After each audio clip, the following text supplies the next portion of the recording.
Hey, today we're going to talk about the word weird and how the Democrats keep using it over and over again, as well as other political news and some trending news. As always, click the link trending news to join. As always,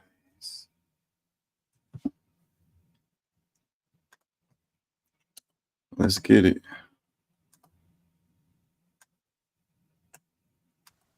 Don't take my word for it.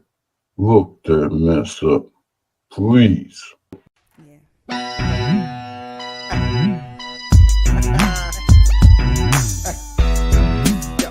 Yeah, you know what I'm saying?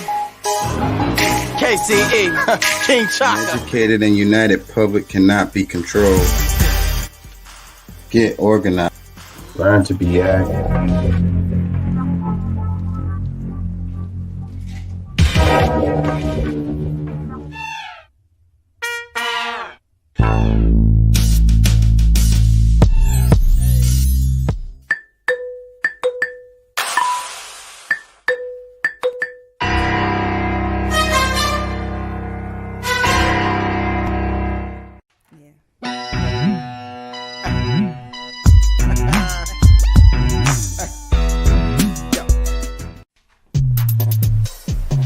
Looks like we got us another hit.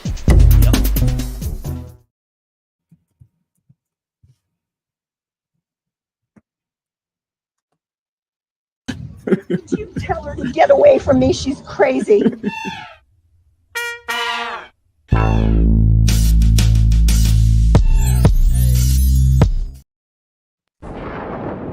Choose your destiny.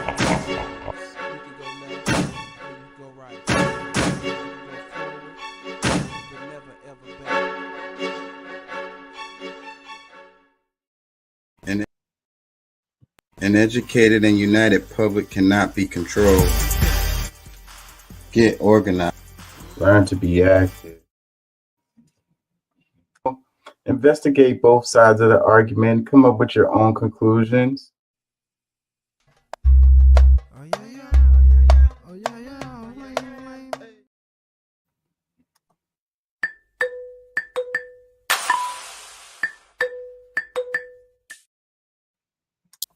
Yeah, you know what I'm saying? KCE, King Chaka.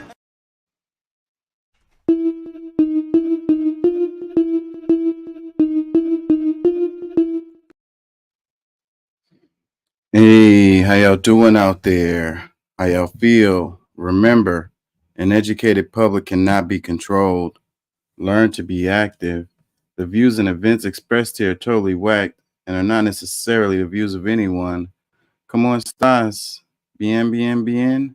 ¿Podemos ayudarnos más? Sí se puede. And don't take my word for it. Look that mess up. This is a learning experience for all of us, me especially. And whatever is covered on this show may or may not be true. We try to get some fact checking going on as much as we can and look things up as much as we can, but sometimes we miss the ball or whatever. So it is what it is. I kind of it's a little bit early in the day, but let's play a drinking game. I'm gonna cheat a little bit with because the Dems using the word weird is weird. And I don't know, like, I guess it's the political consultants who told them, this is a good way to go. I kind of like the idea where they were saying, Trump's team is like make America great again. So I heard Harris say, we're not going back or something like that. And to me, that sounds like a pretty good rebuttal. So you get to choose between, make America great again or we're not going back. You get to choose which side you're on. But I don't know. It's like I say, I thought it would have been better if they would have been using that as a reoccurring theme. But now they're all using the term weird, and it's weird to me that they're using the term weird. Anyways, I got a few clips. I'm gonna go ahead and start off with one of them, but as the show goes on, I'm gonna play multiple clips, and so yeah, every time you hear them, not me, when you hear them say the word weird, go ahead and take you a sip of your drink. Or let's have a little bit of fun with this. So let me go to this first clip right here.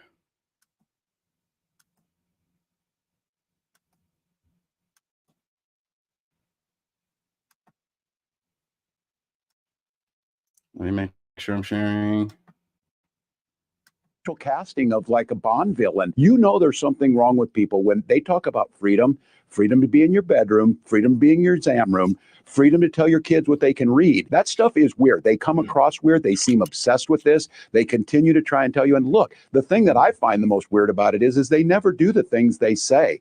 I heard one time very early on, you do not need your elected officials to give you a sermon, but they should try and live one. And these guys are weird on how they frame it. They are obsessed. And I said it the other day, the He-Man Woman Haters Club. I don't know where this is coming from. And I'll have to tell you today here in Minnesota, joyous day. I just appointed our newest Associate Justice of the Supreme Court, Sarah Hennessy. Minnesota was the first state, and we have a majority women on the Supreme Court, and we have a woman of color as the Chief Justice. That scares the hell out of these guys. That just terrifies them. And then they start being weird. They think they have to listen to their stories. They think they're connecting with people, and they tell things, and everybody feels uncomfortable around them. But I think one of the things you point out to this, they're not offering us anything. They're not going to come with a plan. And this is my thing every day. I ask, where's your health care plan? So, yeah, they're weird. And I am not changing that. That guy's central casting of like a Bond villain. You know there's something wrong with people when they talk. I can't even keep up. Okay, we may not do this the whole time because I ain't gonna make it through the show. Yeah, so this guy right here, like I say, they keep using the word weird. What is up with the buzzword of weird? I don't know. And like, it's not just this guy, it's all of them are using this term. Like, it's like they had a meeting behind a Zoom meeting or something. They said, let's just call the Republicans weird. It's like, let's see how that works. I don't know. It's a change in strategy or whatever. I mean, it seems like they're trying to build enthusiasm. Biden he couldn't fill a living room with people. And you've got Kamala Harris doing these big, huge rallies. So juxtaposed to Trump and his rallies, I mean, the way it looks a lot better or whatever. So I don't know. And maybe this is part of their strategy of like, I don't know, building enthusiasm. I really don't know. I have no idea. Politics in the Wild says, forget VP, make bro the president. Ha ha. Another one, should be VP. Another comment that says, so weird is the new buzzword the Democrats are testing to describe Trump and Vance. Every Democrat interviewed on TV and every NSM propaganda news organization has started to use it the past 2 days. I noticed it. I watch a lot of news from every, all over. I'm all over the place, because I'm always just trying to get information. And so my stuff comes from all over the place. And I noticed that trend of the weird. It really caught me, it gripped me. It's like it was striking, like they had to have come to a conclusion that this is what they were going to do because they're all doing it. Really, really strange.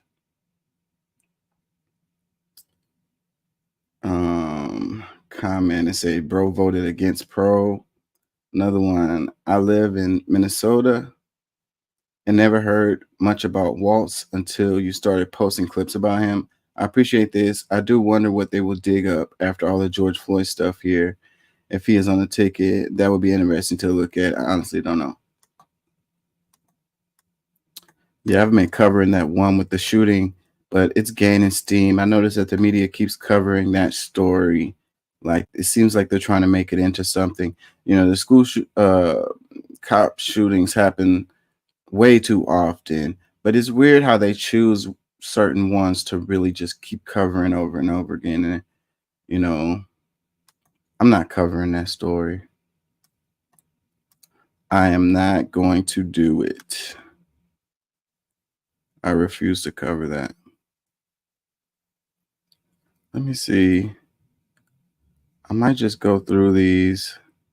What did Kamala Harris? I think she was saying weird too. Was it in this post? I don't know. Let's start off by looking at some.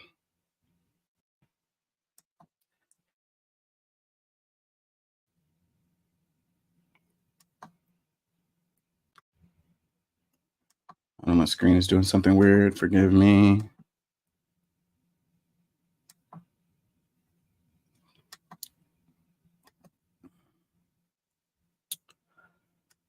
Yeah, man, I can't do the drinking game anymore. I'll be able to keep up with that. Check it out.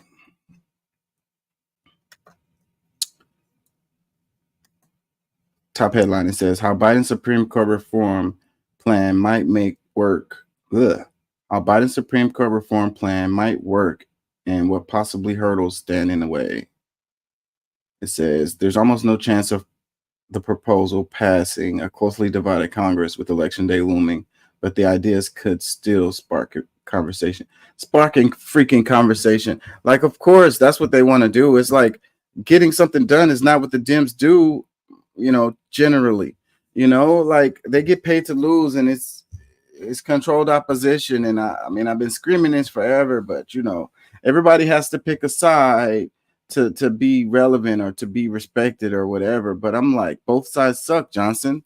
Little less weird. That's the name of the show, Little Less Weird, because that's what the Dems are saying. They're saying, our party is just a little less weird than them, So it's like for the American people, it's like you need to make the choice between, weird and a little less weird, and it's like, bro, like I don't see any real change coming from a little less weird, like the argument is to make fundamental structural changes or otherwise nothing's going to change. And they got the American people right where they want them to choose between, weird and a little less weird. And meanwhile, things just stay the same. And everyone has this idea that their team is going to make things better. And they've been saying that for the longest. Every damn presidential cycle, they say that shit. And it's like, bro, as long as I've been following politics, I haven't seen any dramatic changes, all the stuff that they campaign on, other stuff that they say, it's like they do like 1% of it. And you might get some little changes at the margins, but the changes at the margins is not what we need, man. So yeah, Biden talking about putting term limits on the Supreme Court, and that sounds really great, but I don't see it happening, and of course it's right before an election, so they start saying stuff that sounds really good, and I don't know if somehow they were able to pull it off before the election, it would definitely help them. I just don't see it happening. Let's briefly look at this article because I don't want to look at the whole thing. Is there a video?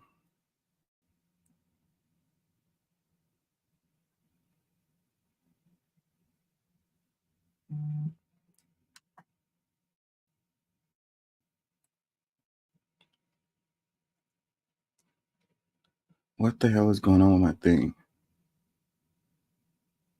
You gotta love it. You've got to love it. And we get to look at a scrolling circle while waiting for an ad. Why is my stuff doing this?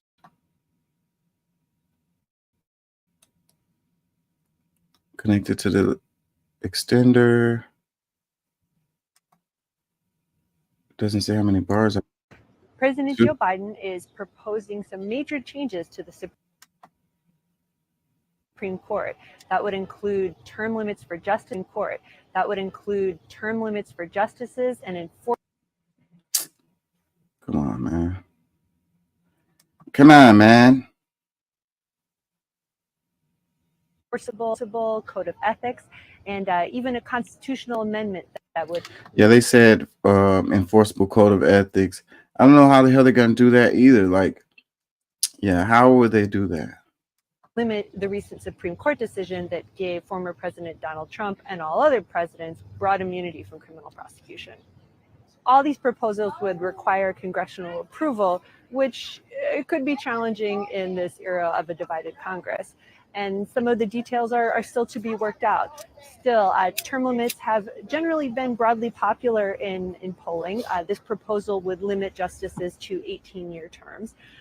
The Supreme Court recently adopted its first formal code of ethics. It doesn't have an enforcement mechanism, and imposing one would present some rather thorny legal questions about exactly who might do the enforcing. Limiting or undoing the Supreme Court's recent decision regarding presidential immunity would be a taller order in terms of approvals. It would require 2/3 from both the House and the Senate, as well as eventually to be ratified by 3/4 of state legislatures. These proposals mark a major shift for Biden, who was once head of the Senate Judiciary Committee and has long resisted calls to reform the Supreme Court. Still, they could focus voter attention in what's expected to be a tight presidential race. Several decisions from the conservative majority Supreme Court have outraged Democratic voters, including those regarding abortion rights and federal regulatory powers. Yeah, so no, they're not going to be able to pull this stuff off at all. I mean, it would be nice. I think that the majority of the American people would love to see some kind of reforms related to the Supreme Court. But you know that the way our politics work, the American people tend to never get what they want, you know. Special interest groups, corporations, they get what they want. American people, not so much. Let's read a little bit of this by Linda Whitehurst, July 29, 2024. President Joe Biden on Monday proposed major changes for the U.S. Supreme Court, an enforceable code of ethics, term limits for justices, and a constitutional amendment that will limit the justices' recent decision on presidential immunity. There's almost no chance of the proposal passing a closely divided Congress with Election Day looming, but the ideas could still spark a conversation with public confidence in the court hitting an all-time low amid ethic revelations about some justices. It also comes against the backdrop of a contentious presidential election and growing Democratic outrage about recent decisions from the conservative majority court. It says, here's a look at how the ideas, how they might work, and the possible stumbling blocks. How would justices' terms be limited? Limiting how long justices serve on the nation's highest court has broad support among Americans, polling indicates. A poll from the Associated Press NRC Center for the Public Affairs Research in July 2022 found 67% of Americans support a proposal to set a specific number of years that justices serve instead of life terms, including 80% of Democrats and 57% of Republicans.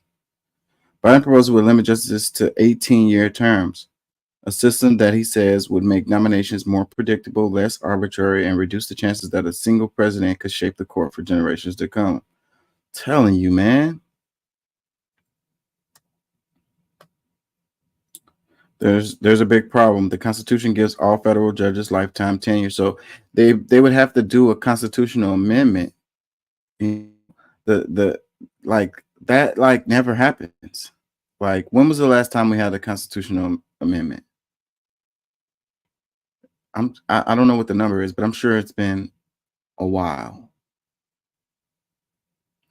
It says there are ideas about how to impose term limits without an amendment, but if such a law passed and were challenged in court systems, the justices could end up ruling on it, and it's unclear how they'd come down, said Charles Gay, a law professor at the Indiana University and expert in judicial ethics. Yeah. So the only real way they will be able to do it is a constitutional amendment, you know, because the justices aren't going to be like, yeah, we shouldn't be here for a lifetime. When it's been like this since the Constitution was drafted, yeah, let's go ahead and change that. It says, how would code of ethics be enforced? The Supreme Court didn't have a formal code of ethics until last year when a justice has adopted one in the face of sustained criticism over undisclosed trips and gifts from wealthy benefactors to some justices like Clarence Thomas. It's like the good suffer with the bad. It's like, it's like, man, it's just this guy doing all of this, man. It's not us. It still lacks a means of enforcement. Something Biden says is common sense. Members of Congress, for example, generally can't accept gifts worth more than $50. Yeah, so again, how would you enforce it? You know, you have to impeach a Supreme Court justice. So if he wasn't following the rule, like somehow you came up with this ethics rules and somebody wasn't following the rules, then what do, you know, to that Supreme Court justice? You know, and impeaching them is no small thing. Like that would be very, very difficult. So do you have some other kind of smaller thing? Like, I don't know, make it so where they can't rule on certain cases or whatever. But I don't think you could do that because only the Supreme Court justices themselves can choose which cases they want to recluse themselves from or not. It's quite a pickle. It's because this is the result of the drafting of the Constitution. So, and then you have these people who are so like fundamental constitutionalists or whatever the term is, like conservative constitutionalists. I can't think of the right term. The ones who like, let's read the Constitution and, you know, interpret it in its most plain way. Like, don't modify it in any ways. Like, don't like interpret it the way that the founding fathers intended or whatever, which is always an argument because you can't get into the minds of some people from 200 years ago, 200 plus years ago, and try to like be like, okay, this is what they meant by this, you know. And it's kind of crazy, you know, the Constitution has been around for a really long time and things have changed. There's no way that the founding fathers could have predicted, you know, where we are today. So some of that stuff is completely outdated, if you ask me. Like, unfounded, outdated, and should be thrown out. But like I say, you have these people who, you know, and it's a large amount of people who feel like, you know, don't mess with the Constitution at all. You know, if we was to like draft a totally new Constitution, like who would be behind that? You know, what would they put in and stuff like that? So that part is pretty scary. But at the same time, I think that we like, so when will it happen? As far as like 200 years past, 300 years, 500 years past, and we're still going by the same Constitution, you know, when does it get to the point where it's like ridiculous that we are being led by a Constitution that's been written hundreds of years ago?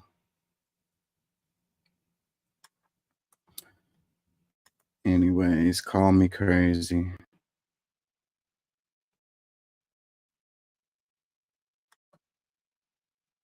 Let's see. Feel like I'm losing y'all. Let's look at some other headlines real quick.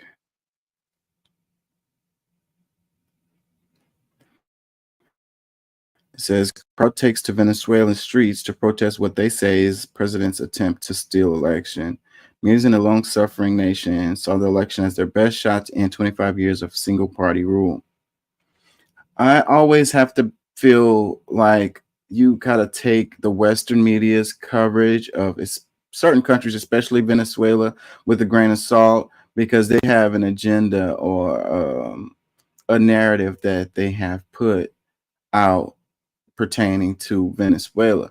So they are going to make news stories that kind of go along with their agenda about that country.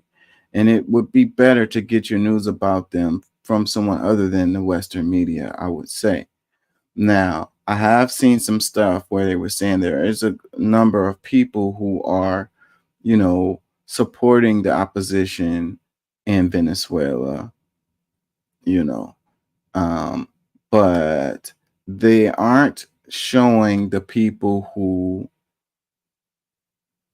are supporting Nicolas Maduro, you know, that are happy with what he's doing. And the stories that I've seen covering this, they don't put the proper perspective on this situation. Like, they leave out the outside influences in Venezuela. You know, it's like Nicolas Maduro just sucks, and he wants to suck the country dry, and he's communist and all of this. And hey, all of this may be true, but you can't tell that story without talking about what the United States has done to influence the situation in Venezuela.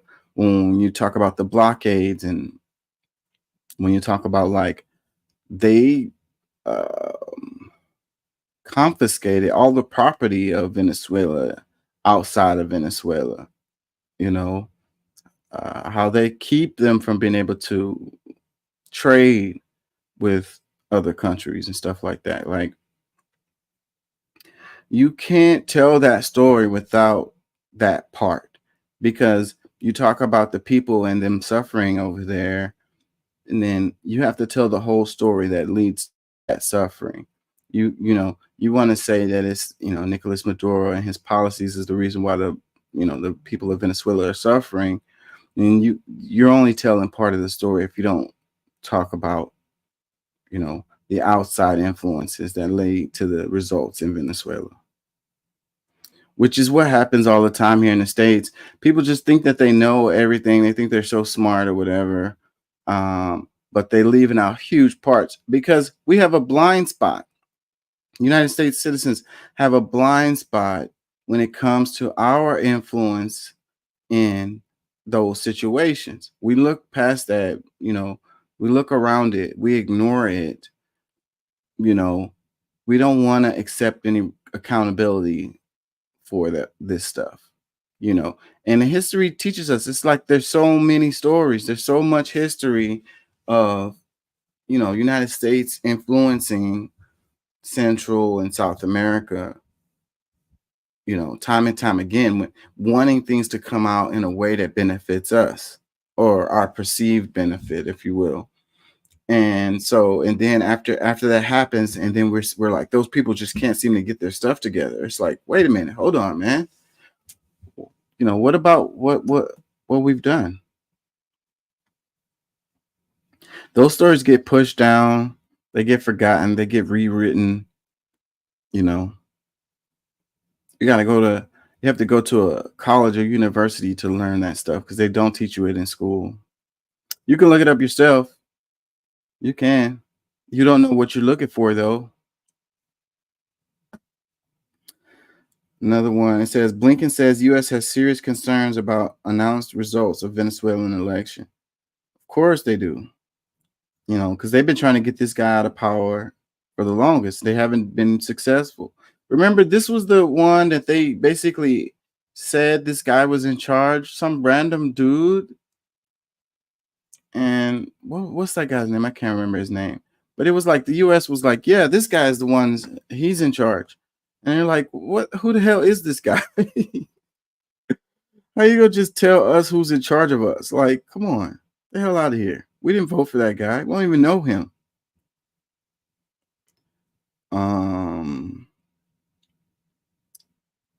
And oil is what they want to say, but the United States has plenty of oil, especially with all the fracking.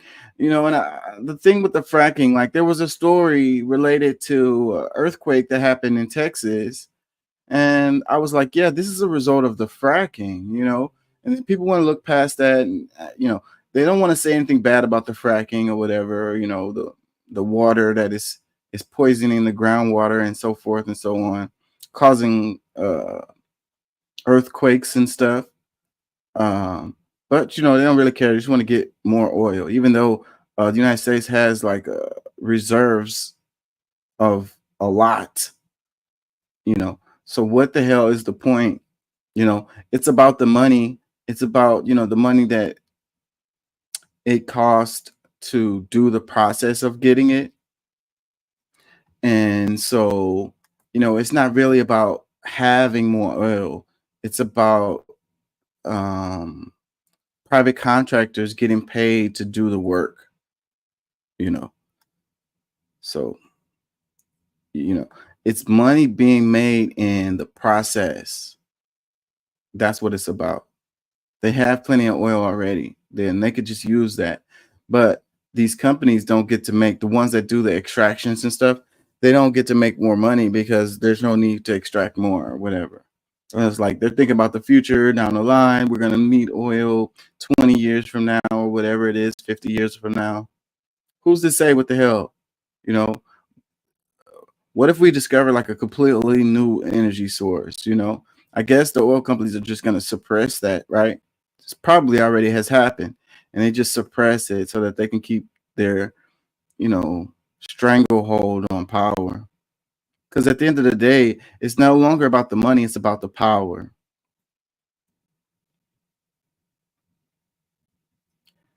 It says Maduro's last dance, Venezuela's ultimate political survivor faces toughest challenge yet. Let's look at a couple more headlines. U.S. women beat Japan 102-76 to open campaign for 8th straight Olympic gold medal.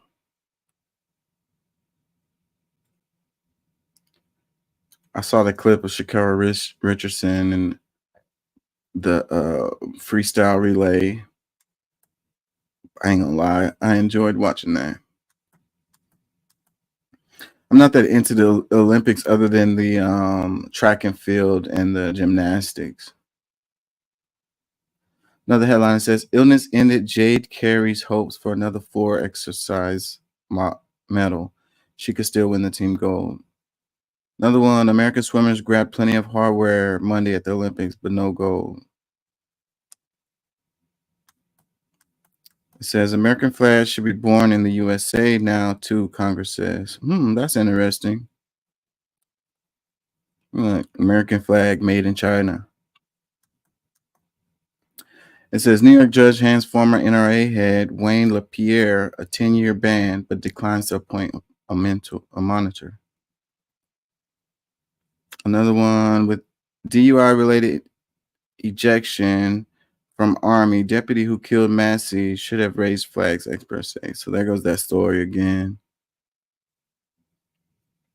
They want to make that bad egg argument all the time. It's like, how long can you keep on making that argument before you can say, like, there's some kind of structural issues that needs to be looked at, and it's one thing for a person of color to be killed by the police, but it's not just people of color who gets killed by the police, and this happens all the time, and it's like a uniquely American problem.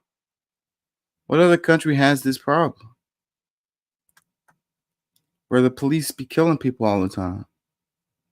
And it's like back the blue, no matter who. We don't have a problem. You have a problem. You have a problem. What? You don't like police? No, I just don't like to be killed in my living room.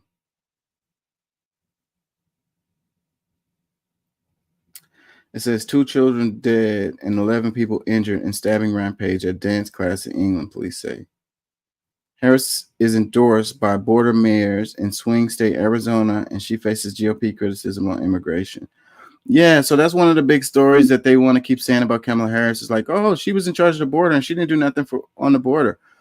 I don't know where they got that from or whatever. I don't really know where that is coming from, really. Again, I'm not the biggest Kamala Harris fan, but if you just don't like her, you just don't like her. You can say that, but when you start trying to say stuff that doesn't really have much substance to it, it doesn't really help your argument.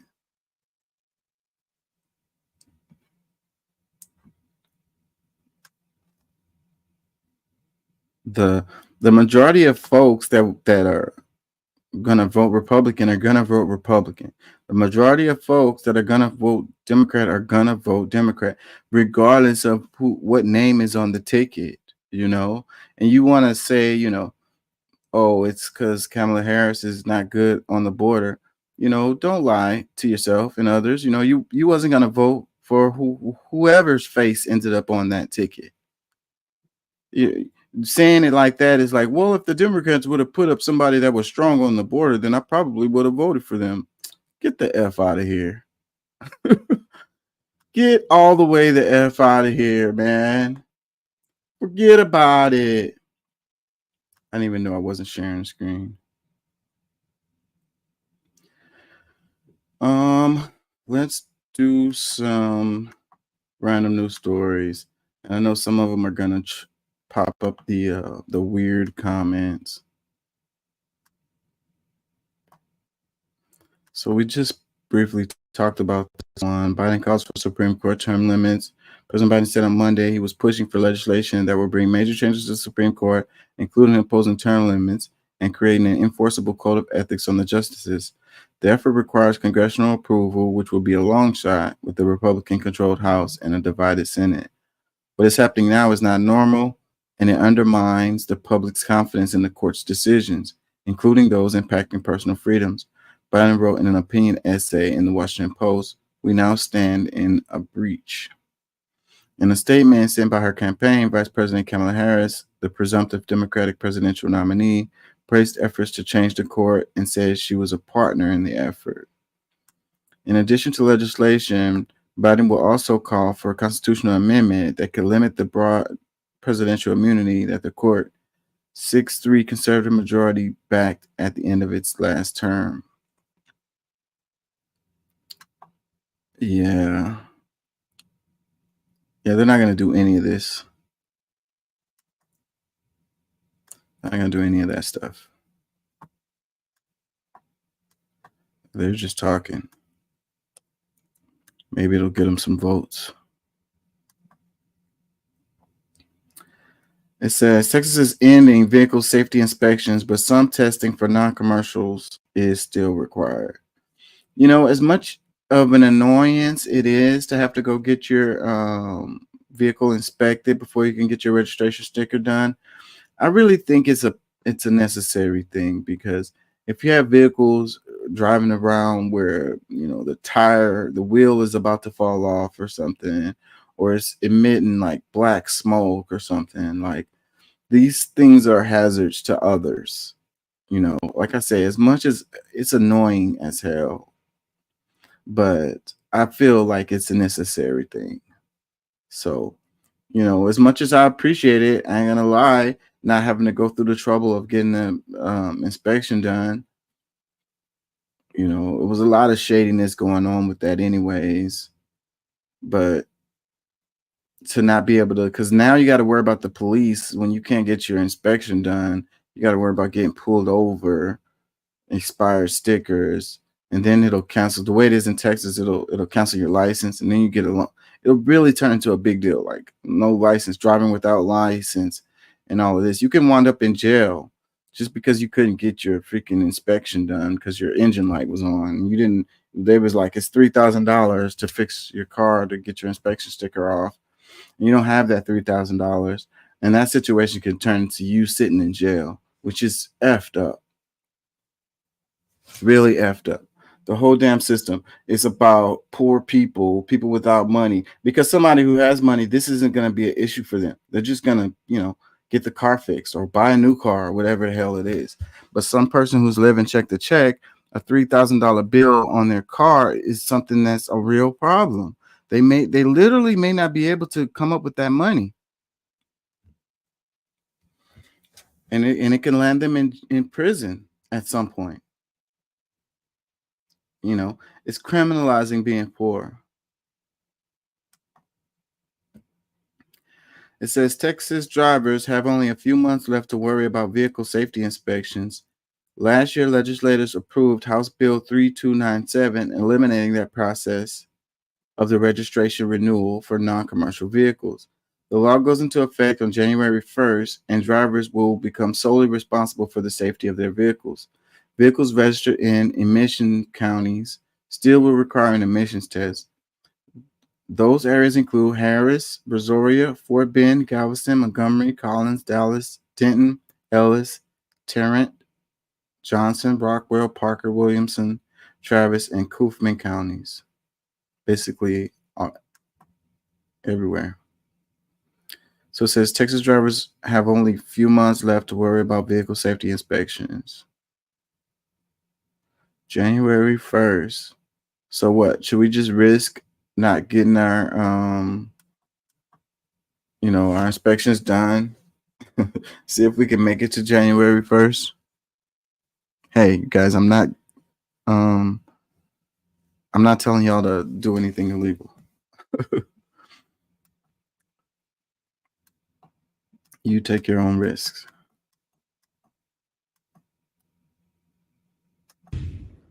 Trump wants tariffs, which is anti-business. Makes this a very strange election indeed, because I think actually Vice President Harris is much more of the pro-business candidate than Trump and Vance. But Vice President Harris, she wants to raise the corporate tax rate. The Harris-Biden administration or Biden-Harris administration has, in fact, imposed tariffs. So aren't there some anti-business concerns there as well? I think what's most important for business is stability of a country, unity, rule of law.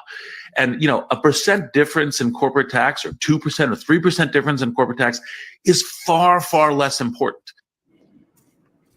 Now, the Trump campaign, of course, has argued otherwise, saying that former President Trump is the one that's going to put more money in the pockets of American families and blaming the Biden-Harris administration for the high cost of living. Now, even Reid Hoffman conceded that he's not thrilled with all parts of the Biden administration. In particular, he strongly criticized Lina Khan, the FTC chair. He said that Lina Khan is, quote, waging war on American business. And he went so far as to say that he hopes that a President Harris would replace Lina Khan at the FTC. Now, the agency pushed back, telling CNN in a statement that Chair Khan is honored to work in this administration, where she has worked to protect consumers, workers, and entrepreneurs from corporate abuses. And it's worth remembering that Lina Khan, she's won some fans on the left for her efforts to fight monopolies, to try to push back against the big oil and big tech.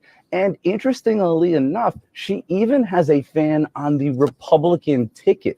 J.D. Vance has said that Lina Khan is one of the only Biden officials who's doing a good job right now. So just for everyone scoring at home, you have a situation where a Democratic mega donor is slamming a Biden-appointed regulator who actually has won praise from a Republican VP nominee. Another reminder, Kate, of how strange this election really is. And a lot and a little time to go still, it seems. Matt, thank you so much. John. And it is strange, but it's not really surprising, And again, like I'm saying, little less weird. So, you're just talking about changes in the margins, that's what you're talking about, marginal changes from one party to the next. And this is an example of that right here. Let me read this. It says, billionaire LinkedIn founder Reid Hoffman gave $7 million to the Harris campaign. Then he went on TV demanding she fire FTC chair Lina Khan, who leads the Biden administration in suing companies like Amazon, stopping mega mergers, and protecting workers. Harris must reject his demand. So it's saying, Lina Khan and, so you got support for her. Hold on. My brain is twisted by this.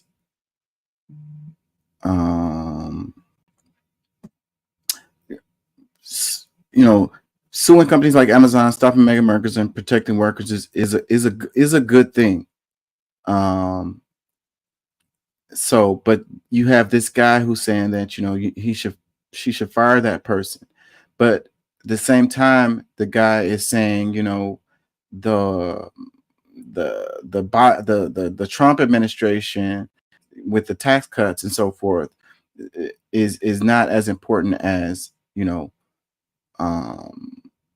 what do you say, rule of law or whatever. So basically saying if the Biden administration didn't have people like Lina Khan doing what she was doing, then the Democrats are a better choice than the Republicans related to big business.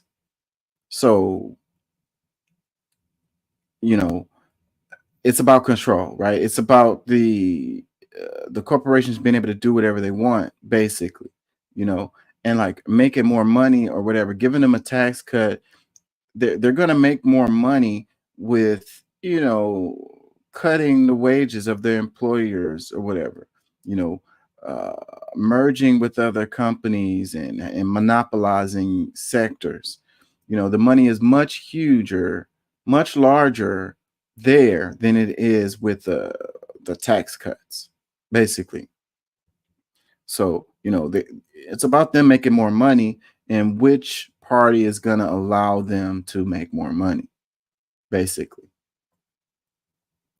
So, but at the same time, at the end of the day, the American people are the ones that are going to lose, you know, regardless of who is in charge. You know, you put one person in a position of power who's going to work for the people. Meanwhile, everyone else is working against that person. I mean, it'll make it look good for the voters or whatever. But ultimately, how much is that person going to be able to get done when everyone is in the same administration is pushing against them and what they're trying to do? You know, again, it's controlled opposition. You know, good cop, bad cop. You know, let's read this. Perfect Union. Lena Khan's FTC has billionaires so scared they're willing to spend millions to get her fired. That means she's doing her job. Interesting. Another comment says she needs to return the donation. Another one, it says Lena Khan is trying to make markets more competitive so that we actually have free markets. She's one of the most pro-business people around. See, that's a good perspective right there, because that's what they say. They say, like, you know, deregulation is good for business, and like, so like these major conglomerates can buy up each other and monopolize each sector, and you know that's good for the economy, or it's good for Wall Street. Nobody can argue with that. But the Wall Street doesn't translate, you know, what's good for Wall Street doesn't translate to an actually good economy, especially when it comes down to regular folks. So that's where the confusion comes in. And it's like, how free is your market really if there's 2 or 3 companies that run each sector? You know, do you really have competition? Do you really have a free market? Can a regular Joe Blow create a business and compete with someone like Amazon? No. Well, then you don't have a free market. If a regular Joe Blow can create a business and compete with, I don't know, Albertsons or Kroger, HEB, no, then you don't have a free market. Okay? So that stuff about having a free market is, that ship has sailed years and years ago. And it's really not good for the economy. And I scream this all the time, because if Albertsons, Kroger, or Amazon or something, they have some kind of problem, something fails within their system, then we're all screwed, because we all depend on them to get our food or to get our packages or whatever the hell it is. There's no competition to take up that slack when they fail. So then there comes in the shit where they say too big to fail. You know, the impact it's going to have on the economy is so detrimental that we can't let this company fail. Therefore, we need to inject all of these funds and subsidize them to make sure that they can stay in business. And then it's like kicking the can down the road, because at some point, you know, something's going to happen. Like there was the story related to the baby food that time, where some contaminants ended up in the baby food or whatever, but then it's only like 3 companies who do it. And so like it was a huge company and they had to shut down. So you ended up with a baby food shortage across the whole nation as a result of this one company, you know, having a problem. And that shows the weakness of our economy. So if you really want strong markets, if you really want a strong economy, then you actually have to have competition. You know, vibrant competition, real competition. so someone can fill in the gap, like what happened with the banks. And you had banks that were doing a good job, but those banks ended up getting gobbled up by the big banks, the ones who failed because they got injected with so much capital, didn't know what to do with it. But they were screwing up. They were making bad decisions. So, if you have a company, you're a regular Joe Schmo, and you are making bad decisions and your company goes under, will the government come in and save you? Do you feel like, you should go out of business if you were making bad decisions and it led to your company's failure? Like, regardless of how big your company is, you wasn't making good decisions. You have competitors who are out there making good decisions. You let that big company fail, the banks that were making good decisions would have taken up that area. They would have taken up that space, and they would have grown, and they would have gotten benefits for doing the right thing, for doing good business, but not the way our system is set up. Our system is set up to benefit those who are doing shady things, making bad decisions, screwing up.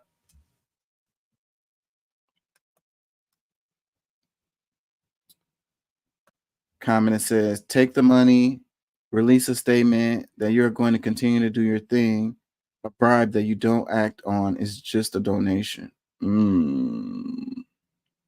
They're talking about the $7 million to the Harris campaign. Yeah. You have to wonder, after they gave her that money, if she was to get in there, would she make changes like that?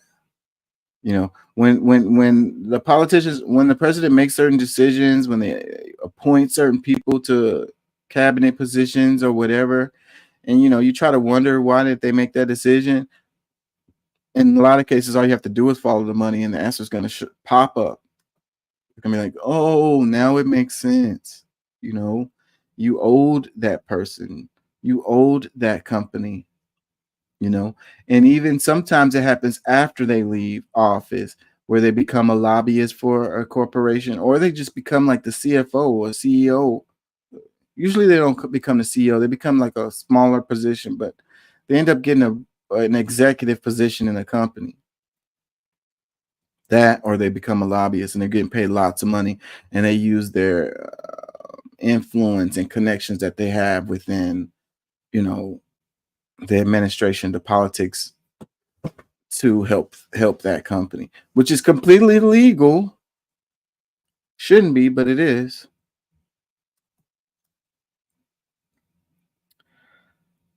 Comment, it says, was there a contract with the donation? Because there's nothing making her comply with his demand. Thanks for the money, sir. They don't, they're not going to do a contract, but see how it works is they will just spend money on your competitor and get you out of there. Now, it's different when it's presidential politics because, they're going to do their 4 years or whatever, and then they're going to be up out of there anyways. But it has a lot more impact on Congress folks, because those people are going to be worried about their, the House of Representatives, the Congress. They're going to be worried about their next election. And if they don't comply with what the company wanted to, like they gave them money to do, then they're going to be worried that that company is going to put money on their competitor and get them in. So that's the reason why, the big money out of politics is an issue. How much it costs to run an election, which is becoming more and more expensive. It's breaking records every year. That is an issue, because people that can't raise enough money have no chance. So your vote is one thing, but that company that can pour millions of dollars into somebody's campaign is way more influential than your vote. It's going to manipulate your vote because you're going to see those ads that they're going to put on TV, and then that's going to lead you to vote for or against someone. And that money came from these corporations. Comment, it says, Lena Khan is a national treasure. We need to protect her at all costs. Another comment, refund that clown's money ASAP. Another one, keep the money and promote Lena Khan. LinkedIn should be squarely in her sights. Another one. Can we stop pretending now that Democrats serve the 1% and it shows? They both do. Both sides do.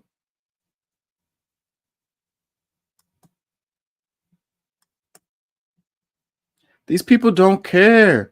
They do not care about nationalism or whatever. They don't care about the United States. They don't care about Republicans or Democrats. They just care about getting done what they want to get done. And they're going to do it by any means necessary. If it means going with the Republicans this time, boom, they go with the Republicans. If it means going with the Democrats next time, then they're going to go with the Democrats next time. If it means moving all their jobs overseas to even China, then that's what they're going to do. They do not care. Okay? It's infinite growth. It's profit margin. It's what did we do last quarter? How much was our bonus last time? That's what it's about. So you guys that stuck on this nationalism stuff, who stuck on this R versus D stuff, you are not getting the pick. You're not getting it.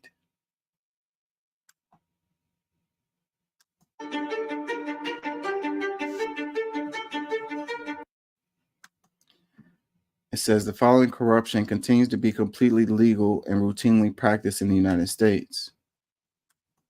Lobbyists write laws Congress passes, achieving special interest goals with little transparency.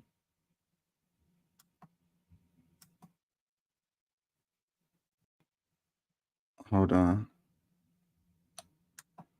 Politicians can accept donations from industries they regulate, leading to conflicts of interest favoring corporations.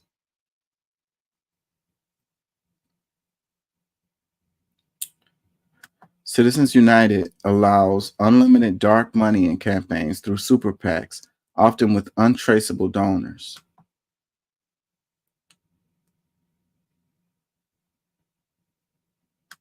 Politicians often become lobbyists, using insider knowledge to further special interest agendas.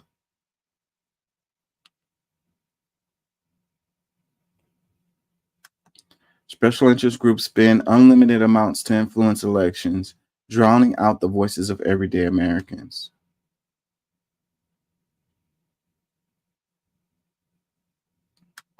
It's time to take a stand and end legal corruption in our country.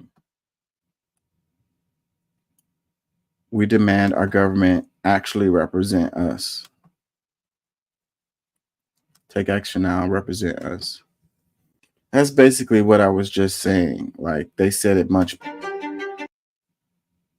so it says, while we were distracted with the presidential election, like this is what goes on every cycle. Meanwhile, we're distracted on if it's going to be Kamala Harris or Biden or Trump, JD Vance, and all of this. Represent Us posted this. It says, they have us exactly where they want us, distracted. Corruption is not just a problem, it's legal. To pass laws that ensure our government serves the people, we must bypass Congress. We have a proven strategy, but we need you to get special interests out of government. Take action now. Yeah, I don't really know how you really go about doing this, but whatever, if you're talking like this, at least you're on the right path. It just seems like a insurmountable task. I think the main thing you want to do is get people understanding that this is what the focus should be on and not Trump, Kamala Harris. And once people start to finally wake up to this, then maybe we can get enough people to start pushing against this stuff. I really just don't see it, because you're going to have to put pressure on your representatives. Meanwhile, the representatives are, doing this thing, and that's what benefits them and their family. So you being angry at them is one thing, but them being able to provide for their family and take trips, that's what matters to them. So I don't know what you do, because those people, a lot of them, they're going there for that. They'll say, yeah, I want to make a difference. I want to make a change in the world or whatever. yeah, they're trying to make a change in their personal freaking income and influence.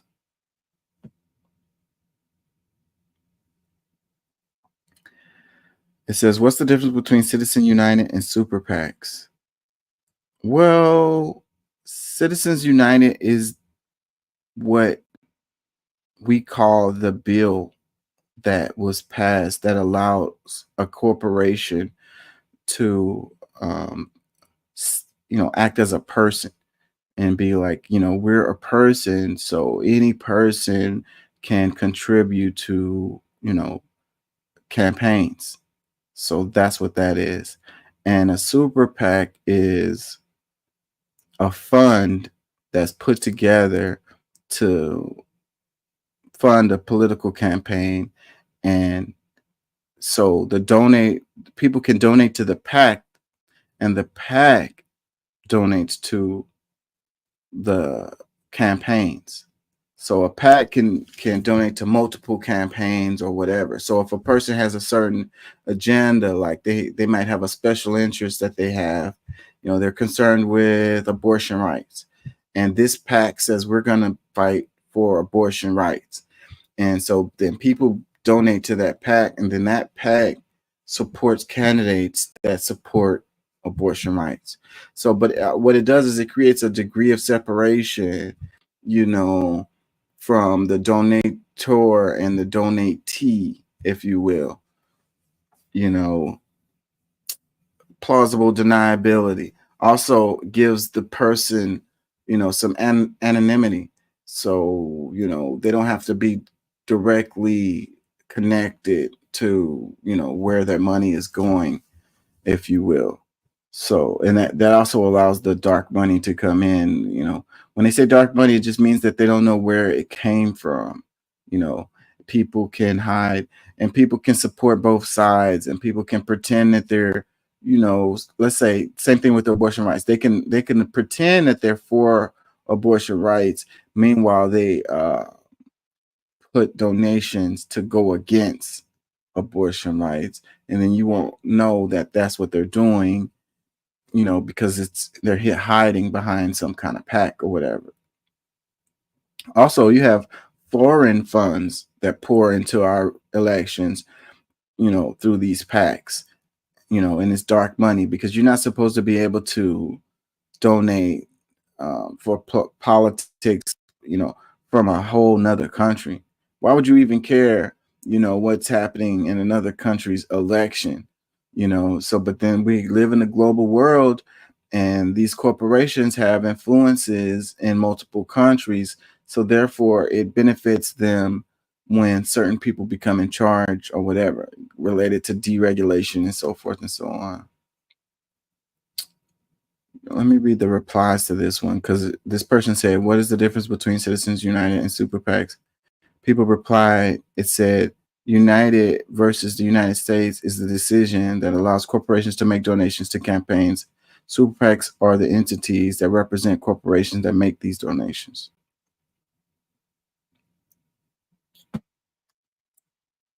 Another one that says, super PACs are just a way for corporations to donate without donating directly to a candidate.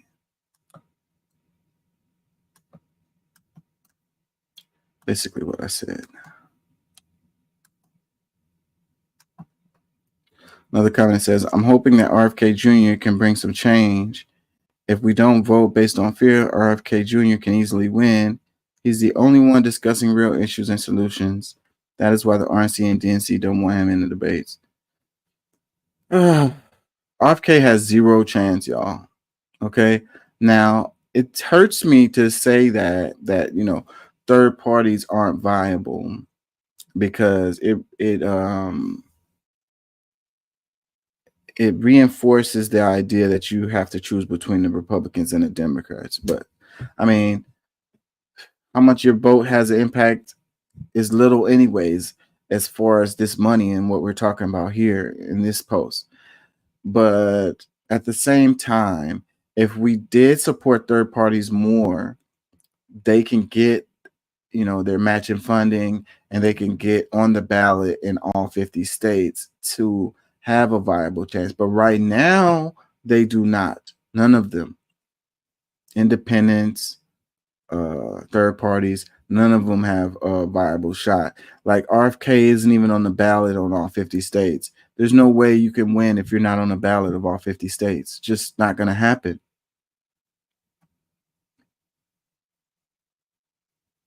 So I don't know what you guys are thinking. You know, some kind of miracle can happen and RFK could, you know, it would have to be beyond a miracle. It'd have to be like a like aliens coming down and saying, "Hi, we support your politics and we want RFK to win." It would have to be something like that. Like basically it's impossible. You know, in the universe, nothing is impossible, but RFK winning the presidency is the closest thing I can think of. That comments, it says, get the money out of politics, 100. Another one, how about a constitutional amendment for 100% publicly funded federal elections? See, I love this. I love this. I love this. I love this. You know, but again, this will never pass. You know, but this would make a difference. Make it 100% publicly funded. You have to have the people's support to be able to win the election, because you'd have to get your money from the people. And also limit the amount of money that it costs, you know, to get the election. Those two things would have to come together. Make it 100% publicly funded, which means all donations like smaller than $20 or $50, whatever the cap is. Let's say $100. Nobody can donate more than $100, and you can only use those funds to run for your election. And there's a cap, like there's a limit. No one can go over a certain number of dollars, you know, for their election bid. And on top of that, allow media organizations to donate time to politicians and give them all equal time to be able to get up there and say what their policies are. The people that would end up, you know, in positions of power would dramatically change if they just did those three things. I don't see it happening. Would be nice though. Would be nice.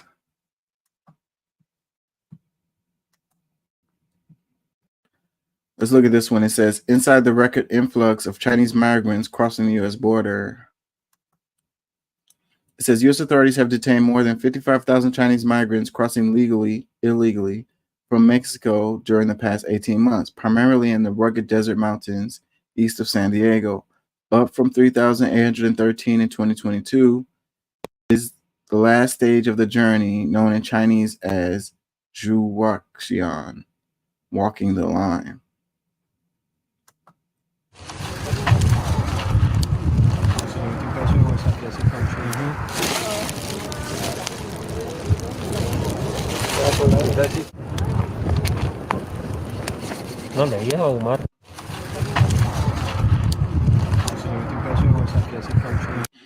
Yeah, burning plastic is not good for the environment, and like it's not good for you to breathe in those fumes that can F you up.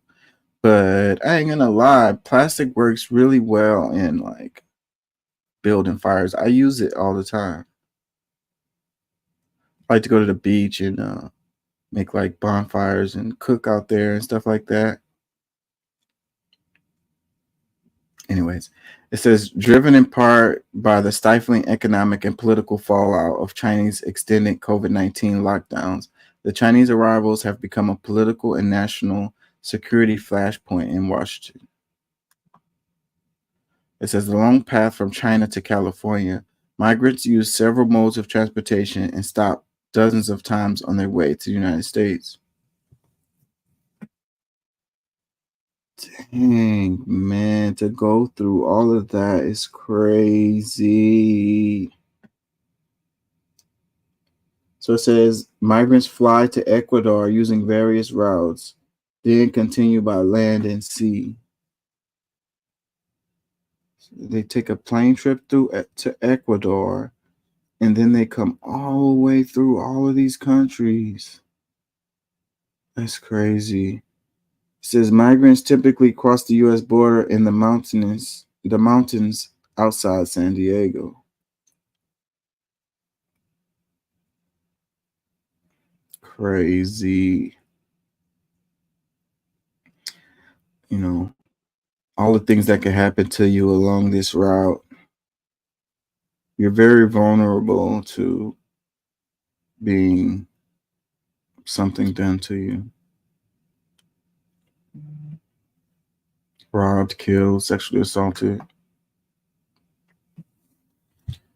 It says Li Muhan and her parents crossed 11 nations along the journey from China to the U.S., riding on the backs of motorcycles, paying off smugglers, and trekking through a scorching desert.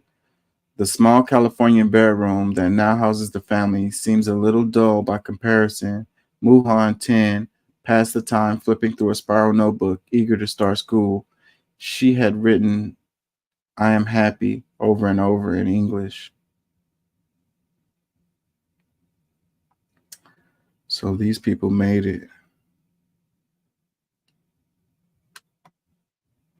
It says Beijing denies its economy has influenced the migrants to go abroad, saying they are lured by human smugglers.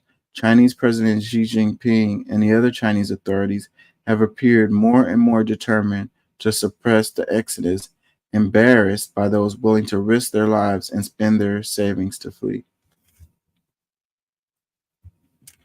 Yeah, so, what are the drivers for someone to want to travel all the way from China and trek all the way from South America to the United States? What is the driver for that?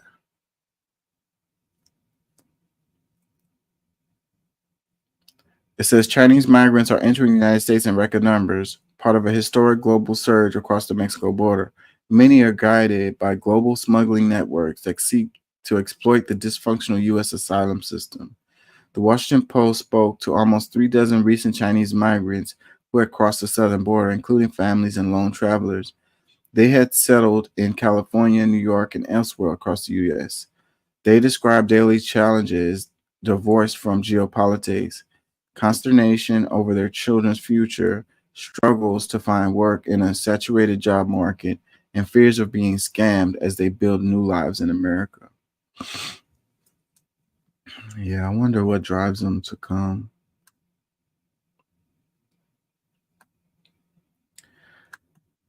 Comments. It says a trip like that has to cost a small fortune.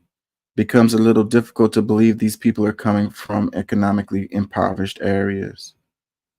Yeah, it definitely has to cost a lot. So then they're thinking about their future. I don't know. But if they were rich, then they would just fly in the United States and get some kind of like school visa or something, work visa or something. They wouldn't do it this way if they were rich. But at the same time, they probably had to save up money or whatever, because especially if you're coming with a family, I couldn't imagine how much that trip would cost. You want to make it through without getting robbed, sexually assaulted, kidnapped, human trafficked.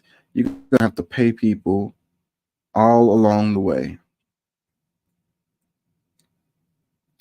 Another comment says, immigration is one of the things that the GOP isn't completely wrong on. It's definitely an issue. I can't really argue with that. Do they really want to fix it? Do they really want to face the fundamental issues that lead to this stuff? Do they really want to, streamline the process of people getting asylum or green cards or, even citizenship? It's crazy. And how much the economy benefits from these people is another thing. I don't know if I have the post in here, but I was looking at a story about how much illegal immigrants put into the system, like how much taxes they pay. that they don't get any benefits from. So, I mean, the whole thing, it goes both ways, you know. I mean, you could say, you know, we don't have enough space or enough room or whatever, or they put a strain on the resources or whatever. But you can also say that these people, you know, contribute to the economy, paying taxes, buying stuff. You know, they're consumers. People have businesses, they open businesses, and they, you know, immigrants along with everybody else patronize their business. All I'm saying is it's not as simple as left, right, you know, right, wrong, closed border, open border. You know, people love to simplify things and feel like they got a good grasp of it and that they really understand it. But like most things in life, it's you can't just boil it down to black and white. There's gray area. Comments, it says, I'm glad Washington Post said it right here.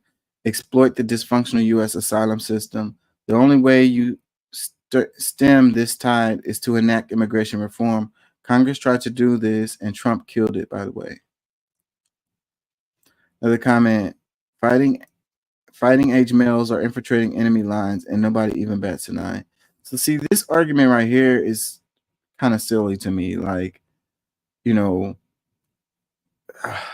people are going to come over here with their families, or they're just single. Let's say they're single men, and they're coming over here to fight a war against the United States.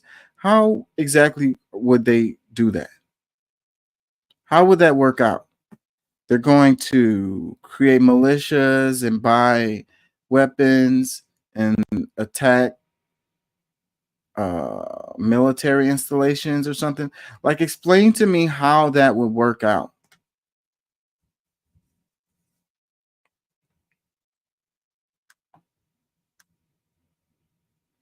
It's one of those things that those complex conspiracy theories where they don't really think it through, and it sounds really good coming out of their mouth, but it doesn't really make sense. It doesn't really hold any water. How exactly? It says fighting age males are infiltrating enemy lines and nobody even bats an eye. How are these fighting age men going to fight a war against the United States from within after coming from China? Like, how would that work out exactly? What would they do? Explain that to me. I don't understand. They're going to quietly build an army and they're going to train, you know, and then what? Or they're going to vote Democrat and support the Democrats to get into power, and then what? Like, somehow China's going to take over the United States as a result of immigrants coming into the United States? How would that work out? How exactly would that work? Another comment, it says, or maybe people just want to be free like you, just like you. Can we wrap our heads around that? Not with hate and fear guiding the dire situation. Fear begets anger, and anger begets hate, and hate leads to the dark side pretty much always. You sound like that sounded like some Star Wars. Was that Yoga? Was that a quote from Yoga? Yoda? Yoda. That was a Yoda quote. Comments, it says, well, stop letting them in and giving them asylum. Another comment, isn't there an ocean separating us? Another one, Canada will let them all in, Trump 2024. Another one that says, why don't nobody Dem Republican in their campaigns mention illegal immigration coming from China, India, Pakistan, etc.? All they have in their mouth is Mexicans and Salvadorians and Guatemalans. When we know there's millions of illegals from all over the globe. I don't know. I guess it's that political, you know, it's a tool. They use the border as a tool to get votes, and it just sounds better when you're using like these Hispanic folks, that they're criminals and that they're, uh, bringing drugs and sexually assaulting people, women and children and stuff. It's just more believable, because there's a racial component there. So, if you say Chinese people are bringing drugs, sexually assaulting people on the border, it just doesn't ring the same bells. You know what I mean? It doesn't. It's not as believable.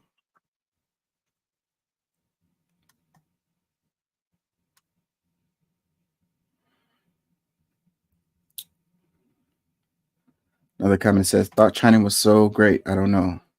Another comment, I'm fine with immigration, but do it legally. Get your paperwork in order and go through the proper channels. Americans will have to do the same if we wanted to be citizens in another country. Every country's laws have to be obeyed. And I agree with this. The issue is that our system is so convoluted and full of red tape and bureaucracy that it's like impossible. It's not impossible, but it's very difficult to do it in the right way, especially if you don't have lots and lots of money. And you're going to wait 20, 30, and 40 years.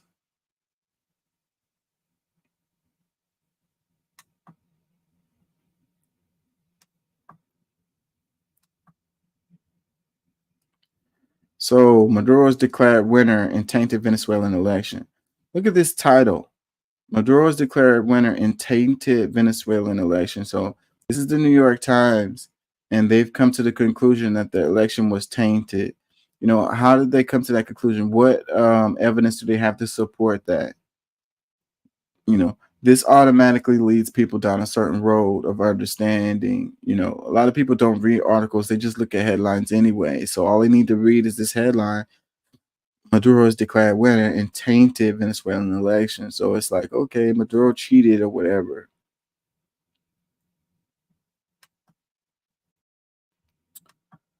New York Times, Venezuelan's authoritarian. See, there goes another one. Authoritarian leader. Venezuelan's authoritarian leader. So there goes another New York Times throwing words around, to lead its readers to certain conclusions. Venezuelan's authoritarian leader, Nicolas, because they didn't have to say that. They could have left that word completely out with this news story here. Venezuela, but they're trying to lead into certain directions. So the headline is tainted Venezuelan election and then authoritarian leader. So it says Venezuela's authoritarian leader, Nicolas Maduro, was declared the winner in the country's tumultuous presidential election early Monday, despite enormous momentum from an opposition movement that had been convinced this was the year it would oust Maduro's socialist-inspired party.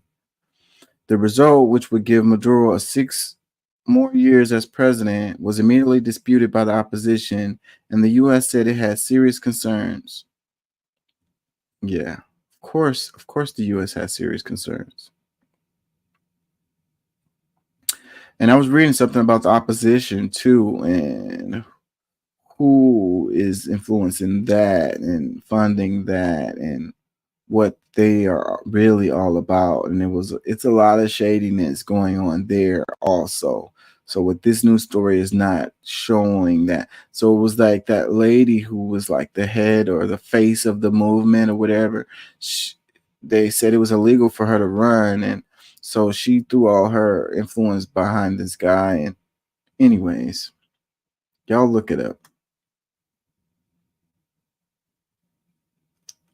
Comment, it says, he didn't win. He just ordered it. It's impossible for him to win legally and fairly. Edmundo Gonzalez clearly won with more than 70% of the votes. He barely got 20%, barely even less than 20%. So that's what happens when you deny international watchers to support the election. Also, the opposition has the evidence that they win in every table, every city, and they know that. They declare a win because they have the weapons and the money to pay hitmen to kill civilians if they don't like the result.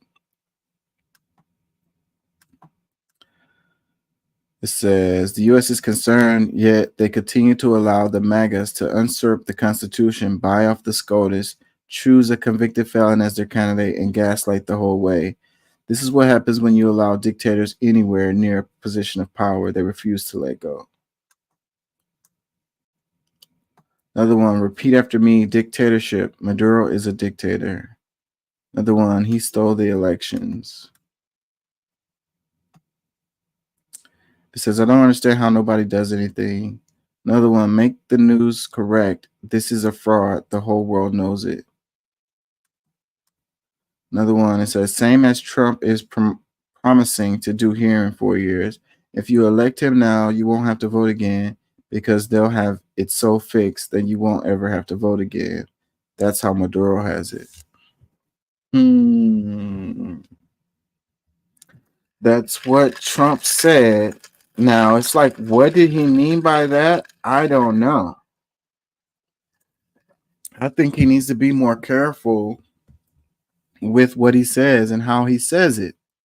You know, people are going to see this stuff and look at this stuff and take it a certain way. I mean, I don't know how else you can take that with him saying that quote. It went viral. Everyone's been jumping on that, and you can't, you can't blame them for jumping on that. It's like he said, you won't have to vote ever again. This will be the last time you have to vote. It's like, what did you? I mean, I'm sure on the cool, I'm sure Trump didn't mean it the way it sounded. I mean, I really do feel that. I feel that Trump didn't mean it the way it sounded. But he needs to be more careful how he talks, man. Like, bro, how many times does he have to, say something like that people are like, what the hell are you? What do you mean by this, bro? Like, we know he's not a dummy. We know Trump is not an idiot. So at the same time, why would you say something like that, bro? Like, what did you mean? Can you explain that better? Can you break that down for us? What did you mean by that comment? Saying, y'all won't have to vote anymore. Just come out and vote this time. You won't have to vote anymore. What do you mean by that, Trump? What does that mean, bro?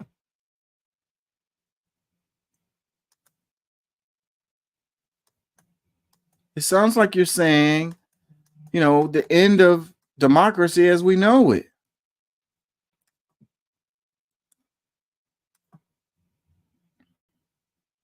Why is it so hard to understand? When somebody else gets them right, it's not like a damn pie. Oh, somebody got a bigger piece of pie. I don't get it. Rights aren't that way. There's enough for everybody. There's enough for everybody to be included. Same thing with jobs. Same thing with housing. Same thing with healthcare. So you saw it. We are not going to allow them to make the case. Yes, they're a threat, but we're not going to stay in their frame.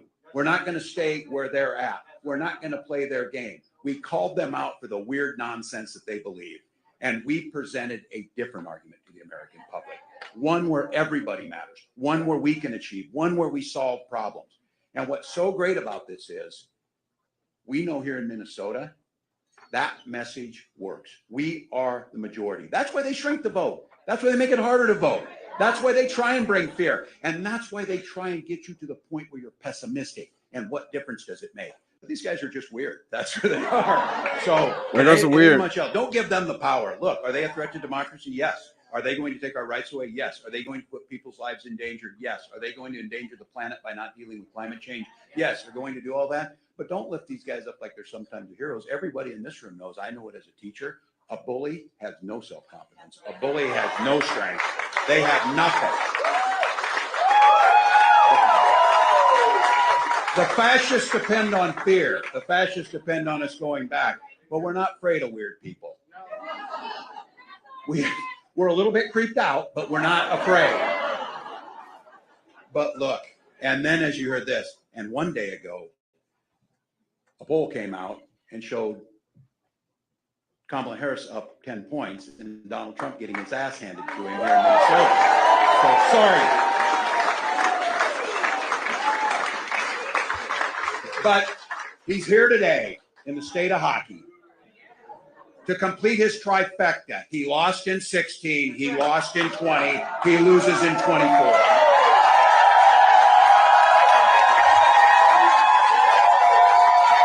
Why is it so hard to understand? When somebody else gets them right, it's not. Wait, didn't he win one of those elections? I'm confused. Wasn't he the president for 4 years? There they go using that weird phrase again. He used it twice in that thing in his little speech. A little less weird. See, look, Joyanne Reed posted this in her comment. It says, "Yeah, man, they are weird." What is it with the weird word? It's the word of the day. It's the word of the week. It's like what in Sesame Street when they say the word of the day, and then everybody, when the word comes up, everybody's like, "Ah, yay, yay! They said it. They said the word." It's the word of the week, bro. Minnesota caption. It says, Minnesota Governor Walz. There's enough for everybody. Fascists and bullies depend on fear, but we're not afraid of weird people.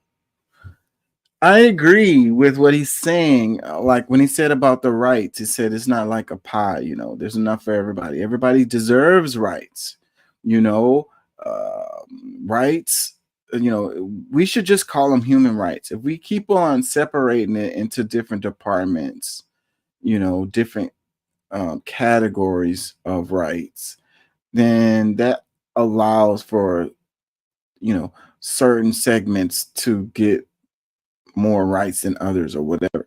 Just call them human rights and give it to every human. Okay. You can disagree with their lifestyle, but you can still respect them and allow them to have the same rights that you have. You know, you can disagree with their economic policies or whatever. You can disagree with their political leanings. You know, you can disagree with how they run their household or what they do in their bedroom. But you can still, because if you fight for human rights, then that means you're protecting yourself also. Because if you put them in different categories, then at some point you might fall in that category of people who no longer are considered to receive rights. You might end up in that group that now they say that you don't deserve these rights, you know. And when you're in a position of privilege where you tend to continue to get more rights than others, when other people start to get those rights, then you feel like you're being attacked personally, you know. So this is a problem that we have. So many people are in a position of privilege where they just automatically get more stuff than others as far as rights. And you know, I can't think of a better word than privileges. They get more privileges than others. When others get those privileges, they feel personally attacked. But that's a crazy way of thinking.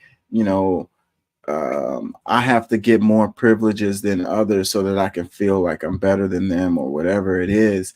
It doesn't mean that you are no longer getting your privileges. It just means that other people are getting them too. So, and if you're a person that has a problem with other people receiving the privileges that you have, then it's like, what is it? The meme, it says, who hurt you, bro? What did they do to you, man? Who hurt you?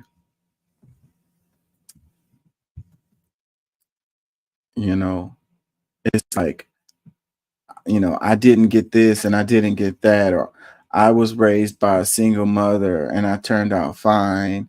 And so my kids don't need to have a father in their life because I turned out fine without a father.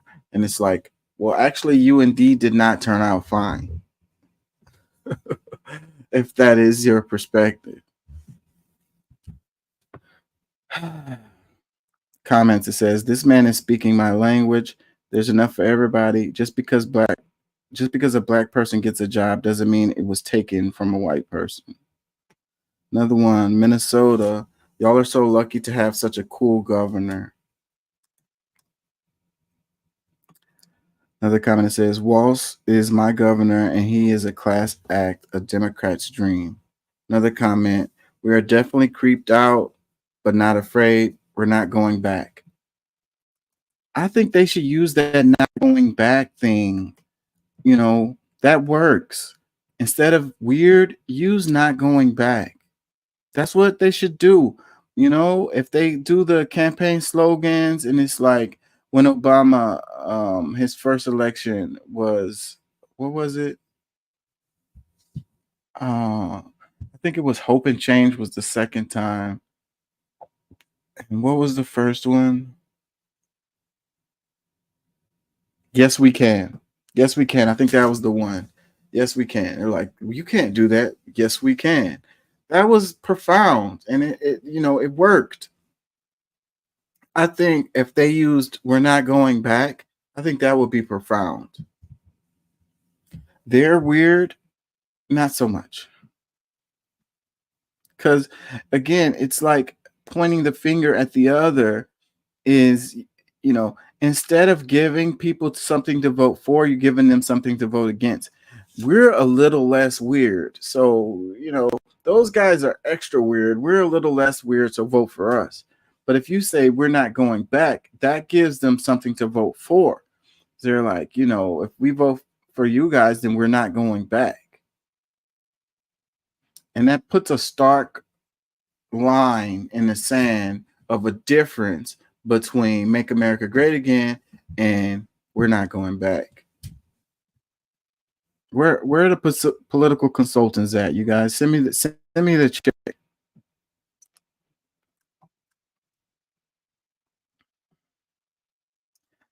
Comment, it says Walz for VP. He brings the energy we need. He's not afraid to say what needs to be said. Another one, when the lake fills with water, all boats rise. Exactly.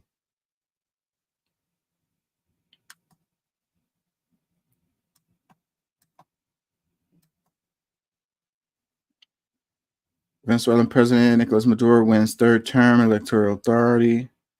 So this is by Al Jazeera. Note the difference in the headline from the other, from the New York Times headline. This one says Venezuela's President Nicolas Maduro wins third term electoral authority. So the electoral authority says that Nicolas Maduro wins third term. It's just factual and it's not leading. Al Jazeera caption, it says Nicolas Maduro, 61, is declared the winner in Venezuela's presidential election by the electoral authority, setting up a high-stakes showdown that would determine whether the South American nation transitions away from one-party rule. All just like matter-of-factly. You can take it for what you will and read between the lines and so forth and so on, but it's not leading you to a conclusion. Comments, it says, you mean they fraudulently announced a fake victory that no one believes or recognizes? Who is no one? The electoral authority believes and recognizes it. Another comment, it says, I'm so effing pissed. I don't understand how he still had the military support. He has a whole country hostage. Another comment, people who rightly see through imperialist propaganda against Palestine sure are eating up U.S. propaganda against Venezuela. Bing, bing, bing. It's because of that thing when you talk about communism and socialism, it's a trigger for United States citizens. They went through the McCarthy era and it still has hold on people. The Cold War, it still has a hold on people. They, you know, they were inundated with propaganda, anti-communism propaganda. So that is the reason why even the ones who are more aware of the disparities between Israel and Palestine aren't as astutely aware of, you know, propaganda when it comes to countries like Venezuela, because once you put in China and Russia, once you put them in that socialist communism boat, then people automatically are like, well, socialism, communism, that's the devil. So yeah, that's a bad guy. Those are bad people. Without no real evidence to support that. It's just that's what they think. That's what they've been fed. Comment, it says, for months I've been supporting and sharing Al Jazeera and the situation in Gaza. Today I unfollow you because this is biased news, unfair and not factual. Check the hundreds of videos of electoral witness announcing not one center where this clown wins. Edmundo Gonzalez is our true president, and you are exactly like CNN and everyone else serving their own agenda. Like, this is definitely a bot. This is definitely a bot profile. And what I know that people don't really understand, but with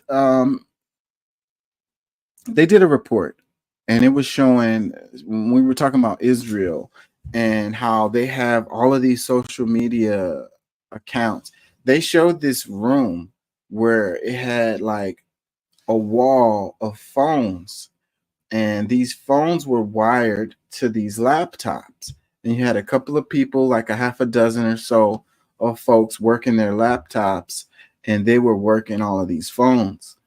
And that's what they do on there, is they go through all the different social media platforms, and they leave comments like this, and it makes it appear that it's a regular person who feels this way. And when they inundate the algorithm with this stuff, what pops up on your feed a lot of times is comments from these bots, and you think that they are from real people or whatever, but it's always politically driven. These people are paid, they're making money to spread a certain point of view. And it works. It works really well because people don't realize that that the bots are inundating their feed. So yeah, this is a bot. It's a bot. You could just feel the energy of it. I mean, I be on energy I be scrolling online all the time, and after years of being online now, and the bots have gotten crazy. Now I can spot them really easy. They always have a picture that's not a person. The name is always something. What is this? Eugenia? What the hell is that?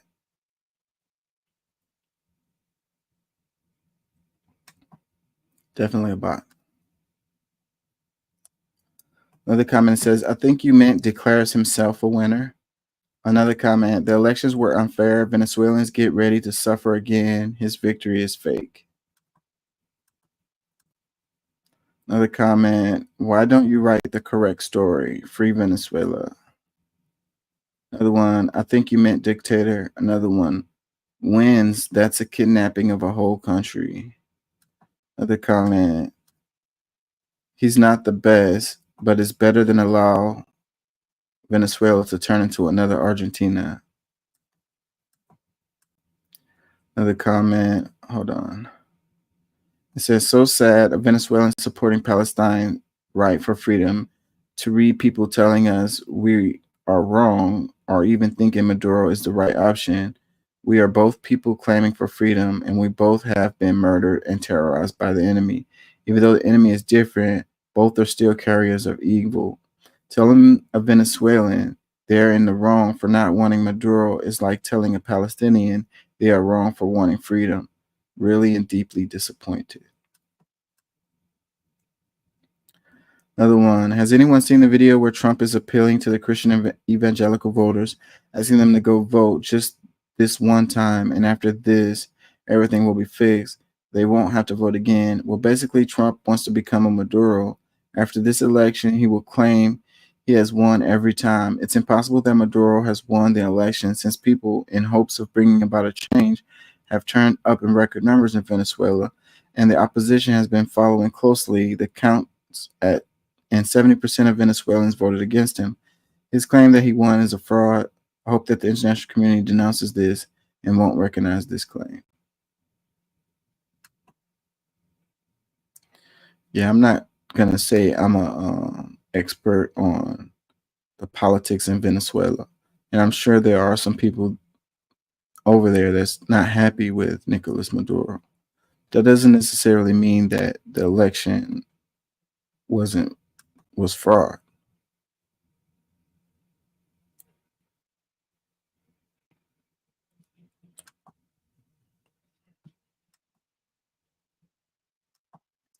It says the first president of Togo, Sylvanus Olympio, tried to print a new currency for Togo. Since all the French-speaking African countries still don't print their own currency, the currency is printed and controlled by the French bank, but he was killed right in front of the USA embassy in 1963. So this is what happens every time. Every time. And this kind of stuff doesn't get taught because people, the context, they teach you history in a way like, remember this person's name and the day he was born and the day he died, and they teach you the year the war started and the year the war ended, and stuff like that. But they don't teach you the context around the stuff.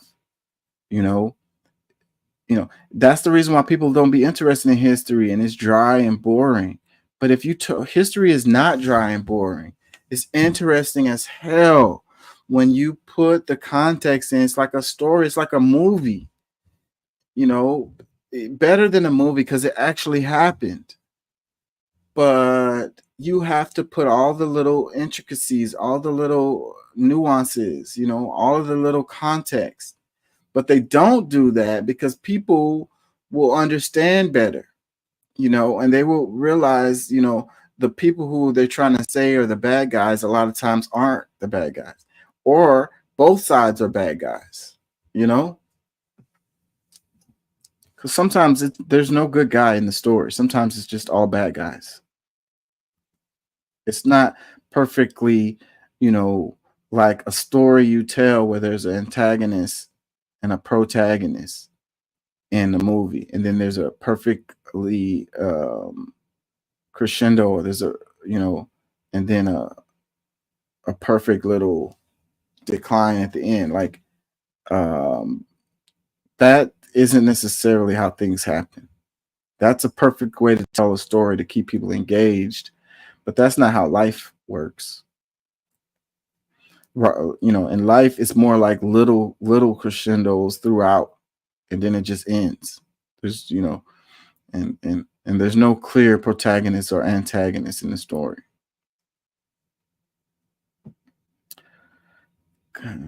Chaka Bars posted this. It says, people could ask me why I'm all up in USA business, but I don't live there.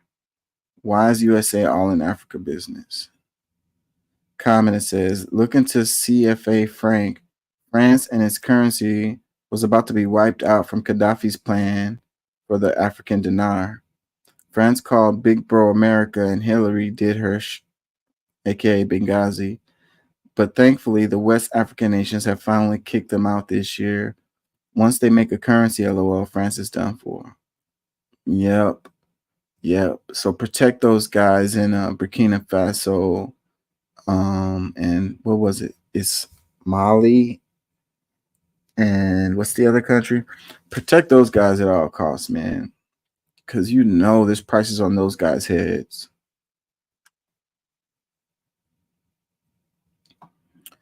Another comment says, the current president of Togo, father, was the one who pulled the trigger and the resulting fatal shot. Yeah, pay one of us to kill one of us so they can say it was one of us. Malcolm X. Another comment, he was the first in a long line of fathers of African independence to be assassinated by the imperialists and replaced with the despots that have turned Africa in what you see today. So yeah, the thing where they always say, these African countries, they just can't seem to get their stuff together. There goes when you teach history without context, because, those people that are in charge of these countries, in a lot of cases, they were put in place, and the people that the people chose was assassinated. So whenever they look out for the people, whenever they go against the IMF or the World Bank, they are a problem to Western countries who want to extract the resources and leave the people with nothing. So then the people are like struggling and poor. And you're like, why all this time these people are struggling and poor? They just can't seem to get their stuff together. And they have these corrupt leaders who just rob them and stuff. And it's like, bro, you know, look at your history. Every time it's somebody trying to look out for the people, they get suicided. Comments that says, wherever you find blacks, there is division. We've not evolved much to love one another and unite. Europe has the European Union, where there is free trade and movement amongst Europeans. Africans can't even trade freely without a ridiculous custom fees. Bullshit, bro. BS right here. Tell me that you're racist without telling me that you're racist. And I don't even care if you are a black person. You are racist, bro. Just to make a comment like that shows that you're either ignorant and are racist. And I can't blame you because this is the dominant view. This is the dominant perspective. But this has been a narrative that they've been selling for a long time. And it hasn't been true ever. It has never been true. Let me see if somebody got on his head. Replies to this guy's comment. It says, no division. The West divides. It's called divide and rule. Not only Africa, but Middle East as well. Somebody else says exactly. Another one says, only a united Africa can stop the former colonial powers from abusing the African countries. Failure to that, Africa will never develop and move forward. That's true. There's a reason why they're divided, though. Another comment. I wish people would use more critical thinking skills to see that a lot of these tactics they used in the USA mirror the things done in Africa. The similarities are uncanny. Example, the leaders who have been unalived, infiltrated with moles, dismantling of resistance using sellouts, subjugation, social economics, political status, etc. Colonization ran the same play everywhere it went, literally wake up people. Another comment that says, sounds like Libya. And they do. They use the same play. It's like if it was a football game and you were, calling a flea flicker every time.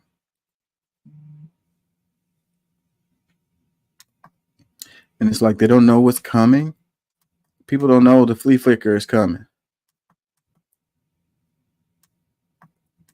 They lie, they obfuscate, they distract.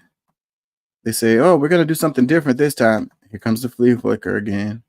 They say, we're doing this for democracy. Here comes the flea flicker. We're doing this to help the people because the government of your country is corrupt. Flea flicker. Black faces in high places are not going to save us. Just look at the black proponents of Cop City in Atlanta's leadership class. Black faces in high places are not going to save us. Just look at the black woman's hand, ambassador at the UN, voting against a ceasefire in Gaza.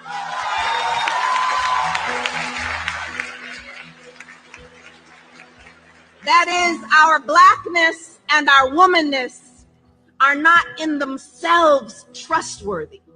If we allow ourselves to be conscripted into positions of power that maintain the oppressive status quo, our blackness and womanness are not themselves trustworthy if we support the occupation of black neighborhoods with so-called better trained police, or remain silent about the genocide of oppressed peoples around the world funded by our tax dollars.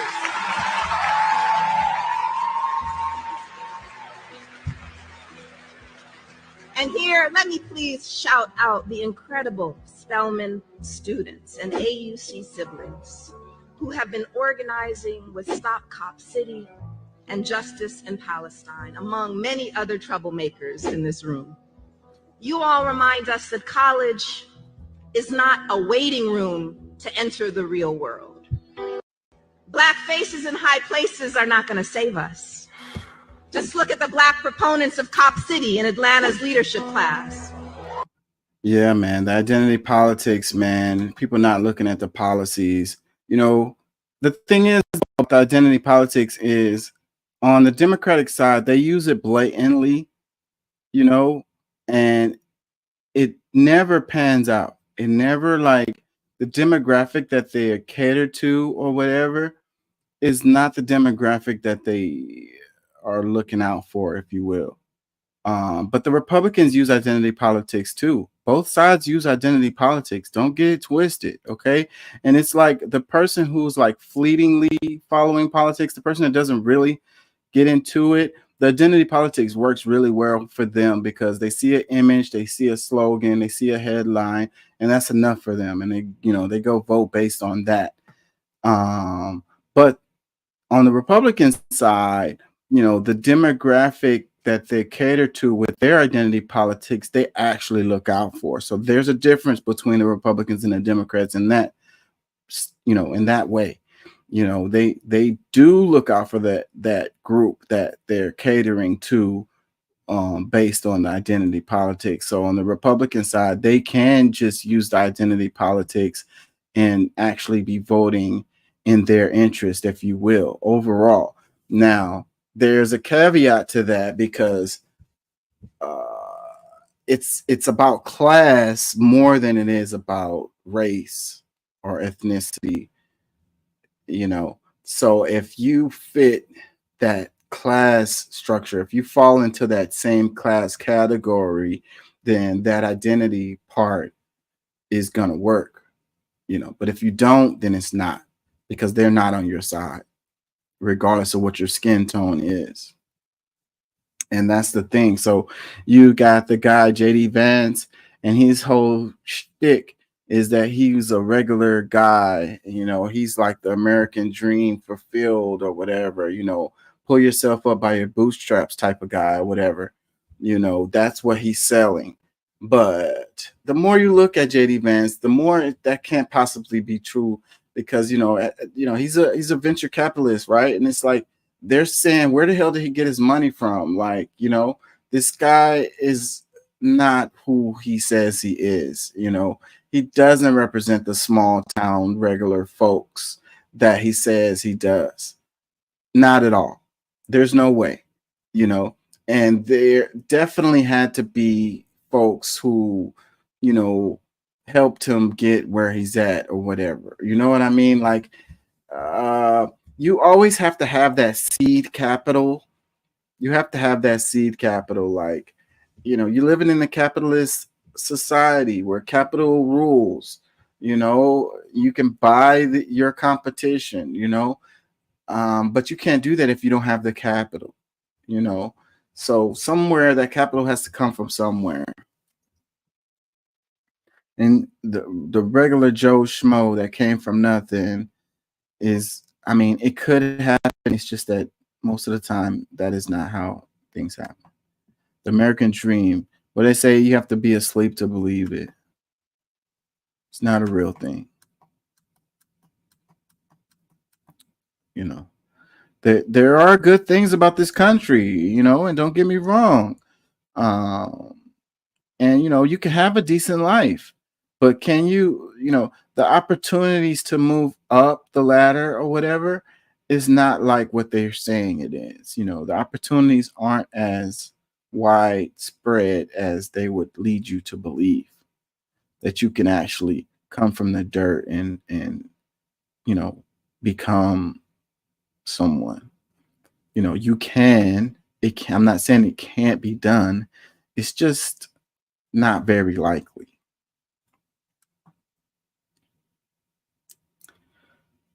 Fox News, it says, I'm going to tell these woke administrators if they're going to break the law and not teach it, they can go to California.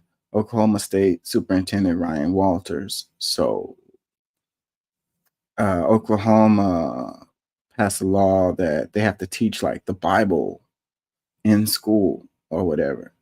So yeah, there's that. So you're woke if you don't want to teach the Bible in school. How ironic is that phrase, that you're woke if you don't want to teach the Bible in school? I wonder how comfortable would they be with them teaching from the Quran in school, you know, or any of the other religious texts. Specifically, the Bible is the one you need to teach in school, or you're woke and you're going to be fired if you're in Oklahoma. So Fox News, seeing red, state schools district roasted for defying Bible teaching requirements in classes. Oklahoma's education leader shares his stern message. Comment, it says, as a Christian from a living in Oklahoma, this is humiliating. It's mine and my husband's job as my kids' parents to teach them about the word of God in our home, coupled with our church. The world didn't fall apart when the Bible was taken out of school. If it fell apart because parents fell apart in the parenting in their own lives, what keeps the Quran and other religions from enforcing their teachings in schools? This isn't a pick and choose buffet. I don't want my kids taught other religions. Keep it out of the schools and in the homes where it belongs. Another comment. The Dems hate the Bible because whatever the Bible says not to do, they are doing it. Oh my God. The Dems hate the Bible.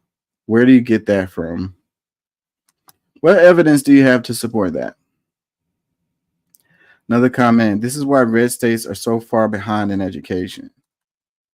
Another comment. Okay, this is the creepy Christian nationalism everyone talking about, forcing schools to teach religious texts.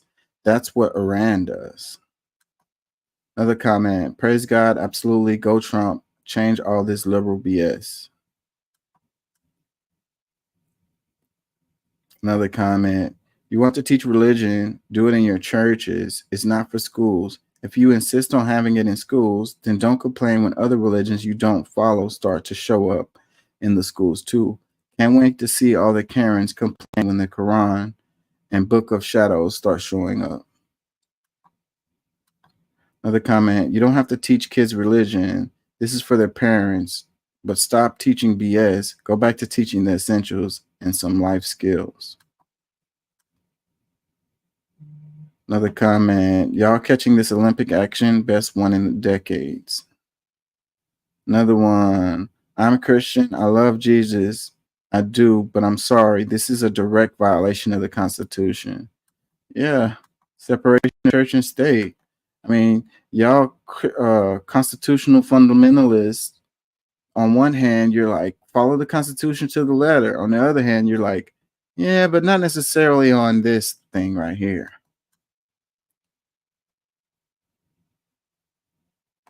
Another comment.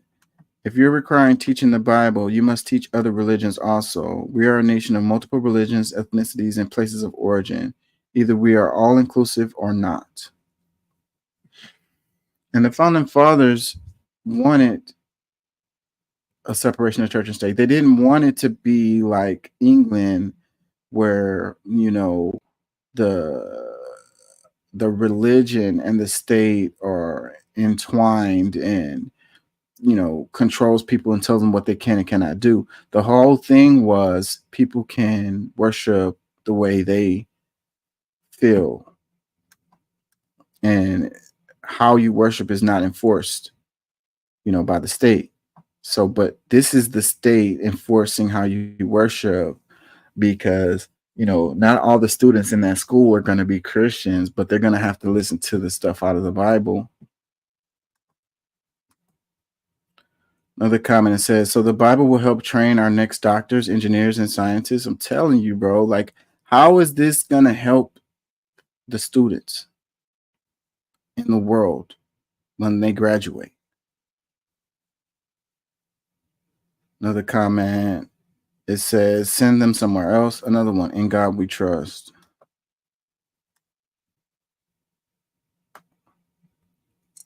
You know, in God we trust. Yeah, so which God are we talking about here?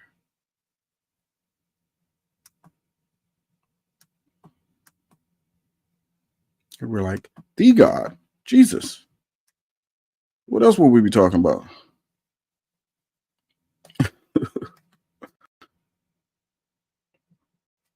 You must worship the devil. It says, why is the Golan Heights of strategic significance? So yeah, if you haven't caught the news, there was a strike that hit the Golan Heights. I want to say it was the Golan Heights. I hope I'm not wrong on that. And 12 kids died as a result of it. The news media has been covering it like crazy. And Israel has already. So they said that Lebanon did it. And, Hezbollah, they said, no, we didn't do it. So I don't know. It's hard to say whenever wartime propaganda, who's to know what the hell is actually going on? Who the hell knows? But they said they didn't do it. But Israel was like, they did it. And they already retaliated and attacked southern Lebanon with multiple bombings. So, it's embarrassing to Israel whenever something like this happens.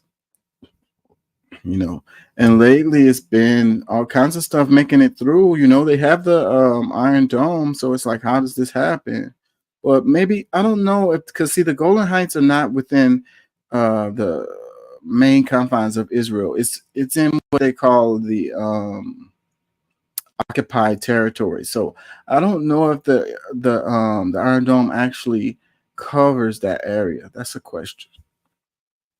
Either way, this puts a lot of pressure on Netanyahu because the people are like, bro, a lot of the people are like, man, we want the war to end, especially when it comes to the point where our people start dying. Like, can we end this so people can stop attacking us? So he's under a lot of pressure. And every time something like this happens, the pressure increases. Al Jazeera posted this. It says, Moon Rabbani, a non-resident fellow at the Center for Conflict and Humanitarian Studies, says the occupied Golan Heights is a mountain range that allows Israel to threaten the rest of Israel, including the Syrian capital. So it's a military position. It benefits the military to have this position. But they're saying that it's illegal occupied territory. Another comment says, the real question is, why is this Syrian land occupied by Israel, even though the UN and the world told Israel to stop occupying it? What's the point of the so-called international law? Another comment says, because it's a source of water. Another one says, Israel steals Syria's oil. Yeah, that's another part of this story that I think is lost, and it's like occupied areas of Syria just so happen to be the areas that produce the oil over there. And the Syrian, it was covered in the news a lot some years ago, but that conflict hasn't ended. It continues, and it's really complex because you have the aerial support from Russia, and you want to keep this from becoming a global conflict. And it's basically an area for proxy wars against the major powers. The major powers are having, proxy wars against each other. And one of the battlefields, it's Syria, basically, is what I'm saying. Somehow Syria made it through. I mean, with the support of Russia, but, they wanted Syria to no longer, they basically destroyed it. But Syria is pretty damn secular, and they have Muslims, they have Christians, so that one doesn't fit the narrative of like Christians versus Muslims or Jews versus Muslims. It doesn't fit that particular narrative. So that's another reason why they don't cover it in that way, because it doesn't follow the narrative. It's about resources.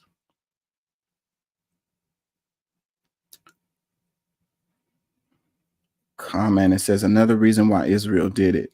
And I was wondering about that too. And I mean, I hate to make those kind of speculations, but when Hezbollah or Southern Lebanon says that we didn't do it, you know, it makes you wonder, because why would they lie about that? Why would they, you know, because they're at war with them. So, you know, them attacking them in that way would fit, you know, they're at war. So it'd be like, yeah, bro, we blew those people up. Whatever, man. Shoot, y'all been killing civilians like crazy. So hey, we did it too. But they said they didn't do it, and that's what's like makes me wonder. And the first thought I had was false flag event. First thought I had. I always want to be careful making statements like that, because it's dangerous and it's not right, especially if it's not right, you know. So we don't have any evidence to support the idea that it was a false flag. Okay, so I know that as time goes on, we'll get more information about this, but you know, we're not going to get it from Israel. Another comment says Russia must assist Syria to liberate Golan Heights from Israel. Another comment, totally twisted. Syria used the Golan to attack Jewish farmers from 1947 to 1967. They lost the Golan on a war of aggression. Since then, Israel never threatened the Syrian regime. This page is a joke. That is all not true. Like, I don't know about the part with the Jewish farmers. I don't know about that part. But as far as the part where he says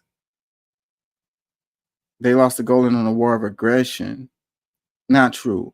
And he says Israel never threatened the Syrian regime, not true. They've been in war with them for the longest now. I mean, right here it has them saying that they have occupied territory within Syria. So come on. That's present aggression.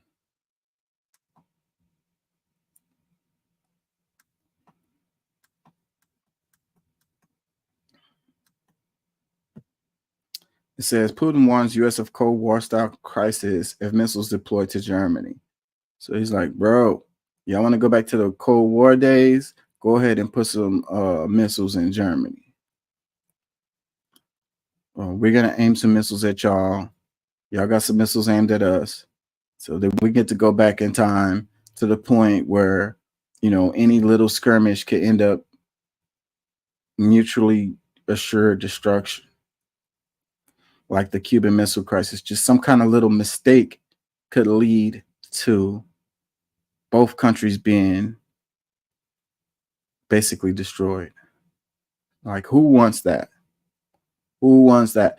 People will be like, oh, America, you know, America's so gangster. We would whoop their butt or whatever. Okay. I mean, that could be true. You know, after everything is said and done, maybe the United States would win. But how would the United States look afterwards? It will be no longer the way it looks today, and it will be changed forever, and a lot of people will die. You might be one of them, screaming America. Al Jazeera caption, it says Russian President Putin Vladimir threatens to relaunch production of intermediate range nuclear weapons and station them within striking distance of the West if the U.S. deploys missiles to Germany. Y'all better heed that, man. Y'all better listen to that, man.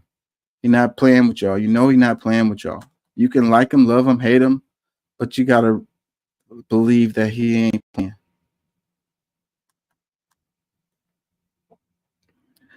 First comment, it says the U.S. needs to stop poking the bear. Telling you, man. Telling you, man, the bear might just freaking get upset.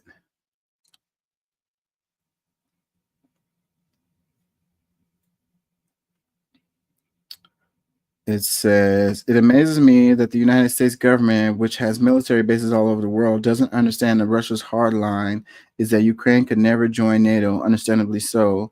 That would put the U.S. base on Russia border, hence the current war. The United States would never allow Russia to put a military base on the Mexican border. As the United States, we need to mind our business regarding Russia and China. You know, I don't see how, the logic in it is crazy. It's like, well, we're more gangster than you, so we're gonna put missiles on your border. It's like, you better not put no missiles on our border, but we could put missiles on your border. It's like, I mean, that might work with certain countries, but every now and then, or sooner or later, you're gonna run into that country that's gonna be like, F you, bro. Like they might be willing to die, like literally, and be like, you know what? Kill us then, okay? All right? Like, we all willing to die for this. Like, no. We're not gonna allow this, and we're willing to die for it. Are you willing to die for this? The look on this dude's face is, we're willing to die for this, bro. Yes, we're willing to die for this. Don't play.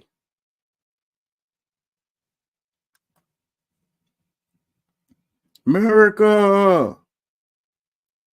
Another comment says, this is why Europe should understand that the U.S. is not their friend. They're literally using them as a shield and a proxy against Russia, because the worst case scenario is Russia clashing with Europe first, which could happen. And I've been saying ever since when they were putting all of those sanctions on Russia, and a lot of those sanctions didn't really hurt. Well, Russia found ways around them, and eventually it just hurt Europe, countries in Europe, in a lot of ways. And it's like, at some point, one or more of those countries are going to be like, hey, we got to look out for our people first. So the United States is on that BS, and our people are suffering. So, and if a world conflict jumps off, you can't be sure that all of those, Eastern European countries are going to ride with the United States, bro. I mean, look at World War I, look at World War II. Who ended up on one side or the other, wasn't clear, until the fighting actually started. And that'll be the case again. And you'd probably be surprised. The world has changed since World War II. It has changed a lot. So who is on whose side, who is to know until this stuff really hits the fan. And you might be surprised on which ones decide to ride with Russia instead of the United States. They decide to ride with China, Russia, the whole BRICS. Most likely the BRICS are going to ride with each other. North Korea. Bro. Another comment that says, America and Russia imperialist proxy wars while the Middle East suffer the consequence as host nations.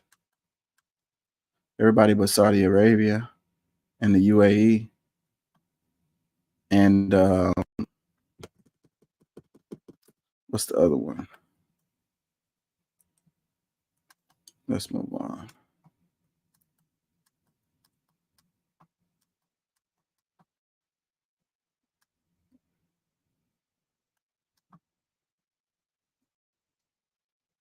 What the f-? Like, how are they allowed to do it when other Americans can't? Sunny Santa Monica, California, seemingly a world away from Washington, D.C., is where we found Chris Josephs and his different morning routine.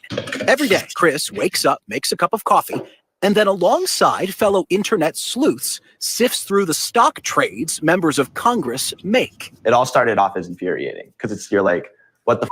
Like, how are they allowed to do it when other Americans can't? As long as a trade is reported before 45 days, there's no law preventing members of the House or Senate from trading stocks, even if the bills they pass or committees they sit on could influence a company's stock price.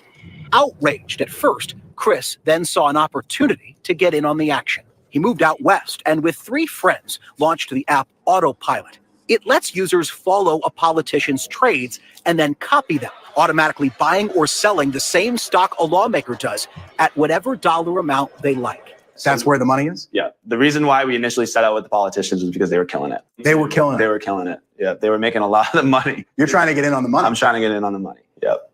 What the like, how are they allowed to do it when other Americans can't? Sunny Santa Monica, California, seemingly a world away from Washington, D.C., is where we found Chris Joseph. You know, why are they allowed to do it is a very good question. But I guess if you can't beat them, join them, right? You follow their stock trades, and you know they have been beating these investment firms who their whole thing is to be the best at, you know, predicting stocks and, you know, making money for their customers. And the Congress has been consistently beating these big, huge hedge funds and stuff that's what they do for a living. And it's crazy. So like, I mean, I guess you can't blame somebody for freaking like I said, you can't beat them, join them, I guess. So this guy made an app that follows the stock trades of Congress, and you get to follow their trades. So they got insider knowledge. So you're probably going to win more than you're going to lose if you follow those guys. What a situation we're in. You know, the corruption is so crazy that you can, you know, create an app that follows the stocks trades of Congress people and probably make money. Politician Trade Tracker posted this. It says, it's been a fun one, boys and girls. Brick by brick, the world is taking notice of the absurdity of the politicians trading stocks. Won't stop calling them out till the ban is in effect. Comment says, thanks again everyone for all the support, posting for transparency's sake, but again, best way to show support is to check out the autopilot. Tell a friend and let me know if you have any questions.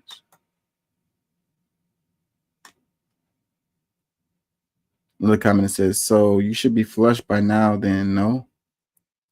Another comment that says 10% penalty if they get caught, not really that big of a deal when they're up 100%. Another comment, my one issue with the bill is they're opposing to continue to allow their family members to trade stock, but I'm assuming they don't have to publicly report trades of an immediate family members.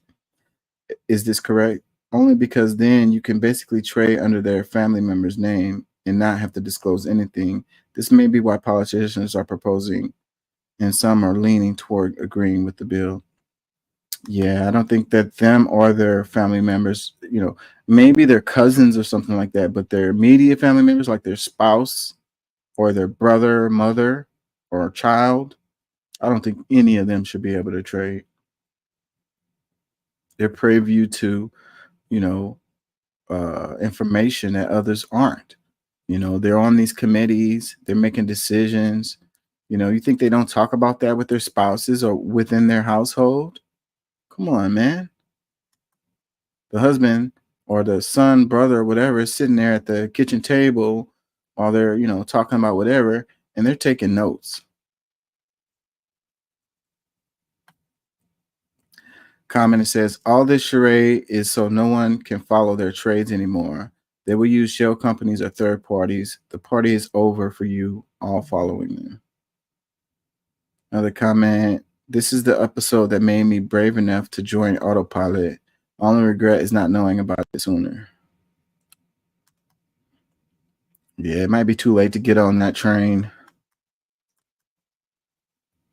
Once it becomes so popular that they have like apps and stuff, yeah, that train has left the station. Here goes Buttigieg talking, and he's going to use weird a couple of times, y'all. Check this out.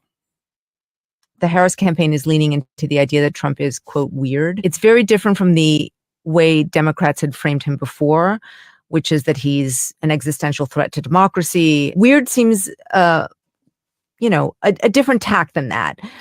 What do you think of that strategy? Part of the promise of a Kamala Harris presidency is actually the prospect of a comparatively normal Republican Party. What I mean by that is, you know, beating Donald Trump the first time in 2020 ended his term, but it did not end his grip on the GOP. Beating him twice would, I think, have a different effect on a lot of people in the GOP who know better than to be on board with him. He goes against their values too, not just my values, but they've gone along with it because they think it's the path to power. And it would become abundantly clear that that is not true if we beat him, not just the way we beat him in 2020, not just the way we indirectly beat him in 2022 in the midterms, but beat him a second or so to speak, third time. And we will always have fierce and meaningful disagreements between Democrats and Republicans, but there's a chance of that difference, those debates, being a little less ugly, or to put it another way, a little less weird. The Harris campaign is leaning into the idea that Trump is, quote, He's really good at how he uses his words. I ain't gonna even lie. Like his lead up to Little Less Weird was extremely clever. Like he was writing a story or something. Like, yeah, I ain't gonna lie. The way he used his words was really, really clever right there. New York Times. Pete Buttigieg thinks a victory for Vice President Kamala Harris November might finally loosen down Trump's grip on the GOP. Read or listen to more of his conversation with Lula Garcia Navarro on interview at the link. Yeah, so Pete Buttigieg, a little less weird. Look at this. It says, "Make America Less Weird, Harris 2024." Man, I hope that don't end up being their campaign slogan. Like, that is terrible. Make America a little less weird. That is a terrible slogan, bro. Like, it's comical. Like, that's perfect for Saturday Night live skit. That's a perfect Saturday Night Live skit. Make America Less Weird. It sounds like a skit, does it not? Like, come on, man. You can't be serious. Little less weird. Weird is the word of the day, the word of the week, y'all. Every time you hear a politician say weird, take a sip. Another comment says, "I can't wait till we see him in higher office. His intelligence and eloquence is refreshing." This dude won his position by selling out when they were going against when he was running for presidential election, and Sanders was looking like he was going to win. Pete Buttigieg dropped out. Kamala Harris dropped out. I can't think of the other names. Dropped out. And they all ended up with like cabinet positions and stuff. And Pete Buttigieg was a nobody too. He came from a small district. It was like El Paso or something. And this guy is on the national stage now. Like, as a result, because that's what shows with the Democratic Party, when you bow, when you support them, when you kiss the ring, they you get benefits for that. And you get to get promoted. And that's what happened with this guy.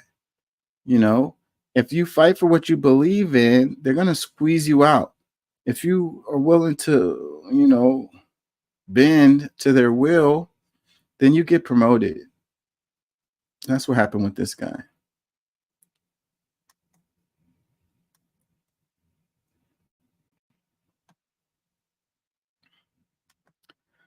Another comment says, "Great interview. Pete is so freaking smart." Another comment, "Brilliant. This is the kind of leadership we deserve. Kamala 2024 and 2028, Pete 2032. Whatever.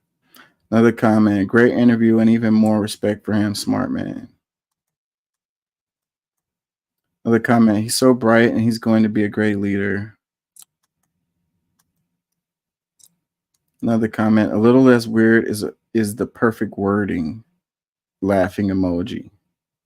Another comment, "Pete is the future of America. He's wise, thoughtful, and respectful, which we need more of."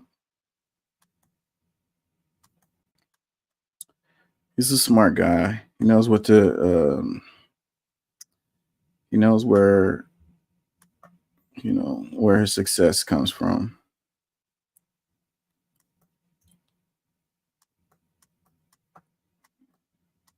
Standing for values, having a spine, and character integrity, not so much.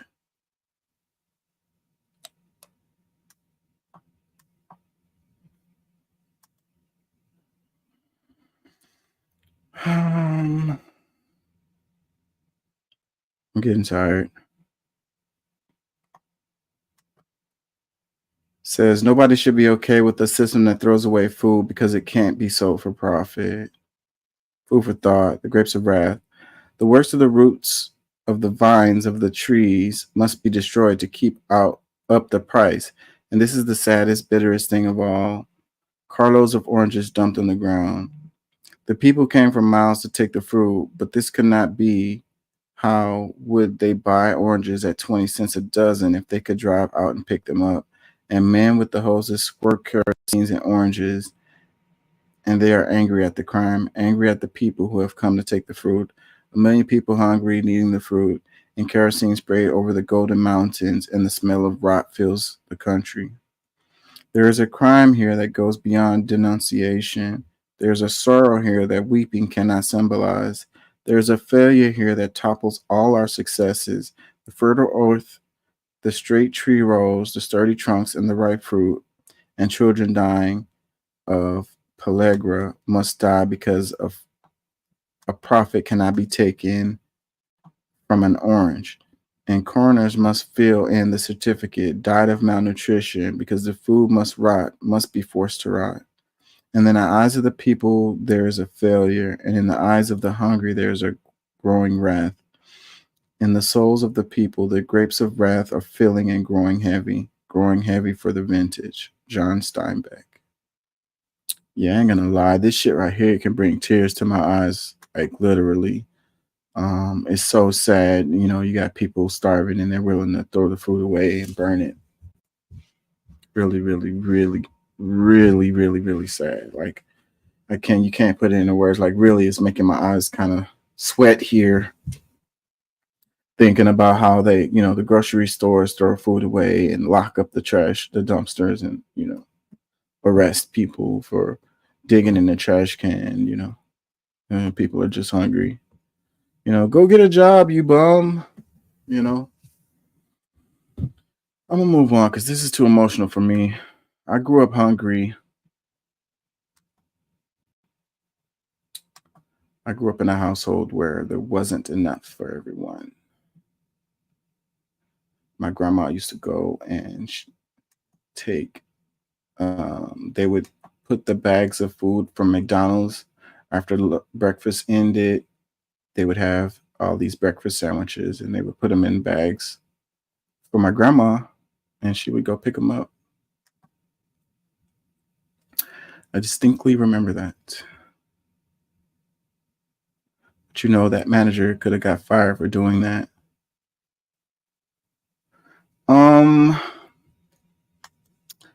Yeah, the Democrats get paid to lose. Even though they're a little less weird. They get paid to lose. It's controlled opposition. It's a game that they're playing. Two wings, same bird. And why do the Democrats seem like they never get anything done? Why is that the case? You know, and people want to say they're incompetent.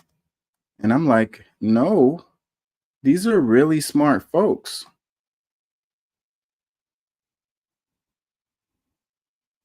Incompetence is not what the reason is behind that. And the way things happen, they continue to happen that same way over and over again.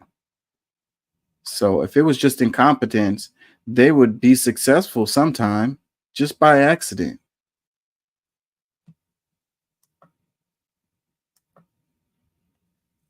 So second thoughts video, why the Democrats never get anything done. Let's watch a little bit of this.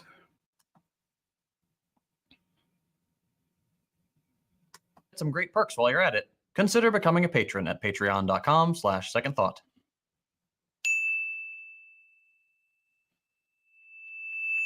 Hey, isn't it weird how every time Congress is about to pass some decently progressive bill, there's always one or two Democrats suddenly ready to come out of the shadows and tip the scales against it?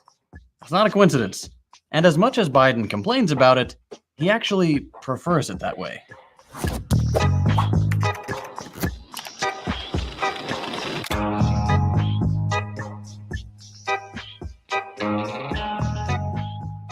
"2024 is an election year, and unfortunately for Biden, his approval rating is in the toilet. I won't go through his whole track record, but just to refresh your memory, Biden promised a $15 minimum wage. Didn't deliver. He promised to enshrine the federal right to abortion. Didn't do that either. He promised to cancel about $10,000 of student debt per person and ultimately came in way under that number. And then, of course, you have the recent stuff with the southern border where Biden's being far more xenophobic and draconian than most Republicans, even after calling Trump out for the same thing and promising to put a stop to the border wall, which he also didn't do. You get the picture, but politicians never keep their promises, so no one's really surprised. Even now, as we're hearing the Biden campaign make basically the same promises because, trust me, this time is going to be totally different. They just needed more time. Now that he's on the campaign trail, Biden is mostly pinning the blame for this sort of stuff on Republicans. It's time to rally every last Democratic voter behind him, and with a solidly Republican House and a sort of blue Senate at the moment, the reason things like that border bill didn't get through was because it was blocked by a strong Republican opposition. So it makes sense that Biden is really keen on making them look like obstructionists. But that really doesn't explain all the broken promises. For about 2 years, Biden and the Democrats had all the power you can get in American politics. The presidency, the Senate, and the House. Everything swung blue in 2021. People elected Biden on a pretty tame set of progressive promises, ostensibly gave him and the Dems all the levers of power to make them happen and a good chunk of time to deliver. And instead, we got years of disappointment, watered-down proposals, and a "we believe in climate change" Democratic Party that's somehow still churning out alarming numbers of new fossil fuel permits. And to explain all that, we heard a very familiar excuse. Back in 2021, for example, Biden said this. I hear all the folks on TV saying, why doesn't Biden get this done? Well, because Biden only has a majority of effectively 4 votes in the House and a tie in the Senate, with 2 members of the Senate who vote more with my Republican friends. But we're not giving up. It's nothing we haven't heard before. When progressive bills die in the Senate, the story is always more or less the same. Liberal outlets and Twitter accounts start blasting whoever it was that flipped the last vote, whether that's a mansion or a cinema. Biden delivers a passionate "somebody really should do something about this, not me" speech, and that's either the last you ever hear about it, or 10 months later the bill has a new name, $10 billion in extra defense spending tacked on, and hardly anything left from the original. This sort of thing has been happening for a long time, and it's not without consequence. If you've been following politics for a bit longer, you might remember guys like Joe Lieberman, who, like Manchin today, sort of made being the Democratic Party's rotating villain his whole personality. He's dead now.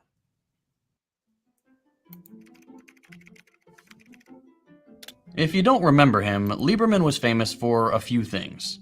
Being aggressively pro-Iraq war until the day he died, and back in 2009, rejecting Obama's plan to include a public option in Obamacare. The public option would have been a federal health insurance system that could compete against private insurance and drive prices down. In very simple terms, it would have made healthcare cheaper and made private insurers lose money. It's not quite abolishing private insurance the way Bernie's Medicare for All plan would have, but still, it was something. Anyway, in 2009, the Democrats had the votes in the Senate to pass the ACA with the public option provision included. Most Democratic voters and most Americans were in favor. And suddenly, right before the vote, in comes Lieberman, vocally opposing the public option, threatening a filibuster, and because he was the deciding vote, ultimately forcing the ACA to be drafted without it. The public realized what was going on, that even if Lieberman could block a vote by being a dissident and preventing the Democrats from having the 60 votes they needed, like the Republicans under Bush, the Democrats could use reconciliation to pass the ACA with a public option with only 50 votes. Then, once again, out of the woodwork comes Jay Rockefeller, another Democrat-aligned senator suddenly reversing months of his own pro-public option rhetoric and refusing to vote for it because, well, the timing isn't very good. Why wasn't the timing very good? Well, because the timing allowed the Democrats to actually exercise power in a way that would have benefited their constituents. Typically, that's good. But for the Democrats, these are very bad circumstances. Hey, actually helping the American people, actually doing what they ask us to do, like that's bad. That's not what you're put here to do. Like, get the hell out of here with that crap. And it's always like they blame somebody. It's always blaming, pointing fingers. The Republicans, that's the reason why we can't get done what we want to get done or whatever. Or it's this guy, Joe Manchin, or Christian Simmons or whatever. Like, it's always a person that's, in their way or whatever. Like, they know how things work and they know, it's all about like selling it to the American people that they are really trying to get something done or whatever. And, it's all a game. Ultimately, the corporations win every time. They win every time. The American people lose every time.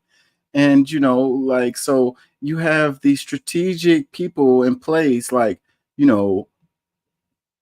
let's say Democrats that run as Republicans and Republicans that run as Democrats or whatever. And then they're just like, we're just more centrist or whatever, and they vote against the party. They vote against the party at the moments where the party can actually get done something for the people or whatever. But, it only happens on the Democratic side because the Republicans ram through what they want to get done every time. They have less of a majority than the Democrats and they get done what they want to get done. They ram it through. And the Democrats have like a overwhelming majority and then they don't get it done. And then they blame it on the Republicans every time. Or they blame it on the one Democrat or two Democrats that are, voting against the party, if you will. But it's part of the game. Like I'm saying, good cop, bad cop, ultimately what happens is what the corporations want to happen. And they just want to keep this game going so people can be, going to go vote or whatever. And they think that the next guy that comes in is going to make a difference. It's just a damn game. The Democrats get paid to lose, and that's what their job is. Their job is to be good cop, and be like, I'm looking out for your best interests or whatever. So tell me the truth of what happened. And then here comes the Republicans to beat you up and and be like, I'm going to beat you up. And then you tell me what happened, or I'm gonna beat you up some more. And then here comes the good cop. The Democrats come in and they pull the Republicans off of you, and they're like, stop doing that. This guy is a horrible guy or whatever. I'm the good guy or whatever. So tell me, what really happened or whatever. And it's just, that's the game, man. Because they force them to either find people willing to go back on their word or actually follow through on their promise. So why does this happen? Why do we always seem to have these obstructionists within the country's major left party blocking even mild center-left policies? On some level, there's an obvious answer. And like in most American politics, that answer is lobbying. Take Lieberman. Over his career, insurance companies had contributed nearly $500,000 to his campaigns. Pharmaceutical companies almost certainly played a role too, with Lieberman's wife having several jobs in lobbying firms known for being cozy with Big Pharma, and that would have benefited from Lieberman's obstruction. The same goes, obviously, for guys like Joe Manchin, who's well known for being staunchly pro-fossil fuels and killing every bill that would lessen the US's reliance on them. Between 2017 and 2022, he was the #1 recipient of oil and gas and auto industry money to the tune of several $million. And Joe Manchin also has businesses that benefit from it. Like, I want to say he has coal businesses. So yeah, they benefit, he personally benefits monetarily from, not switching to renewable energies. So, and I'm sure people like him, the whole reason why they get into politics is to protect their, economic situations. And you can say the same about centrist Democrats in the House. Earlier this year, 8 House Democrats asked Biden to lift a pause on liquefied natural gas export permit approvals. According to Jacobin, 4 of them received more than $1.6 million in oil and gas donations, and the other 4 got more than $300,000 from the energy and natural resources industry. This flies in the face of a Democratic Party that is very publicly outspoken that climate change is an existential threat. But those examples are all very direct, somewhat out in the open campaign donations. If receiving money from lobbying groups while in government doesn't sound like enough of an incentive, there's always the reassurance of the revolving door. See, being despised by your party might make your seat a little less stable, might make your party more reluctant to select you for candidacy for your state, and might generally attract a lot of hate you might not want to endure for decades. For those who don't like being public targets, there's always the option of bowing out and getting just a regular lobbying gig where the connections you made in Congress are incredibly valuable. And sure enough, roughly 60% of retired lawmakers land in jobs where they end up influencing federal policy for significant salaries, at least in the exiting class of 2019. How many times has this thing happened? And it's like these corporations, these little bitty, like slightly progressive bills that come across may not affect their bottom line very much, but they're afraid of a trend. They're afraid of progressivism trending, and if one little thing passes, then maybe another one, and then another one, and then another one, and then a big one comes along and passes. That's what they really be worried about. So they're like, we got to stop this in its tracks right now. We can't allow a progressive trend to take hold in the politics. That's the case for Joe Donnelly, a conservative Democrat named as a partner in 2019, his centrist friend Doug Jones, and your favorite, Joe Lieberman, who left office back in 2013. This possibility to cash out by staying cozy with corporate lobbyists matters to conservative Democrats. How do we know that? Because none other than Joe Manchin told us so back in 2021, when he opposed the For the People Act that would have slowed down this revolving door and made it harder for congresspeople to become federal influences. Manchin wrote his own version of the bill that cut that specific ethics provision and would set up him and his centrist buddies for the foreseeable future. And these are the little lines in the bills that we miss. And that's why they put the names of the bills at certain ways, because they know people aren't digging through the details or whatever. And, the name of the bill sounds good, but then they take all the teeth out of it. They take all of the provisions out of it that will actually have impact. It should be that these, politicians shouldn't be able to go get cush jobs from the corporations that they were supposed to be holding accountable when they were in office, and then get out of office and then go work for them. Like corruption. This happens on both sides. But let's get back to Lieberman for a second, because the especially egregious cases of this lobbying influence are probably best represented by his group, No Labels. No Labels is a nonprofit/political party started in 2010 with the purpose of bringing together centrists and moderates in the US to grab seats from progressives. Their rhetoric is predictably uninspired and mostly characterized by calling themselves representatives of the common sense majority, while throwing everybody who doesn't work with them under the extreme header, in a country with 2 nearly identical parties. Anyway, No Labels doesn't publicly reveal who its donors are. As a nonprofit, that's technically allowed, if a little weird.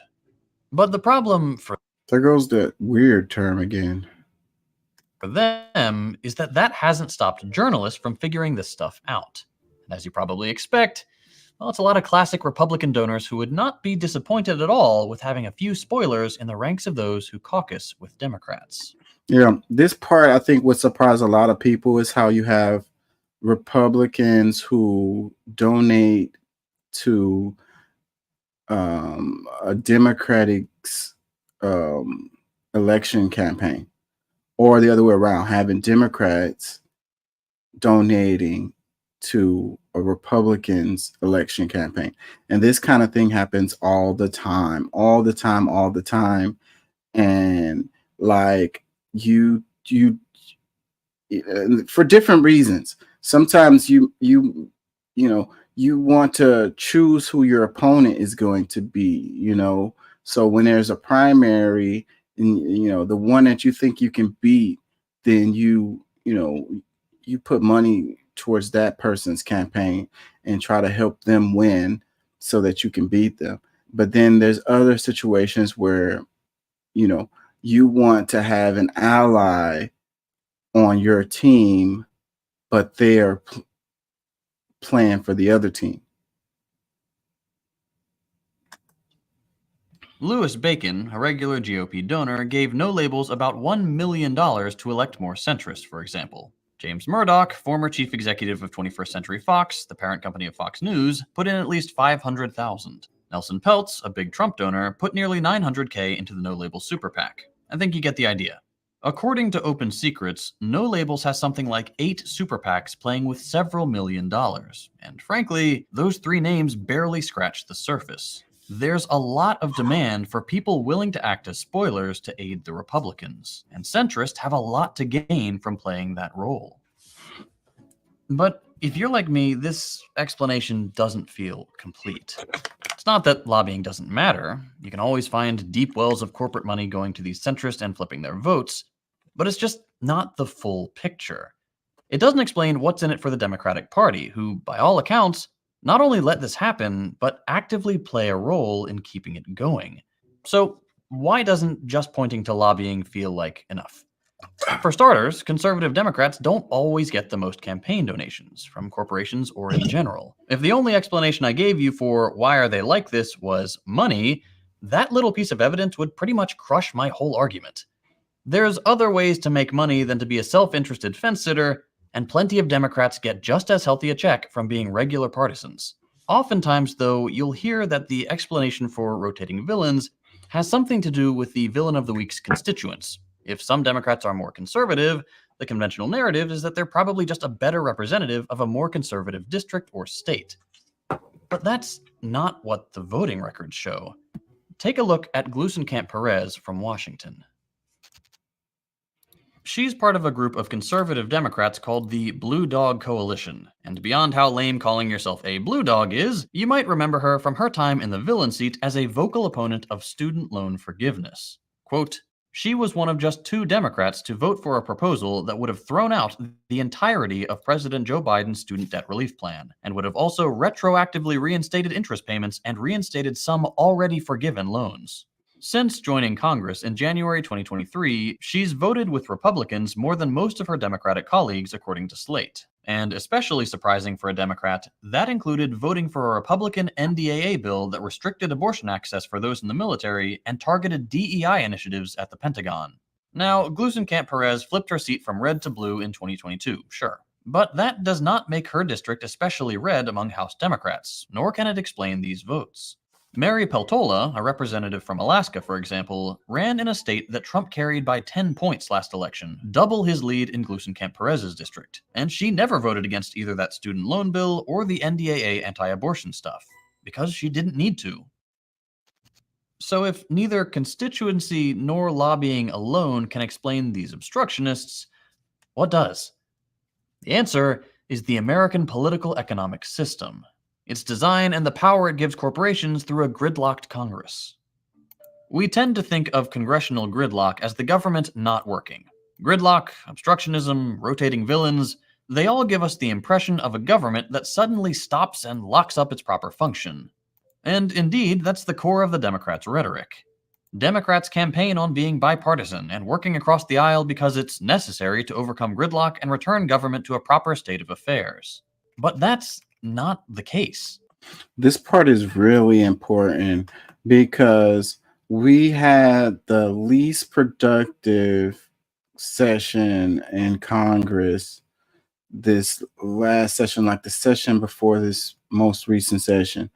The least amount of like legislation that made it or whatever.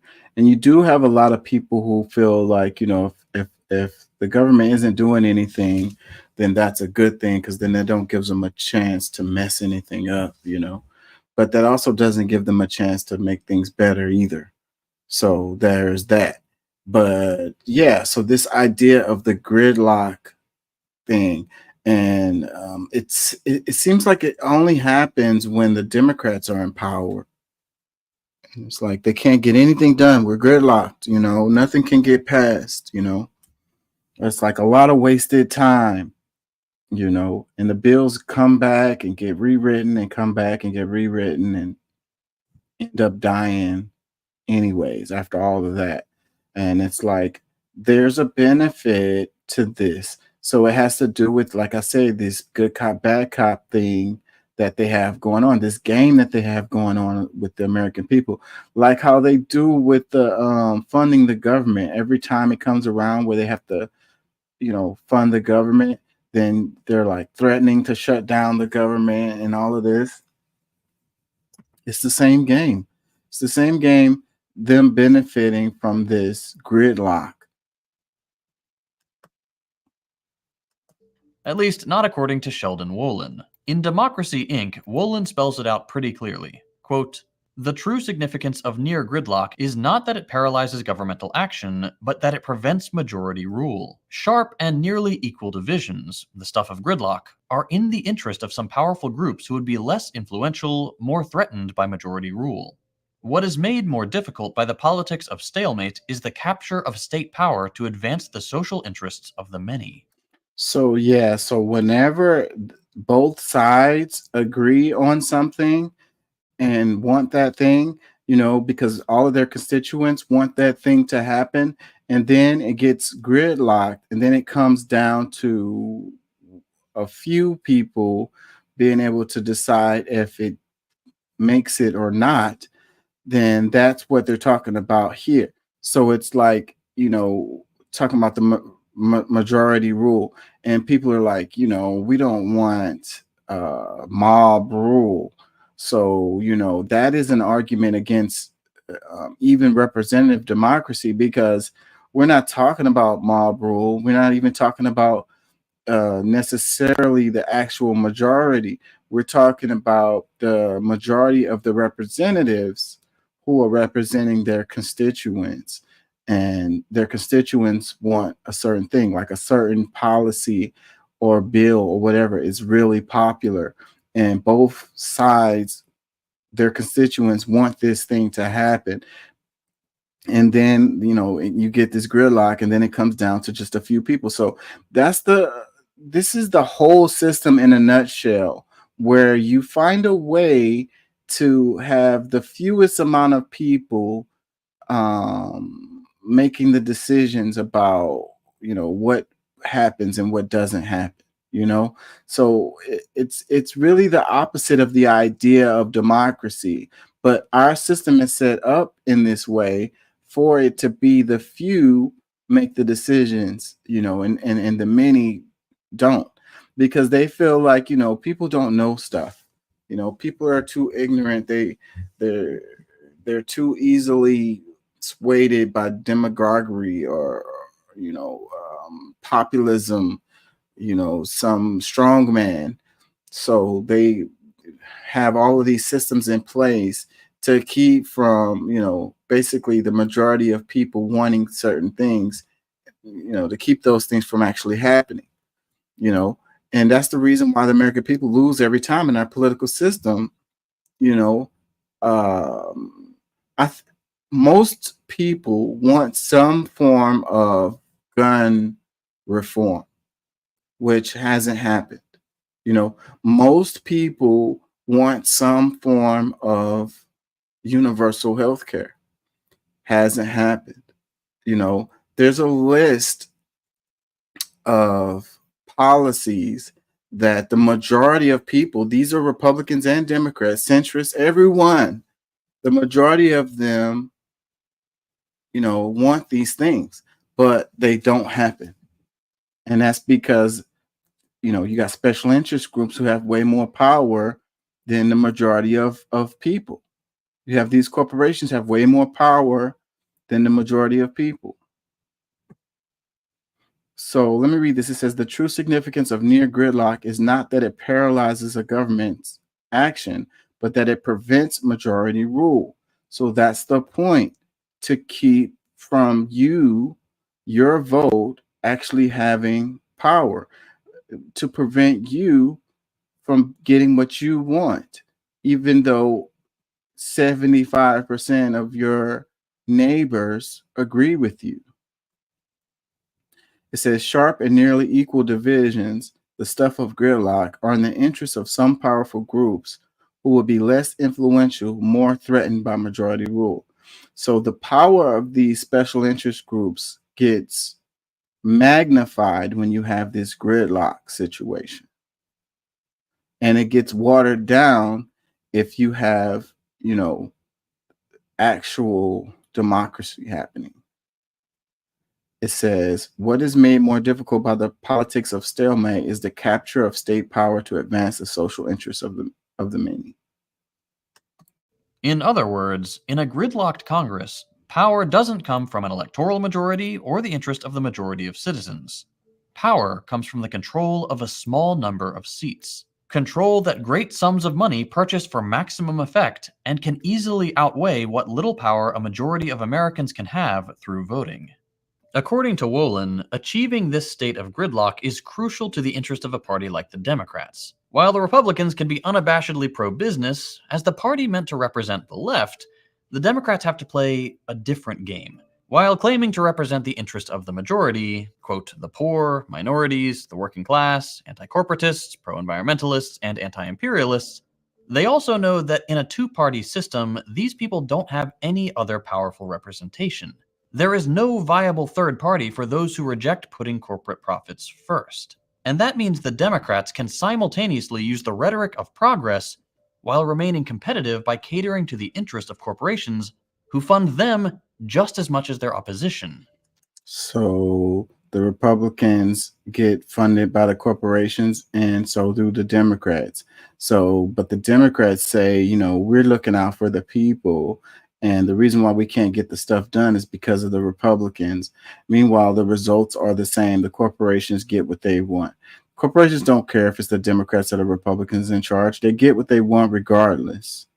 So, you thinking that, Kamala Harris is going to come and save the day, or Trump is going to come and save the day, is ludicrous when you really understand how the system works. They're all going to benefit the corporations. It's the good cop, bad cop, looking out for the corporations. And, one side is pretending to look out for the people, just to get your votes. Meanwhile, when the stuff hits the fan, they're gonna look out for the corporations every time. Democrats always need to remain a pro-business party if they want to stay in power. They also need to be seen by enough of the voting population as the only home for progressive politics. To square that circle, the Democrats need to have politicians who allow them to profess their supposed progressiveness without actually needing to deliver on it. So they get to pretend to be progressives, but they don't have to actually do it, because for them to continue to maintain power, they have to take care of the corporations, because the corporations are the ones that actually have the power. And that's the thing when they talk about the freaking the economy, or they talk about inflation. They're like, oh, President Trump was in office and my inflation was way lower and the economy was way better. And it's like Biden is in office and the inflation is crazy and my personal economy is sucking. And I'm like, bro, neither one of them had anything to do with that. Like, one of them may have been in office when the inflation was lower or whatever it was, but it wasn't as a result of their policies. Okay. These people don't control this stuff. They really don't. Like, it was a guy was talking at the job and was talking about how oil prices related to how good the economy is doing. And if you look at measures like that, you can measure much better than who is the president. The president don't have any power over that stuff. You guys are crazy for thinking that. The president doesn't tell your job how much to pay you. The president doesn't tell your job how many hours that you can have, you know? The president doesn't tell the grocery store how much to charge for a loaf of bread. The president doesn't dictate how many jobs a corporation hire, how many people they hire. As a result, every election becomes about winning this majority through mobilizing voters with progressive rhetoric. And once the seats have been earned, the extent of political participation for most people is now reduced to being upset about corporate Democrats and the lobbyists behind them, and waiting for the next election. Quote, gridlock establishes the conditions of electoral politics. In elections, the party set out to mobilize the citizen as voter, to define political obligation as fulfilled by the casting of a vote. Afterwards, post-election politics of lobbying, repaying donors, and promoting corporate interests, the real players, takes over. The effect is to demobilize the citizenry, to teach them not to be involved or to ponder matters that are either settled or beyond their efficacy. So you're just waiting for the next election to get your guy in there. And this is the game that they play every time. So those 4 years pass and then these guys are doing whatever they want to do. And then it's like, oh, well, there's nothing I can do about it. Well, you can vote. Well, I can't vote until 4 years from now for the presidency anyways. So like basically you are, what they say, immobilized, demobilized. What it say? Let's read this. It says, gridlock establishes the conditions of electoral politics. In elections, the party set out to mobilize the citizens as voter, to define political obligations as fulfilled by the casting of a vote. So we mobilize y'all to empower us with your vote or whatever. And after that, so let's read this. It says, afterwards, post-election politics of lobbying, repaying donors, and promoting corporate interests, the real players take over. So after you put us in there with your vote, then we have to fulfill our obligations to the folks who really put us in there. You know, we owe them. We got to take care of them. We got to do what they want us to do, regardless of what you wanted when you voted for us, and regardless of what we said we was going to do when you voted for us. It says the effect is to demobilize the citizenry, to teach them not to be involved or to ponder matters that are either settled or beyond their efficacy. So, there's nothing you can do about it. Wait for next election. And then, maybe the next guy that comes in is going to do something different. It's just it's to leave you helpless, and then build up your hope into the next election cycle or whatever. Like, it's crazy. They got a really good game going. Wolin calls this state of affairs managed democracy. It's a system in which, rather than being dominated by the tyrannical majority the Founding Fathers whined about, a careful set of controls is put in place to empower a corporate minority and block any form of majority rule that doesn't align with its preferences. So under this system, winning for the Democrats doesn't mean getting enough seats to do whatever they want. They win the game of politics when they can get just enough seats to do the bare minimum and keep voters coming back without seriously upsetting the corporate backers whose influence is much more important and who they actually need to care about. Basically, the Democrats win by losing. Meaning they lose in getting what they wanted to get done. They won by selling to you that they are looking out for you and that they're actually working for you. Now, weakening popular majorities was always built into the structure of American government, with its electoral college, bicameral legislature, and unequal term lengths between the more popular House and the more aristocratic Senate. But the rotating villain strategy specifically lets the Democrats sit back and retain enough legitimacy by letting just a few of their colleagues take the heat for voting against policies they don't want to see happen. And to make this strategy work, Democratic leadership is highly involved in the process of sidelining progressives and keeping their numbers to a minimum, while throwing their support behind centrists they'll get to scold down the line. For example, it was recently revealed in the American Prospect that 4 former directors of the Democratic Congressional Campaign Committee, the official campaign arm of the Democrats in the House, have been working against progressive incumbents to get conservative, centrist Democrats elected instead. This is the same organization that 4 years ago, while many of these directors worked there, had an official policy against using party resources to attack incumbents. But the difference was that in 2020, the incumbents were the centrists, and now they're the progressives. So attacking them is totally fine. But those are former directors. The fact that they aren't really official Democrats anymore might be enough to dismiss them for some people. Much harder to dismiss, though, are the current Democratic leaders in the House throwing all their weight behind centrists that regularly vote against the party.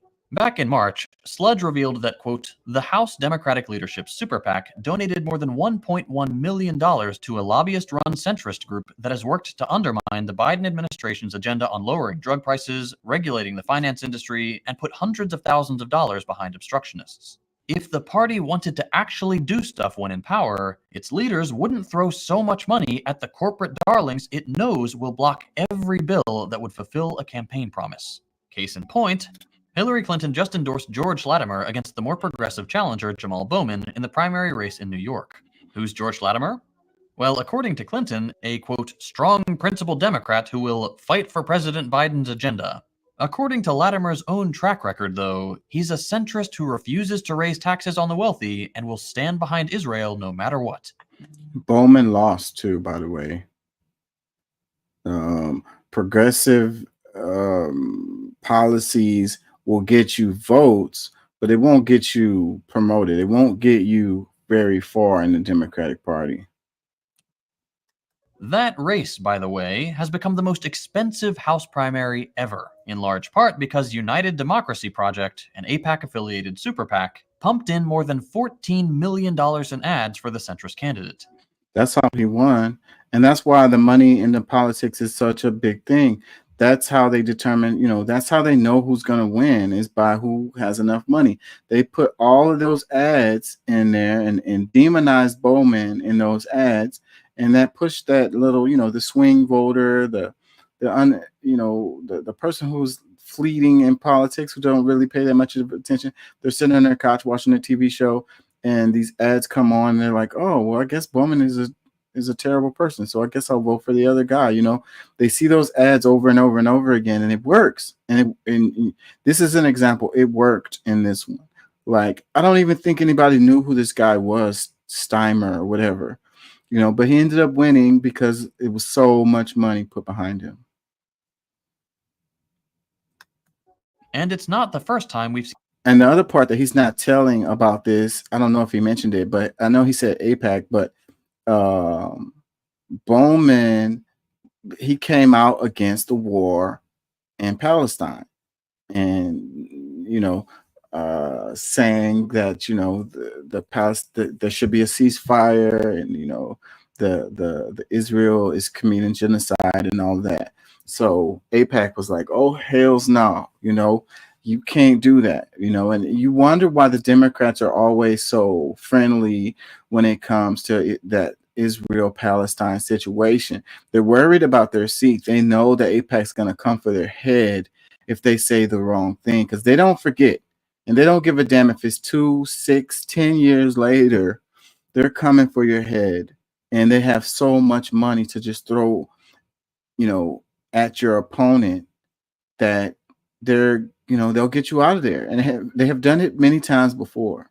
And this is an example. So this guy stood up for Palestinians, and it cost him his seat. Seen Democratic leadership do this. 3 years ago, once again in New York, the chairman of the state's Democratic Party, Jay Jacobs, ran the same smear campaign against a progressive to defend the party's centrist option, one of the highest-ranking bipartisan House members, Carolyn Maloney. But don't misunderstand me here. At the end of the day, what the rotating villain trope shows isn't that there are good and bad Democrats. That's not the point. Just about any Democrat can take on the role of an obstructionist. It's nothing exceptional, and many do.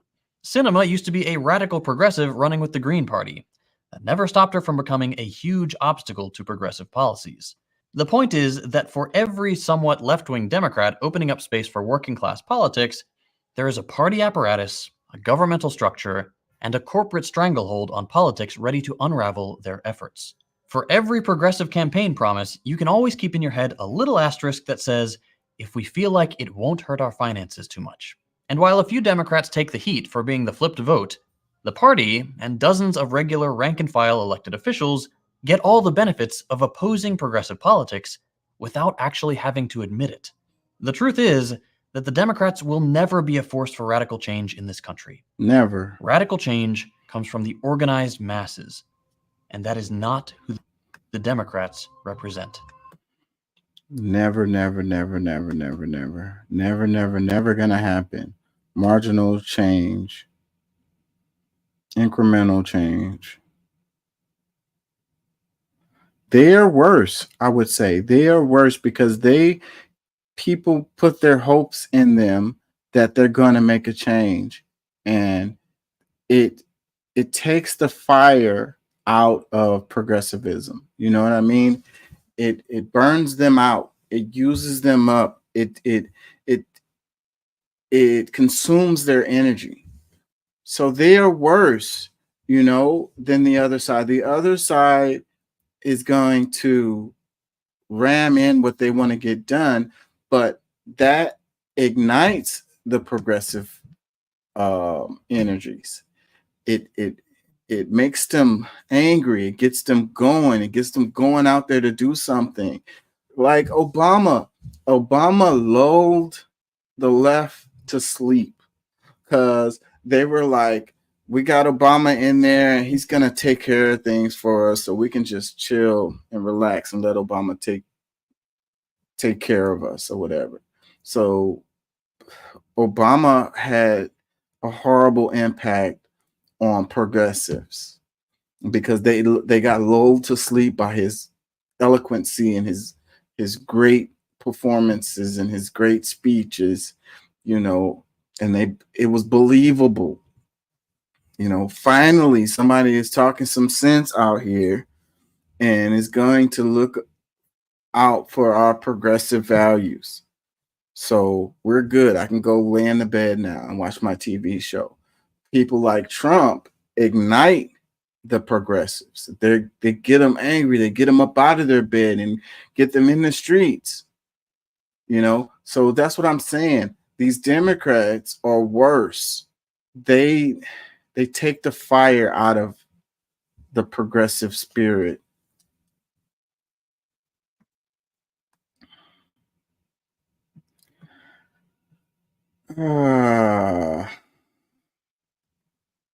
His caption, second thoughts caption, he says, howdy friends. I hope you all enjoy the video. If you appreciate the work we do, please consider becoming a Patreon. Comments, it says, some people say we need a third party. I wish we had a second one. Hi, Jim Hightower. Telling you, man, it's two birds, two wings, same bird. We have the illusion of a two-party system. It's all one party. And that's the reason why third parties are not viable, because they don't want no real competition. They're going to lose if they have real competition. If there was a viable third party, they would win. But there isn't one. They're not on the ballot in all 50 states. They don't really have a real chance to win. And they've been keeping it this way. Every election, they're like, you're throwing away your vote on the third party, which is true to a certain extent. But if people would support third parties more, then we could get to the point where they can actually be a viable. Every election, they're like, you're throwing away your vote. So let me throw away my vote, and then maybe my vote can actually count 4 years, 8 years from now. At least that's something, because I'm still throwing away my vote, voting for the Dems or the Republicans, and everything just stays the same. They need to be afraid of losing power. That's the only thing that's going to get them to do anything. They're not going to be afraid of losing power if, it's Coke or Pepsi. You don't have a choice. We're going to stay in power regardless, because you're going to vote for us because there's no other viable options. Let's make it so where there are viable options. There are viable third parties. So vote third party. Do it. Try to get the third parties on all 50 ballots, all 50 states. So maybe one day, maybe it won't be us, maybe our grandkids will have the opportunity to vote for a third party. There's a lot of stuff we could do. We could do ranked choice voting, but none of it's going to happen if you don't get the money out of politics, because as long as the money, because the corporations don't want to have to worry about third parties either, because now they got to spend more money to, now, the way the system is now, they get more bang for their buck. If there's a third or a fourth party, now they got to spread their money out thin. They don't want that. So they're not going to allow that to pass. And once you realize that it's the corporations who get what they want and not the people, then you can realize that, taking the money out of the politics is the only way to move forward, so that the people can get what they want, so that your vote actually matters, so that your campaign donations actually matter. Comments, it says, we don't have a two-party system. We have a ruling class and a clown show.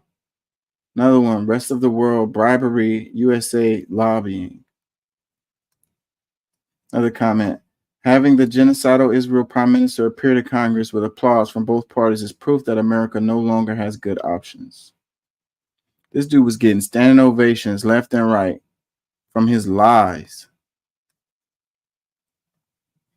Another comment, the fact that conservative Democrats exist is nuts, but explains a lot. They're all conservative, really. We don't really have a progressive, we don't have a real left in this country.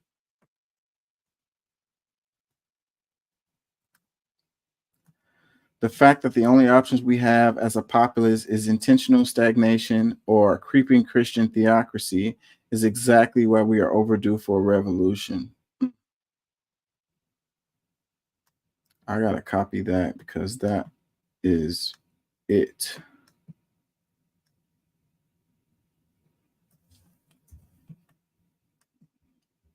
So you want to ask me, I say burn it down and rebuild it from the bottom.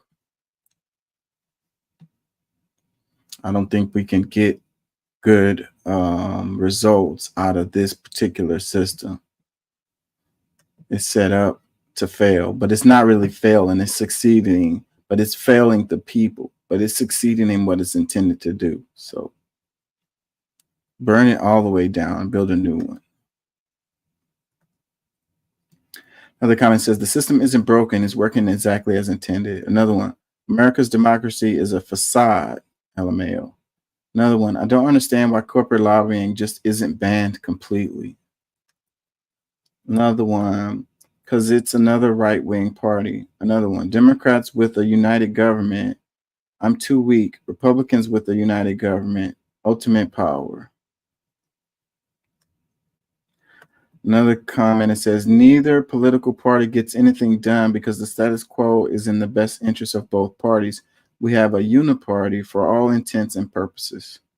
Another one, why change anything when it's the status quo that made you president? Telling you. Why do anything different when, not having integrity, not having character, not telling the truth, not being honest, got you to where you are. There's no reason to do anything different. I mean, once you've reached the presidency, you've reached the pinnacle at that point anyways. Like, where is up from there? And Kamala Harris, fell into her position. Like, it was a series of events, fortunate series of events that landed her to where she is. Not to take anything away from her, but what I'm saying is, she bowed to the powers that be. She was talking very different when she was running for president. But then I guess they got in a closed room and they were like, hey, this guy Sanders is going to win. We can't let him win. if you guys drop out, throw your support behind Biden. We're going to make sure we take care of you. And that's exactly what happened. So, but if she would have stood by her principles and stuff, then she would have lost, and she probably would have went away to become a nobody. So I guess, looking at it from her perspective, she made the right decision. But that just shows our system. The character and integrity doesn't get rewarded.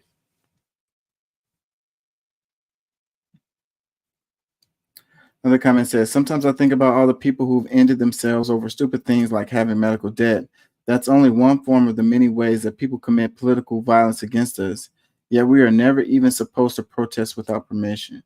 Yeah, you can only protest certain things, like certain things you can't protest. You could see that as a result of the protests that happened on the school campuses a few months ago about the Israel-Hamas war. And you see how they, reacted to that. Meanwhile, you got the neo-Nazi folks, KKK folks running around, and hey, they're like, it's a nonviolent protest, freedom of speech. Where the hell is the cops in the tear gas like they did for the? And it wasn't like these kids was accomplishing much anyways, other than drawing attention to the facts that these hedge funds / universities are putting money and support in Israel. So the kids were like, we want y'all to stop doing that. So it's not like those universities were really going to stop doing that, but it brought attention to the fact that that was happening because a lot of people don't know these things. So it might lead to the children not attending said university.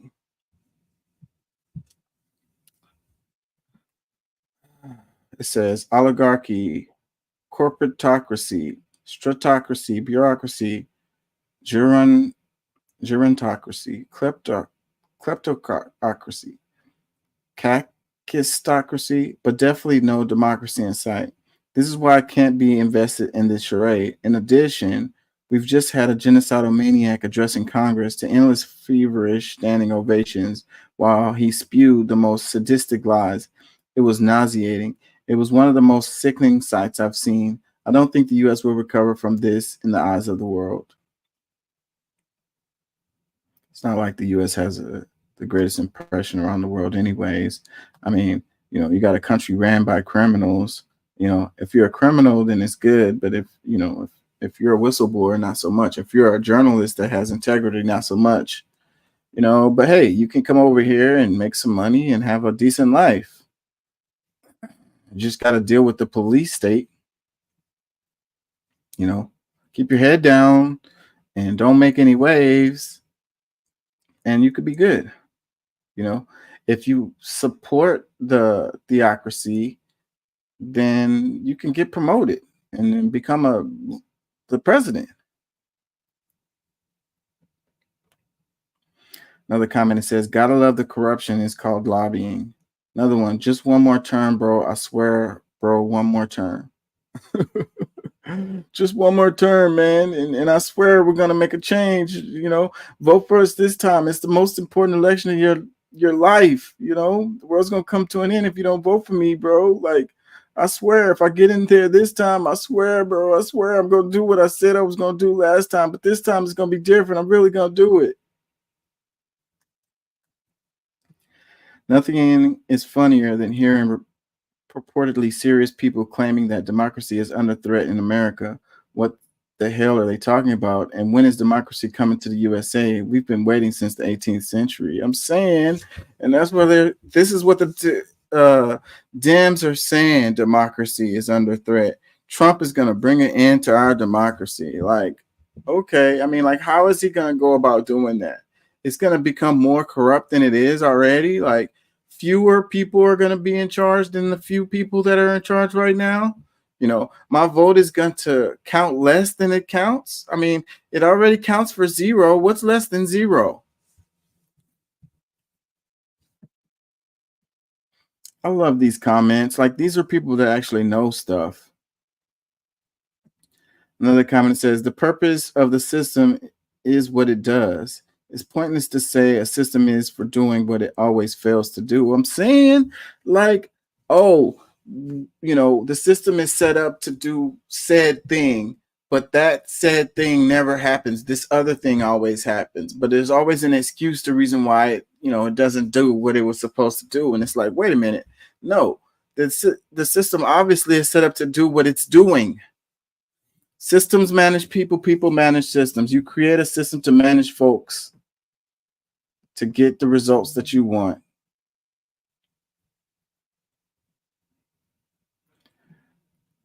Another comment. I was discussing with a friend recently, and I described the USA as having a far right and a less far right party. Telling you, there's no left in this country.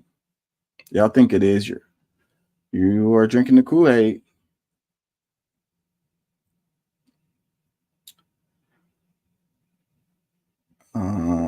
With Hoyt's law, conservatism consists of exactly one position, to wit, there must be in-groups whom the law protects but does not bind, alongside out-groups who the law binds but does not protect.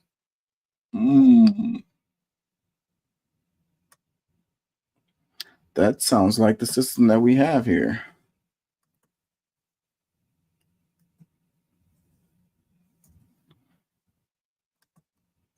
What's up, Valvis, by the way? Thanks for checking us out.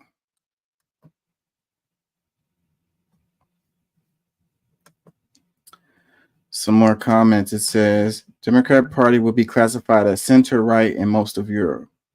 Another comment, Barack Obama, 2007. The first thing I do as president is sign the Freedom of Choice Act. Barack Obama, 2009. The Freedom of Choice Act is not highest legislative priority. 2 years later.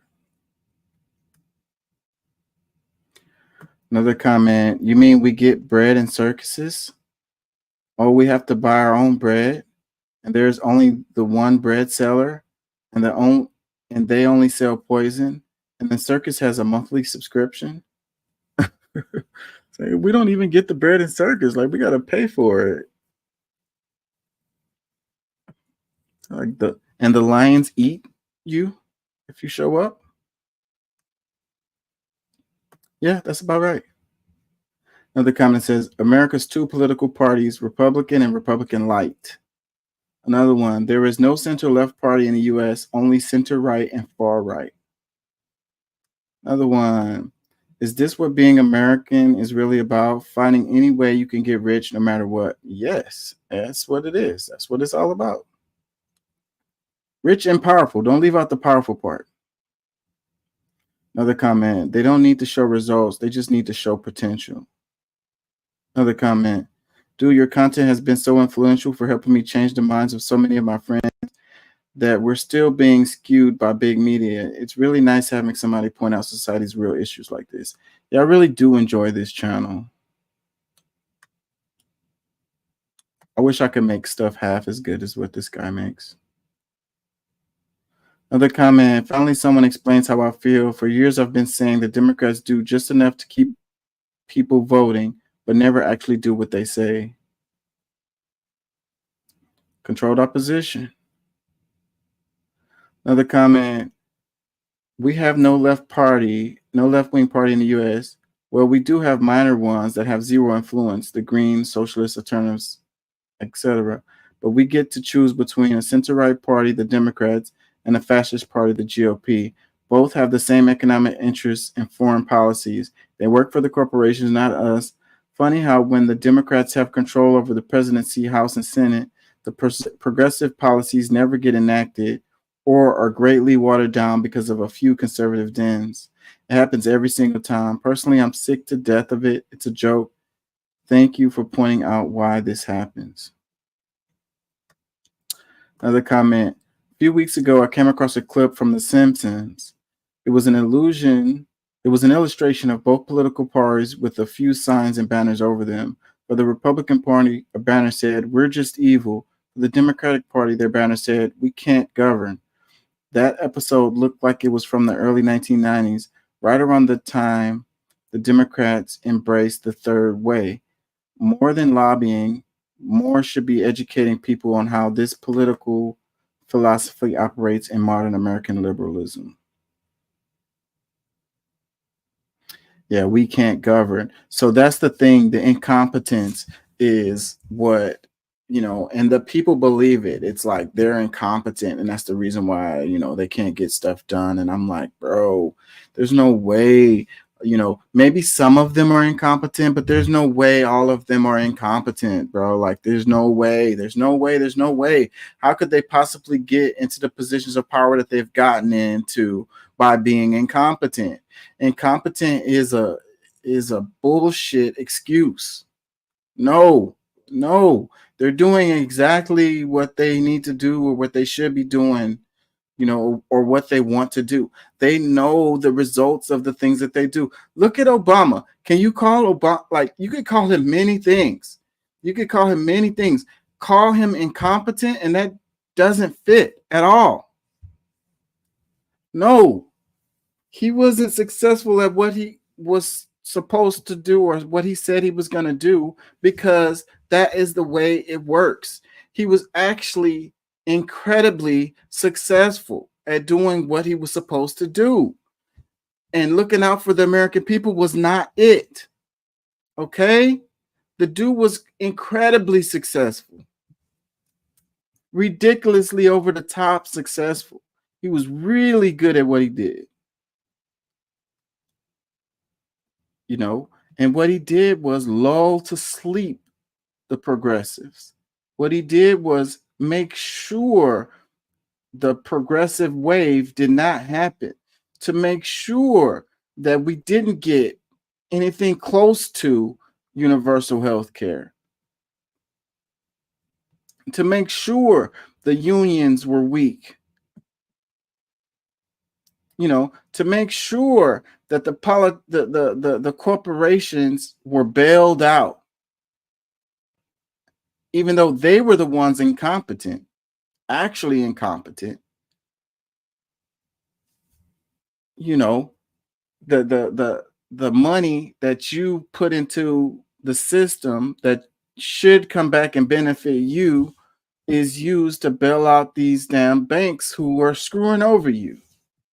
And they get to do it at a higher level now. And they get to buy out all of the other banks now. And now it's fewer banks.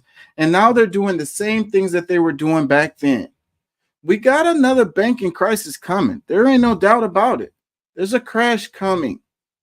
Without a doubt. And it'll probably be bigger than the 2008 crisis. And what do you think is going to happen? Too big to fail. They're going to bail them out again. They're going to kick the can down the road again. Because the politicians are bought and paid for by the corporations. Meanwhile, those people get to live a good life. The rest of us, people's pensions are going to evaporate. Their 401k is going to evaporate. They may not get much back from Social Security. Their Social Security payments are going to be lowered.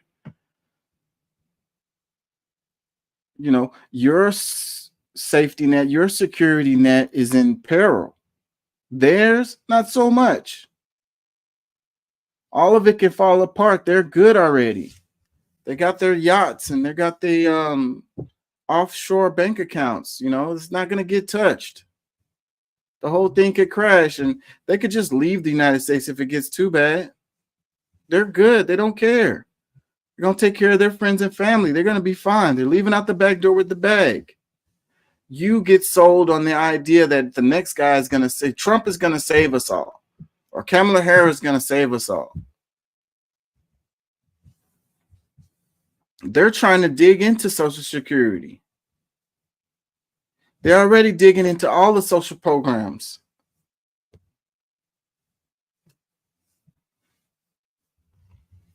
They have it their way. All of the things that happened, what was it, Truman or whatever? All of that stuff that happened, that kind of leveled the playing field a bit, that, you know, made us more, you know, that helped regular folks the most. All of that stuff that happened after the, you know, the first crash. I'm getting tired in my brain. I've been talking a lot, so apologies, but you know, and this guy wasn't really a progressive. That president, I want to say it was Truman, wasn't much of a progressive, really, you know, but he did what was common sense. Like, you know, you had the Dust Bowl, and you had the you know, the agriculture industry, and you know, everything was all messed up. So, you know, create government jobs to fix the soil and all of this, you know, create this social security net for old folks, so, you know, they won't have to die starving after they've worked their whole life and put into the system. You know, all of these common sense measures, the food stamps, the breakfast programs for the kids, all of this stuff just made sense, and it helped us. We became really strong as a result of these policies. And now they are like, screw all of that, you know, undo all of that. Let's make America great again. Let's go back to no Social Security, no food stamps, you know, no breakfast for the kids. You know, you need to save up for your retirement, you know.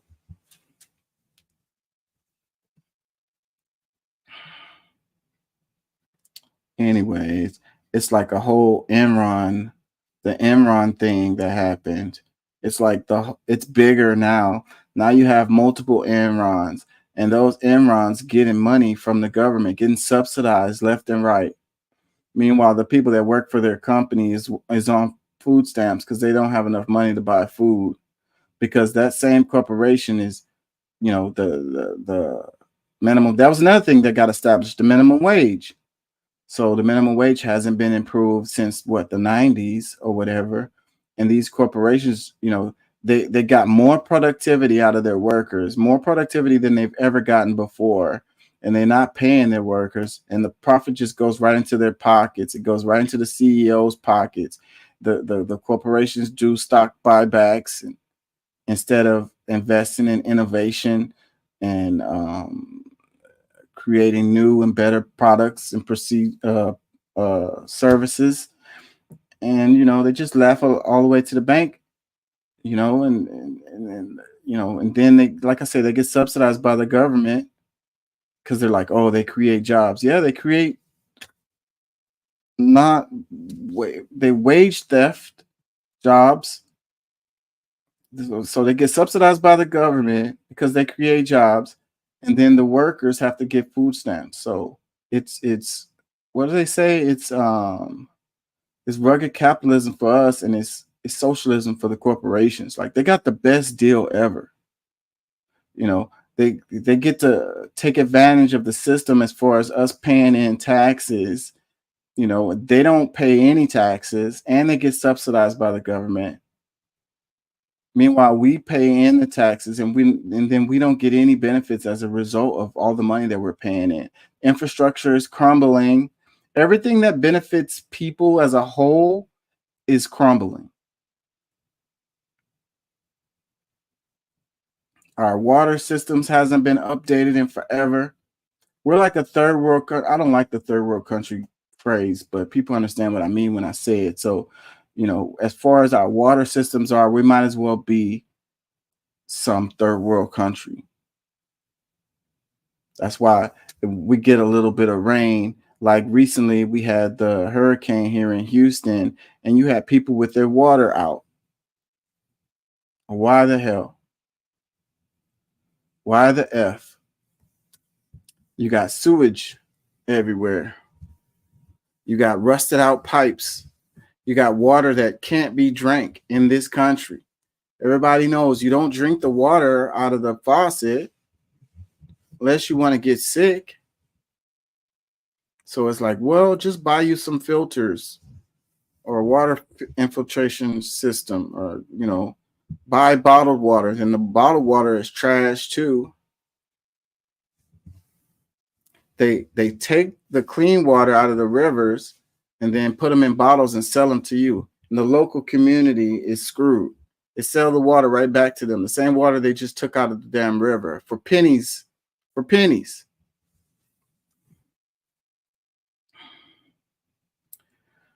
Another comment that says, as a rule, large capitalists are Republicans and small capitalists are Democrats. But working men must remember that they are all capitalists and that the many small ones, like the fewer large ones, are all politically supported their class interests, and this is always and everywhere the capitalist class. Another comment, the goal of both parties is to keep us believing the current system is for our benefit. Another one, America has two parties, conservative and diet conservative. Couple more, even in Russia, where there was a strong Marxist school of thought, there is about 10 people on YouTube who actually know what they are talking about when it comes to socialism, and some of them are already being prosecuted. So it's refreshing to finally see one in English. There may be some hope yet. Another one, the United States is also a one-party state, but the typical American extravagance, they have two of them. Another one, voting doesn't improve things. It just helps stop them getting exponentially worse. And it requires eternal vigilance and effort just to keep the right to do that. Damn. So the people will revolt. The vote is a pacifier, okay? And it keeps from a damn revolution happening, because if they did take the vote away and your illusion of making a difference with your vote, your illusion that, you know, voting, you know, makes a difference or has an impact on things, that you actually get to choose who represents you and in Congress and what bills they pass and all of this and all of that. If they just took that illusion away from you, people would be in the streets. They would burn it down. They need it. They need the vote to pacify you, and it works. You know, and I'm not saying don't vote. Your local situations, your local see, I'm getting tired. Voting locally does have an impact. The national vote, not so much, man. Not so much. And then at the end of the day, you know, nationally, it ain't gonna matter as long as, you know, you don't get the, as long as if you don't get the money out of politics, it's not gonna matter who wins, the Republicans or the Democrats, you know. But I ain't gonna lie, this time maybe I will vote. The last couple times I didn't vote in the national elections, I just been jaded and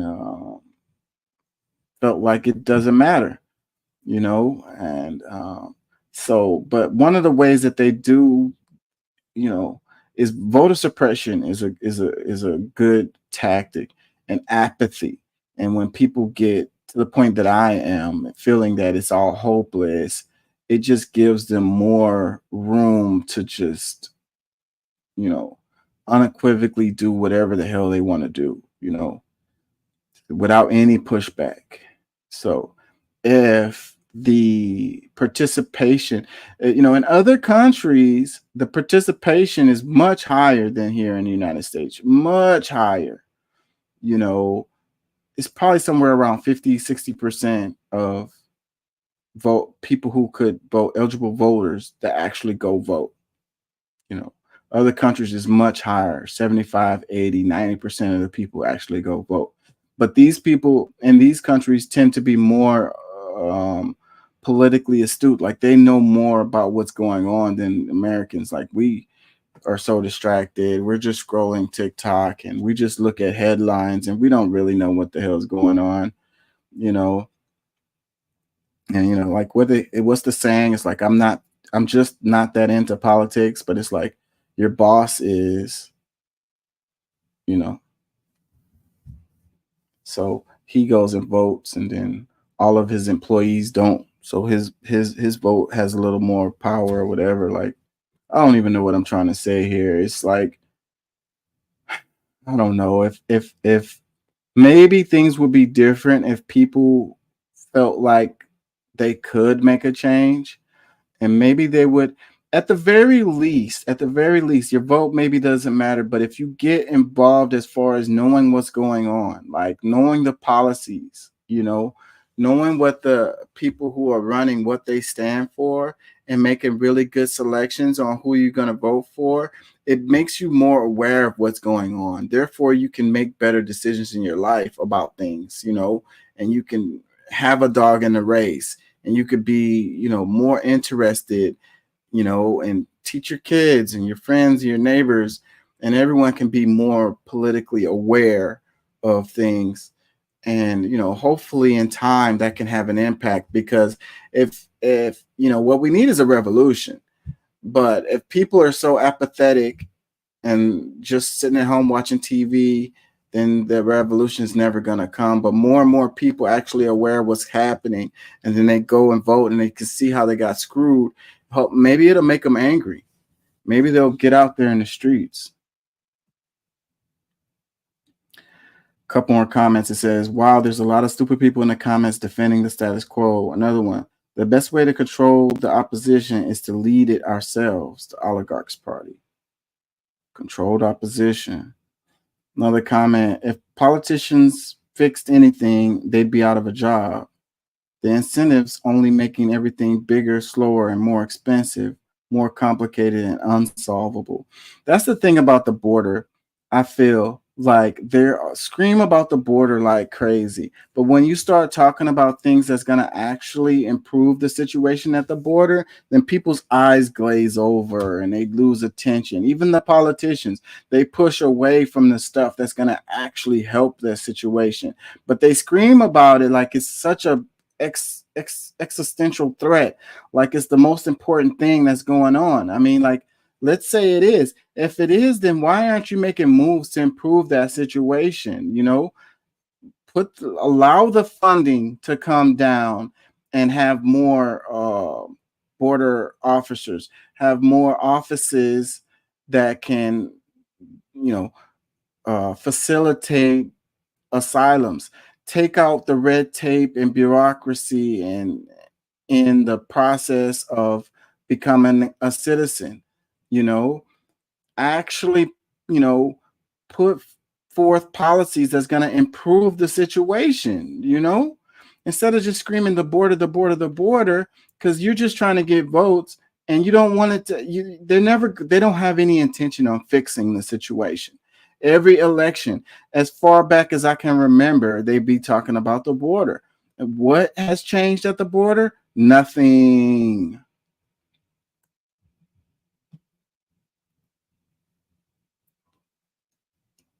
Couple more comments. And as a conservative independent, I see exactly the same behavior from both parties, except these last 2 years, the GOP didn't even try to legislate from the House. They spent an incredible amount of time and resource trying to find something that Joe Biden was guilty of. I have to tell you, after all that, they convinced me that Joe Biden is the squeaky cleanest president in American history. Because it's all about retaliation and pointing fingers.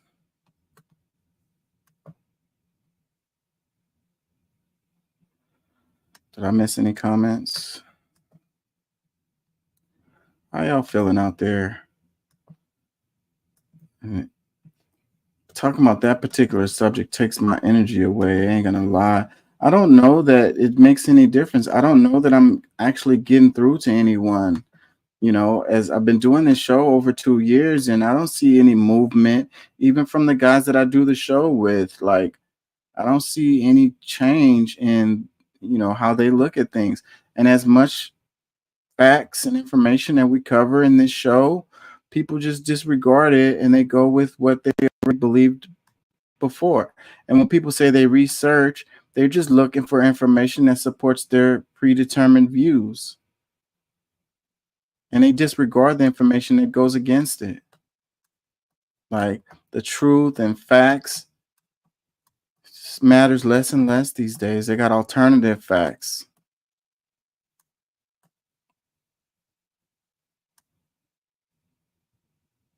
Nobody knows what the hell is going on at all.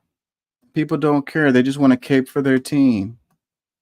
You tell them that both teams suck, and they're like, they go right back to, well, if it wasn't for the Democrats, then it wouldn't be that. It's like, bro, I'm telling you, like, the Democrats suck and the Republicans suck. No, it's Biden. When Trump was in office, things was better for me.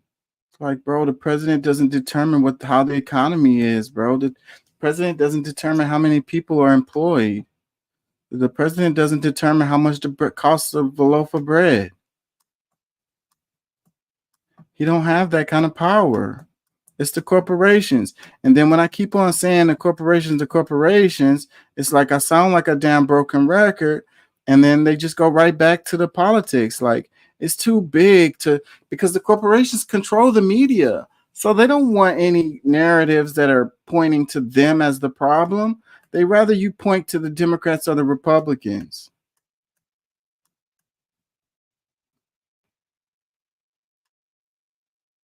They don't even want conversation like that. It's too many conglomerates. It's too many monopolies.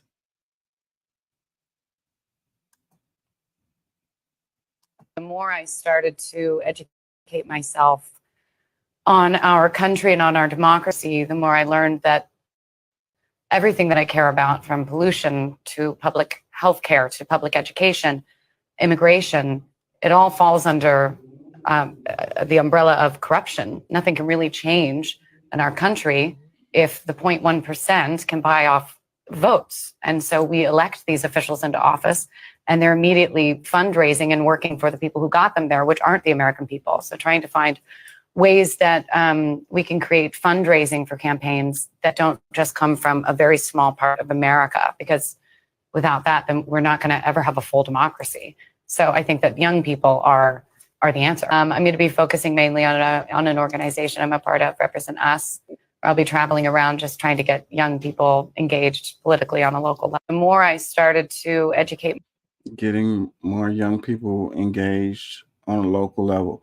The local politics matters. You know, what really can make a difference is you looking out for your community. And if everybody did that in their communities around the nation, then you can have an impact. And it doesn't matter who the hell the president is. It doesn't matter if it's the Republicans or it's the Democrats that's in charge. Well, none of that matter. You can create systems within your community where you have like community gardens, where you have like babysitting, like community daycares. You know, you create community after school programs, you know, funded by the community for the community. You know, food banks, community food banks. You know, create systems where you can provide Wi-Fi for your community by having people put money into a pot and providing Wi-Fi for everybody, stuff like that. You know, we need to get to the point where we realize nobody's coming. Jesus is not coming to save you. Trump is not coming to save you. Kamala Harris is not coming to save you. You're going to have to save yourself. So you have to go out there and create these situations and improve them yourself. Find other like-minded individuals, network, and y'all come, you know, together and help each other, man.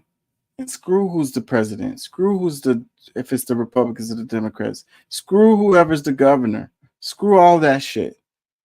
You know, it don't matter. Just take care of your people. And then we do that all across the nation. And it gets to the point where, you know, we're good regardless and we're insulated from that shit. Take care of the homeless folks, feeding them, housing them. Do it with groups.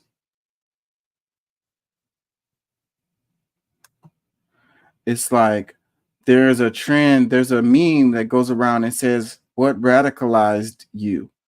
And the comments behind it is like, it'll be like somebody was just trying to get water and they collected rainwater and then the government came in and was like, oh, you can't do that.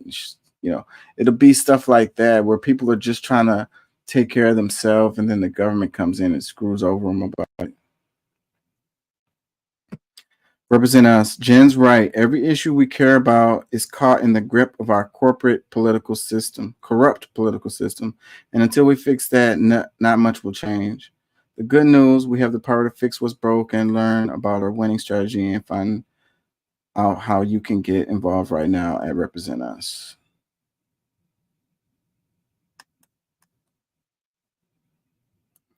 Comments, it says, and yet she votes blue no matter who.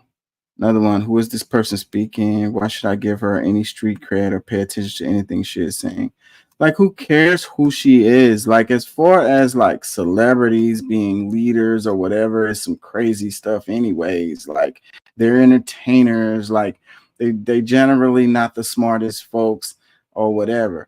But at the end of the day, they're always like, you know, we're focused on this image of this idea of, you know, who is the person, you know, like, what do they represent or whatever. Like, I'm getting tired, so my words are fumbled, but it's like, who cares, bro? Like, does her words resonate with you or not?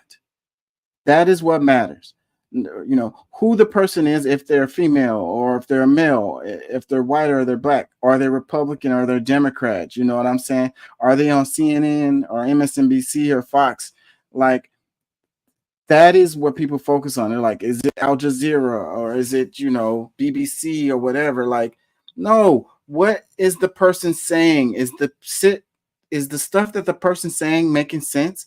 Does it resonate with you? Can you disregard what they're saying just because they're an entertainer or whatever? Even if what they're saying makes sense to you and resonates with you, but you're supposed to disregard it because they're an entertainer? Like, let's focus on the substance. Another comment that says, I love what you're trying to do, but please realize we're not a democracy. We're a democratic republic, which is so much better than a democracy. Like, this argument means nothing. Like, what are you trying to say here? Like, we're saying that money into politics is the problem and nothing's going to change until we fix that. And you're like, well, we're not a democracy. We're a republic, blah, blah, blah, blah. Okay, bro. Like, all right, bro. You felt really in with your comment right there. But what the hell did you accomplish? Like, did you hear what we said about the money in the politics? Like, oh, the money in the politics is whatever, but we're a democratic republic. So, la, la, la, la. Man, go sit on something and rotate. Educating on us on how our freaking system is. Okay, democratic republic, democracy, theocracy, what kleptocracy, whatever. Get the money out of it.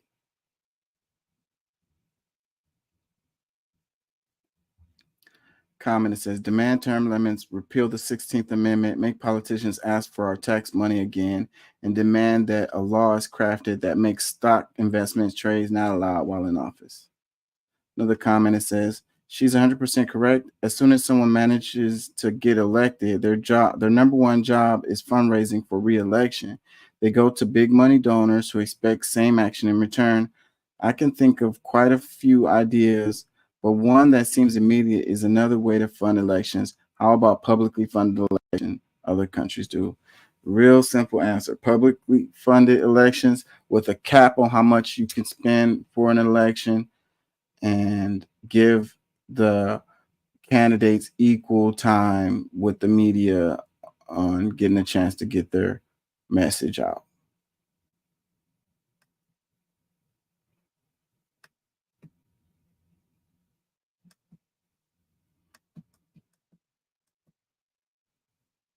This is exactly how RFK could actually win an election. In the battleground states, I'm within single digits. I only need 34 points to win the election. Technically, hypothetically, I could win with 34 points. The other two got 33. Oh, my shit-loving biscuit. Okay, let me make some coffee for this one.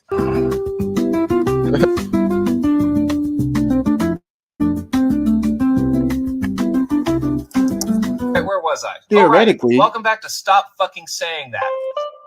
Hypothetically, That would theoretically. be really convincing if that was how the Electoral College worked. Hey Siri, what's 538 divided by 3? In case you didn't get that joke, there are 538 total Electoral College points to be earned. In a three-way tie, each candidate would get 179 points. So not only does RFK not know how our government works, but he also doesn't seem to know how math works. Here's the thing, even if that was the way that math works, it's still not the way that the Electoral College works, and it's weird that RFK supporters are willing to support a candidate who doesn't know that. It's not just about the swing states. You can't win with just 34 votes. You have to get 270 votes to win the Electoral College. This is exactly what happened in 1824 when Andrew Jackson actually got the most Electoral College points. In the contingent election, John Quincy Adams ended up winning. They think that you need to get just more than the other candidates, but that's not true at all. You have to get 270. If no candidate gets that, then the election is decided by the House of Representatives. They get one vote for each state. I'm not sure if you looked at the House of Representatives recently, but there are no independents in there. If there was a three-way split in the Electoral College, then the House would decide either a Democrat or a Republican. But let's say RFK does have enough support to get 270 votes. Well, he still can't, because these are all the states that he'll appear on the ballot for, meaning he would have to win more states than what he even registered for. It is literally mathematically impossible for RFK to win this election. Also, I would like somebody to explain to me why anyone on the left would even want RFK because of his ties to Trump. And his ties aren't limited to just talking to Trump about a potential job if Trump becomes elected. A ton of his funding comes from the same alt-right sources that fund Trump, Marjorie Taylor Greene, George Santos, and the likes of all of those people. Just because RFK has come out and declared that he has a path to victory does not mean he has a path to victory. And also that doesn't mean that we should be voting for him. This is exactly how RFK could actually win an election. In the battleground states, I'm within single digits. I only need 34 points to win the election, technically.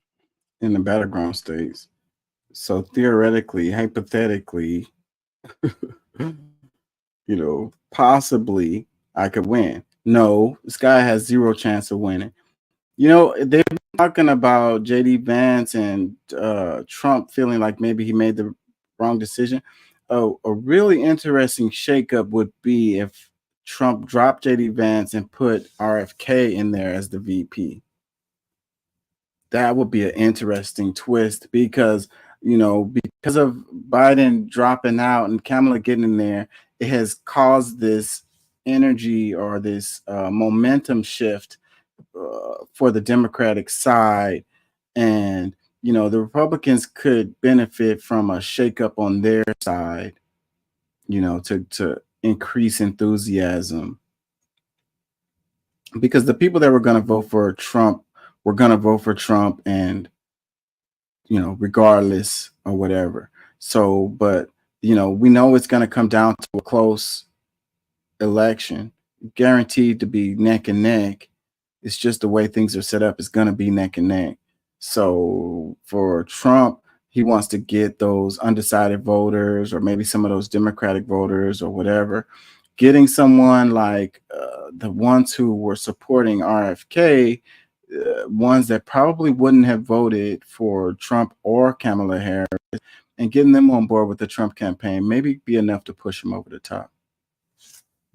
Consultants, send me my check. Yeah, it would be an interesting thing because at the very least, like I say, it would shift. The Democrats have the momentum now. It's a while till the election. Who knows what the hell's going to happen? But the Dems have a momentum shift because of the shakeup that happened. So if the Republicans did something and somehow got a momentum shift in their way, hey, who's to say? Comments, it says, ask him who's paying for his campaign. Another one, it says, first graders could fact check RFK's math. Another comment says, I actually love the idea of an RFK presidency. I've been following him and his work, his ideas on healthcare, and he is the one person that has taken on Big Pharma in the Supreme Court and won. At the end of the day, they all are off buddies, so finding a candidate that's not tainted is impossible. But finding someone that has the gumption to try to address the growing problem, I support. Yeah, I'm not. When RFK first announced his thing, I was kind of on his boat, but then the more I learned about him, the less I was interested in supporting this guy. And then he came out with the thing about the worm. Why would you tell people that? Like, bro, you should have kept that to yourself. You really want to win. Maybe that's not what he wants. He just wants popularity or something. Or maybe he's vying for a cabinet position, which is very, very possible. More than that, I think it's likely. There's a good chance that he could, if Trump wins, that RFK could end up having a cabinet position. Another comment says, so voting for RFK is a total wasted vote because he's not registered in enough states to get 270 regardless. Replies, it says exactly. He isn't even registered, and polling well enough is enough states to spoil the election. Yeah, so maybe that's what his job is, to be a spoiler, and maybe that's what would keep him from being in the cabinet position, because the Trump team has finally come around to realize that RFK is stealing more votes from him than he is from the Democratic side. So if he goes on to continue his deal, so I guess if he wants a cabinet position, at some point he needs to drop out of the election. They get to him and they be like, hey, we'll give you a cabinet position. Just stop your freaking hopeless ass deal. Running as a spoiler. And that, but see, I don't like that argument about the spoiler argument. I really hate that argument because, again, if people would support third parties, then at some point they will become viable options. As long as they keep on making those arguments that they're just spoilers and that you're throwing away your vote by voting for a third party, they will never have a third party that's viable. Another comment says, if third party is annoying, if third party is anyone's thing, please go back to Bush versus Gore in 2000 when Ralph Nader got 90K plus votes in Florida, and there were less than 600 votes between Bush and Gore. Third parties don't win, and in the worst case like that one, the Democrats loses the race. But see, that's a good example, but I remember that election. I was following politics at that time. Damn, I'm giving away my age, but that's about the time where I was really starting to get into politics. And I remember that very clearly. And it came down to actually the Supreme Court deciding what the hell was happening, because you had the recounts kept on going, and the recounts was happening, and they were going to call that for Gore after those Florida recounts, because it came down to the one state, Florida. And it was so close that it automatically triggers recounts. And so, but anyways, Bush sued and he won. The Supreme Court sided with him and they stopped the recounts, and the election was called for Bush. And like anybody, like Trump was talking about he got screwed or whatever.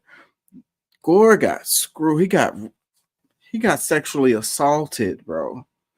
They ripped him off. Completely ripped him off. He was gonna win. He actually won that election, and it went to Bush.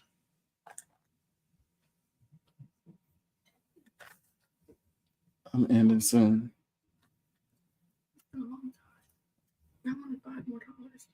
Go ahead. Another comment, it says 34% of enough states, assuming the other two were at 33 or less, which with libertarians and Greens and West, if RK is actually pulling 34 as enough states, he could win outright. He also talks about having enough electoral college votes to prevent anyone from getting 270, where he, in theory, could be the compromise candidate in the House. So stop saying that. So yeah, okay, now that makes sense actually right there. It's not saying that he's gonna win outright with the 34%. it's saying that he would keep from anybody reaching the 270. And then maybe they would select him, which again is absolutely not going to happen. But what a crazy turn of events if that was to happen. It's highly unlikely, but it could happen. So I guess that's what RFK's argument is.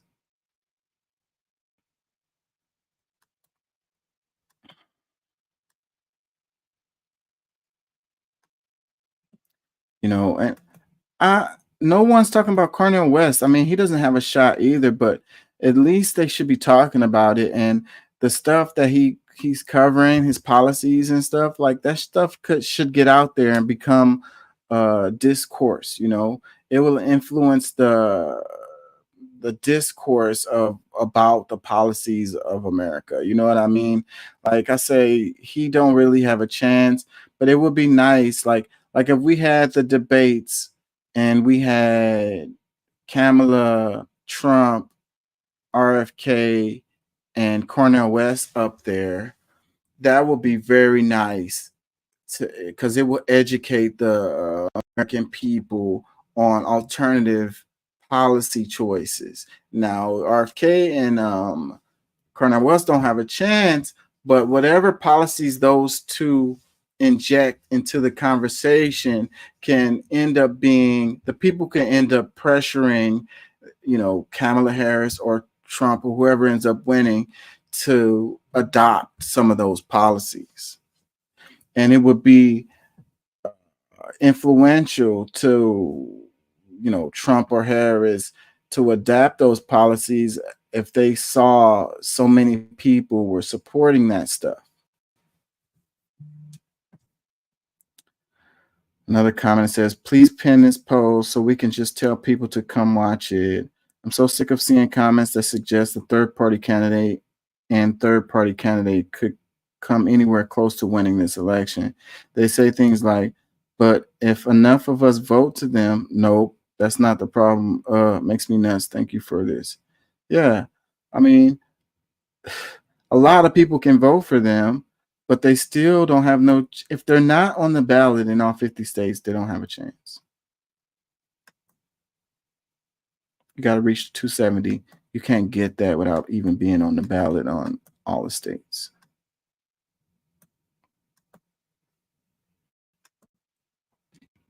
I'm going to do a couple more. I'm going to get out of here. Missouri man's conviction is overturned after more than 30 years in prison for 1990 murder. Christopher Dunn, now 52, was sentenced to life in prison in the fatal shooting of 15-year-old Rico Rogers on the night of May 18, 1990. Christopher Dunn's conviction has been overturned after he spent 30 years in prison in Missouri for a murder he always said he didn't commit. Despite no physical evidence and recanted witness testimonies, he was sentenced to life without parole. This ruling is a victory for justice and another example of the systemic flaws within our criminal justice system. You know, I would not call this justice because this guy spent 30 years of his life in prison for something he didn't do. So I'm sorry. I mean, it's great that they got him out of there, but I can't call that justice. That's an injustice.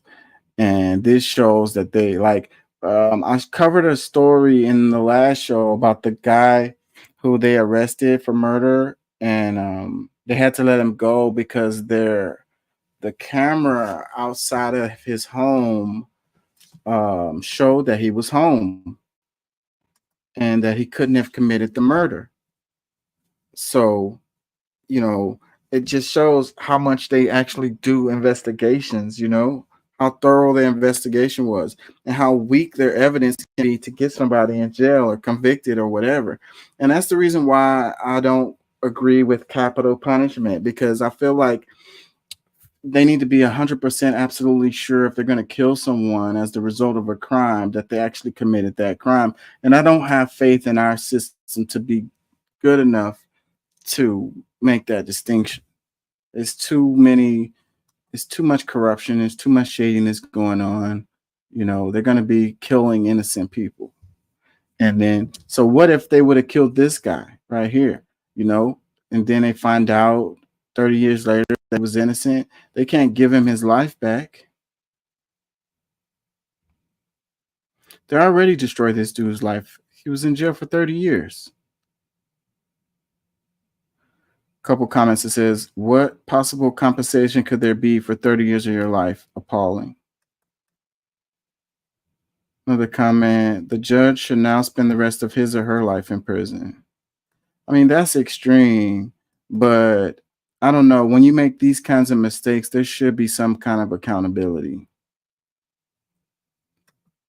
And there also should be pressure for reform, you know, updating the system, fixing it, figuring out what they did wrong in this case, and make sure that they don't do that again in the future.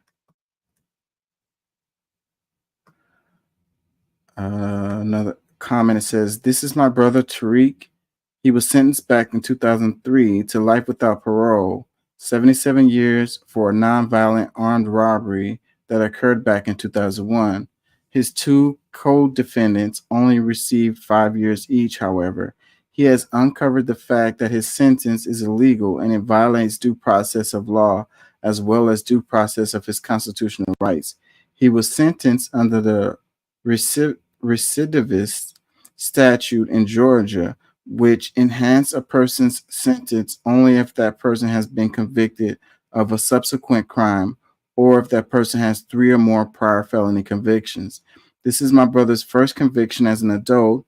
They used 7 crimes, not convictions, my brother committed as a juvenile, which are all nolo contender pleas.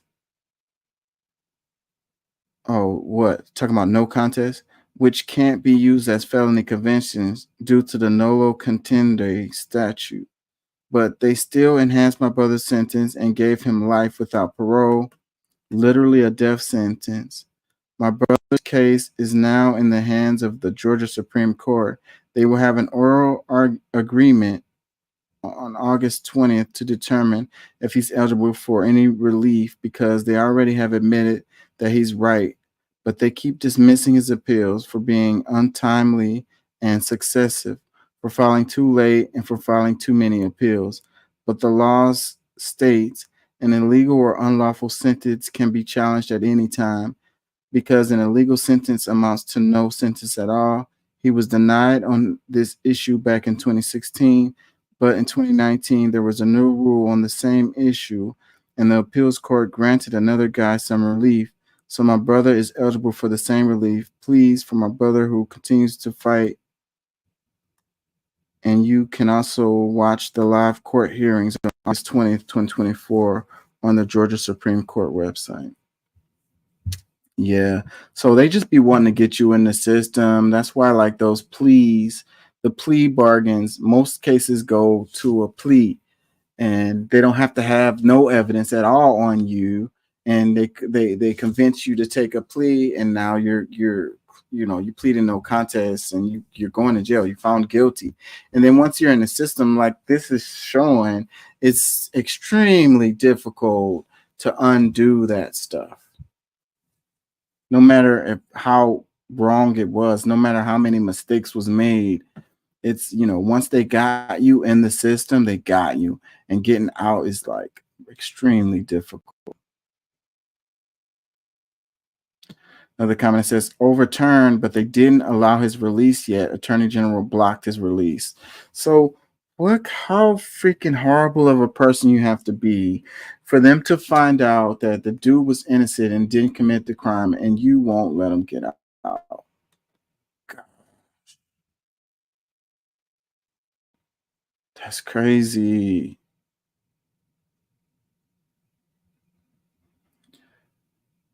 Another comment says, come, y'all, let's keep praying for his release in Jesus' name. Another comment, but they are refusing to release him due to his appeal. Free this innocent man. Talking about, they always say stuff like, oh, you didn't do it on time, or you did it too early, or you did it too late, or you did it too many times. This is the system that we have. So messed up. It's poor folks. If this dude had money, he would have beat this case and would be home. Our system is designed to overly prosecute poor people.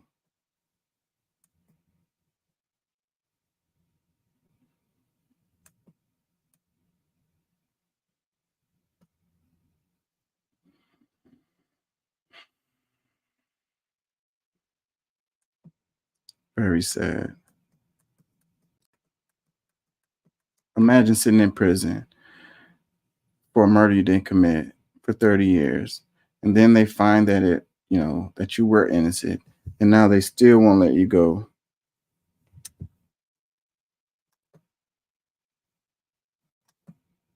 Venezuelans, meanwhile, headed to the polls today for a high-stakes presidential election. The authoritarian regime of Nicolas Maduro is facing one of its toughest challenges in years. Let's bring in ABC's Patrick Reevell. And Patrick, what's the latest?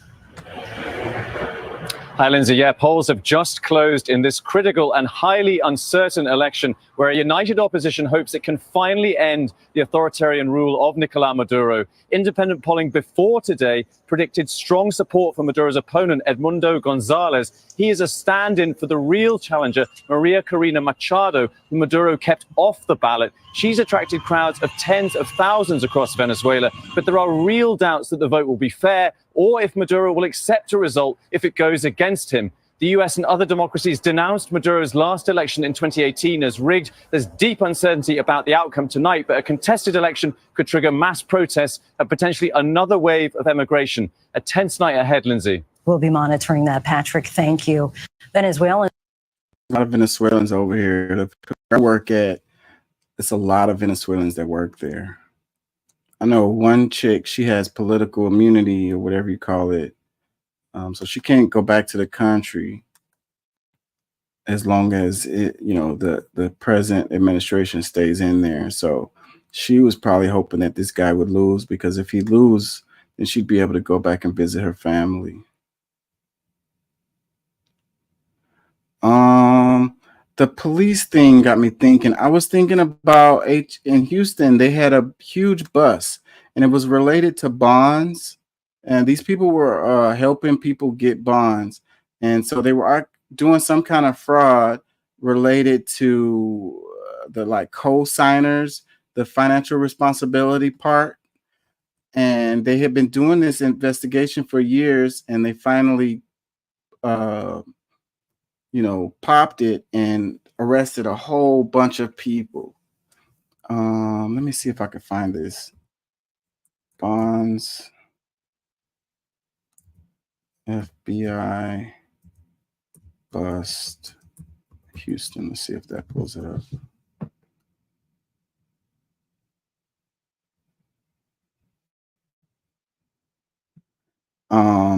Yeah, so, but, the thing about this is poor folks, right? That's what it's really all about. A lot of these crimes are nonviolent crimes. They are low level crimes, and they paint it as like these are criminals and people are trying to let criminals get free and all of this. And it's like they prosecute cases like this because it's the system relies on poor folks to grease the system. Basically, that's how they make all their money, off of these folks who don't have the money to fight these cases. So they don't have the money for the bond so that they can get out and get a lawyer and get their paperwork together and stuff like that. Low level crimes, like I was saying earlier about the inspections thing. And you could just not get an inspection and end up with your sticker out and end up getting a driving without license, and all of that end up landing you in prison, landing you in jail. And you don't have the money that's the whole reason why you didn't have the inspection, because you didn't have the money to pay for your engine light to get fixed. And now you're in jail, and you don't have the money for bond, so you lose your job, you lose your apartment. It's just like an unfortunate series of events that leads you to being screwed as a result of not having money. And that's what this is about right here. And, you have the people that fight so hard against the bonds situation where they're like, it's all a ripoff anyways with the bonds. Like, it's all shadiness. It's like layers and layers of shadiness when it comes to the bonds. But you have all these people, they're like, oh, well, these people are murderers. And, they shouldn't be released back on the street because they're murderers. Well, 95% of them are not. 95% of them are people with random ass stuff like tickets and really low level crimes. So, but they spend a lot of resources on making sure that these low level crime folks are held accountable. Let me see which one of these we want to do. They got a 30-minute one. Hopefully one of them explains it. Let's do this one. Bond company tied to some high-profile murder cases is no longer allowed to post bonds for anyone else. 13 Investigates Brooke Taylor joins us live. And Brooke, that business was raided just a few months ago, and the owner's family has an empire of bond companies. The Muharrab family owns many different bond companies in our area, including that one raided by the FBI. There has been no update in what happened since the month since then. I did reach out to them. They say there is no comment right now, but the owner, Sheba Muharrab, that is, and her brother right now are no longer post bond for anyone in Harris County. Able Bail Bonds, the center of an FBI raid in June, no longer allowed to bond anyone out of jail in Harris County. The company owned by Sheba Muharrab. Their own website states large bonds approved, getting out of jail is easy with Able Bonds. The business known for writing bonds for high-profile defendants, including David Castro, who was killed after an Astros game last year. His father speaking today. I couldn't protect David in July of 2021 from a multi-felon child killer, but I can advocate against the people who put his accused killer back on the streets. The reason Able Bail Bonds can no longer post bonds is because their insurance company cut ties with them. The attorney for the insurance company tells ABC 13 no one wants to do business with someone raided by the FBI. Court records reveal the insurance company also claims they found fraudulent activity involving a high-profile defendant bailed out by Muharrab. Sheba isn't the only Muharrab under fire. Her brothers have their own separate bond companies, and they were questioned during Commissioner's Court today.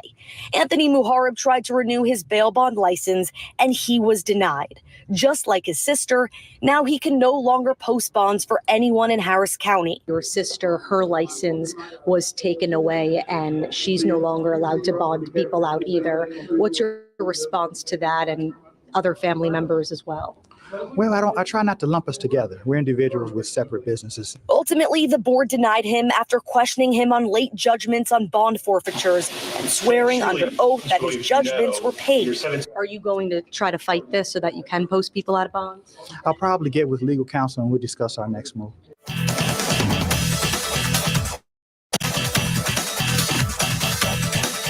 Yeah, so I don't know. There's a trend related to this because there was the case where you had crowdfunding for bonds. I don't remember what state it was. I think it was Florida.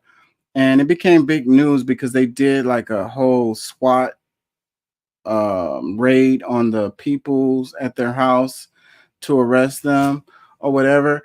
And it was like a nonprofit organization who was getting funds to bail out people with low-level crimes. And they came down really hard on those folks, like trying to help out these poor people who can't pay their bonds is a flagrant violation to the system.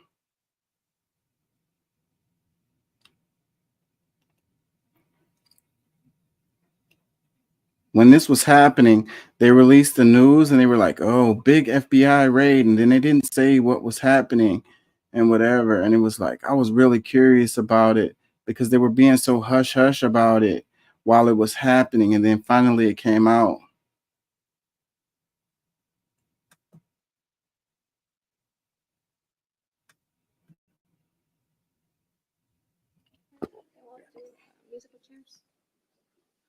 Were everybody good? All right, good. I'm Andy Kahn. Thank everybody for being here. I'm Andy Kahn, Director of Victim Services, Crime Stoppers of Houston. You know, when we all woke up this morning and we saw what was happening with the FBI arresting people, there was a few of us that had an inkling what was going on, and our intuition was spot on. But there's people and victims that have directly been impacted by what's going on with allowing people to be fraudulently released on bail. And I'm going to ask April to talk about her experiences in her family and also as an advocate for other victims' families as well. Thank you, Andy. My name is April Aguirre. I am here today not by choice, but because we were pushed into this criminal justice system. When 9-year-old Arlene Alvarez was shot in the head, we didn't understand the system. And even worse, insult to injury, when the individual who shot her was out on bail so fast, we started scrambling, trying to take a crash course on how this was working. We began testifying at the bail bond board against this company because we found a pattern that multiple violent offenders, multiple victims were dealing with these same companies. And I don't know about y'all, but I know that we didn't have that kind of money sitting around. So we knew that there was some kind of fraudulent activity going on, but we couldn't prove it. When the first FBI raid happened, we were ecstatic because these companies were making Houston a less safe place to live. They were taking bonds that other companies wouldn't take, and they were taking risks, but we couldn't prove how. So as a community, we came together alongside Paul Castro, Andy, and Adrian Garcia, and we passed a 10% minimum mandate to try to control these violent offenders from coming out. And I said violent offenders. That means the worst of the worst. Murderers, people that commit sexual assault, people that commit aggravated robbery. We wanted to make sure that these people were not coming out on a discounted bail like they were. And it worked, but not as well as we wanted to. Murderers were still getting out on discounted bonds. So we started making complaints when the bail bond board and to our federal partners asking for help. We didn't know what we were dealing with, and we could have never imagined how large this is. But I can say one thing: we need to stop making money off of dead children, and we need to stop making money off of homicide victims. This should not be a lucrative business. It's sick. It's not enough that you bail people out, but you do it unethically. We want people to follow the rules and the laws. If you can bond out ethically, do it. But companies making a living like this, and it's dozens of people, when we could have never imagined how large it was. And I hope that today, after what our federal partners did, that Houston is a safer place to live. If you commit a crime here in Harris County, if you harm our children, if you kill one of our family members, it shouldn't be easy for you to get out of jail. You should face consequences that match your crime. So, but, you know, they keep saying violent offenders and murderers or whatever, but it's like, first off, if the person had the money to post the bail, then this isn't an issue, right? This isn't even a thing because that person has the money to post the bail. This is about people who don't have the money for the bail, right? I mean, like, the people doing shady things to get people out of jail or whatever is whatever, you know. I mean, like, it's not cool. I agree with that part.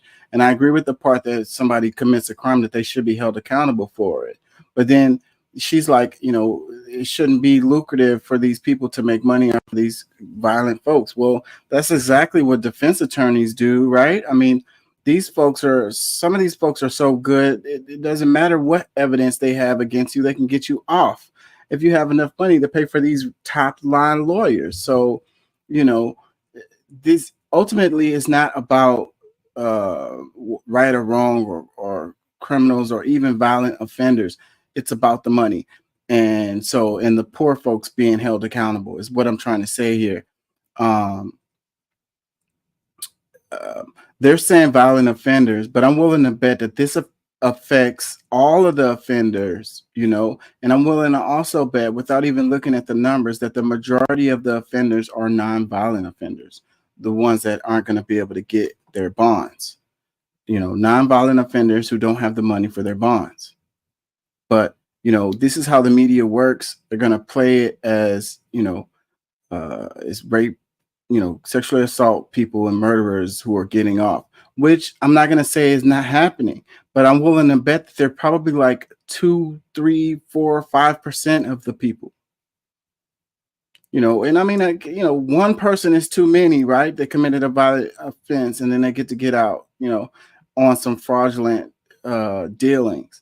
But if the person had the money, then this is a non-issue, because then they just have the money to post the bail.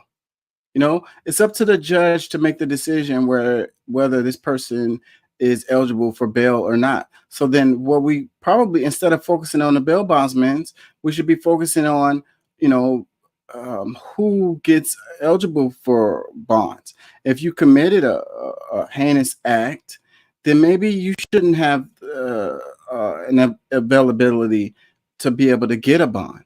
You know what I'm saying? So that would be a better place to put your focus on, because focusing on it this way ends up punishing all of those folks who did those nonviolent offenses. They're going to get lumped into this situation. So, so why does the judge allow someone who did a heinous act, allow them to do a bond? So then this is all about the money that's being raised. Everybody gets a piece of this pot. Huge amount of money. This is a huge industry. I wanted them to explain what happened. So this is another person. Look victims in the eyes, you have to ask yourself what you're going to be about. So before I'm about. One thing that today's right, and first, on behalf of Crime Stoppers, thank our law enforcement partners, whether it be Houston Police Department, the Sheriff's Department, the U.S. Marshals, FBI, the Department of Justice, U.S. Attorney's Office. I mean, God bless them for recognizing that this was a problem and an issue. And we knew this 2 years ago. 2 years ago, the three of us, along with Paul Castro and several other members of Parents and Murdered Children, appeared before Commissioner's Court. And we also appeared with Senator Whitmire at that time, who is the Dean of the Criminal Justice, who's now the mayor. So Senator Whitmire, now Mayor Whitmire, also championed and helped us get the 10%, because we were stunned. And I remember talking to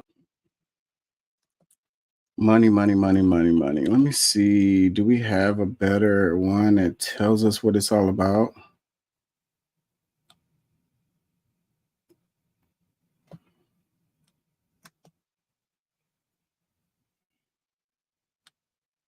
We didn't know what we were dealing with, and we could have never imagined how large this is. It is a story you first heard from a push alert on the Click to Houston. Wait, another part of this is that the FBI had to come down and do this. So does that say that the local law enforcement wasn't able, or maybe they didn't have the resources, or, maybe they're in on it? Why did it take the FBI to come down and bust this? Why couldn't this be done by, the Houston police or the state police? Houston app, a bust in a massive bail bond fraud scheme. Tonight, a Houston bonding company accused of falsifying financial reports, which led to some violent criminals getting out of jail. Thank you for joining us here at 10. I'm Lisa Hernandez. Both Keith and Danny are. It says led to some violent criminals being let out of jail. And that's the focus. Again, like I say, I'm willing to bet that the majority of the people that got out were nonviolent offenders. But the focus has to be on the violent offenders, because then you could be like, oh, this is crazy.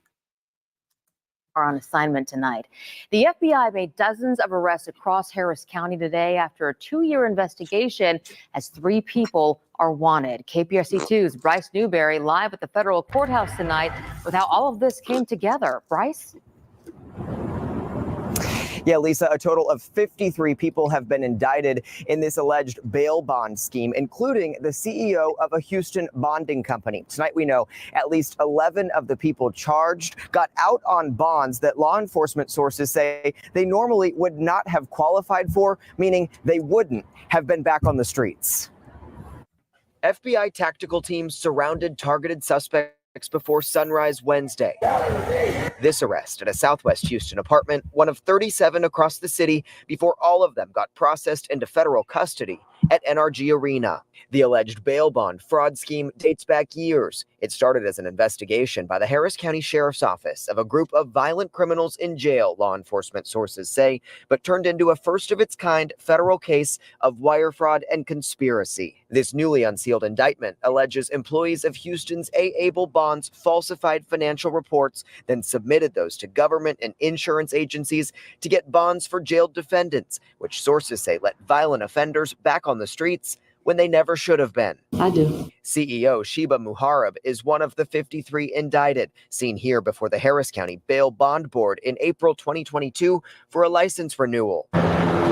Just months later, the FBI raided her downtown office. What I've learned about these allegations is I can't believe it. Mario Garza leads the Professional Bondsmen of Harris County Association. Back then, he raised concerns about A-Able when he sensed suspects may have been getting a deal. Very many bonding companies would turn them down, and then they would find their way to that company. Many who got the fraudulent bonds are well known to law enforcement, sources say, and involved in high-profile cases, including Gerald Williams, now convicted in the 2021 road rage killing of 17-year-old David Castro, headed home from an Astros game. Just an overall great kid. David's father, Paul Castro, says he didn't understand when Williams got out on a low bond after just a month behind bars. The whole time I kept thinking there's something nefarious about this. He's not happy it got to this, but says he's thankful law enforcement took it seriously. Those individuals who are a risk to our community are going to be locked up longer because they're not able to get access to these discount,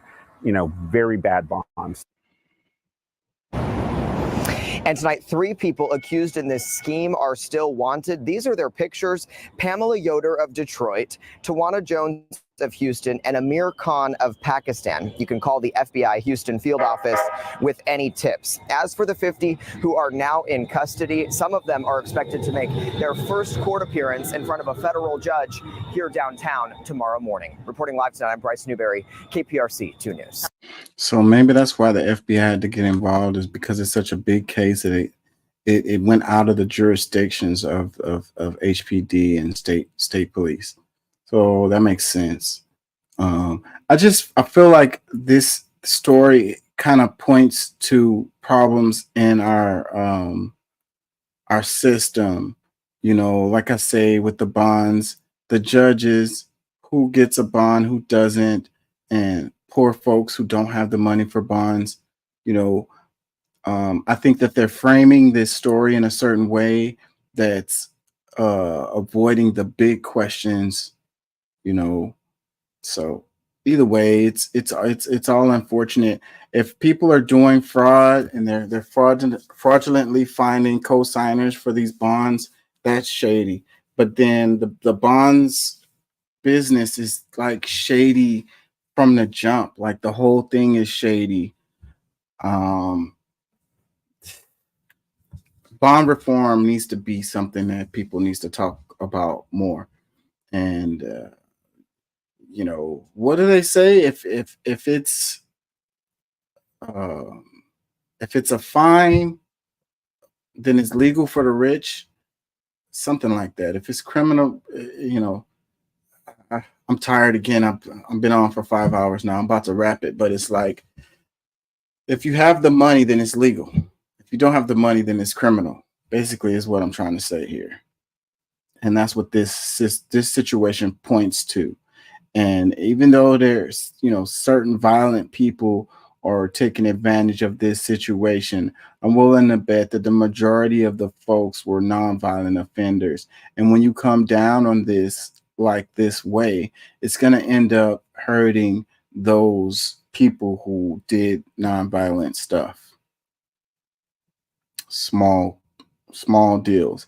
And it's going to make it harder for them people to not lose their apartment and not lose their job and end up homeless. But whatever, call me crazy.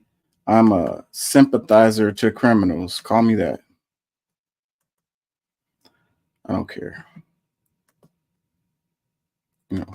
I think we should focus on what the truth is. It seems like there's a racial dynamic to this particular story too.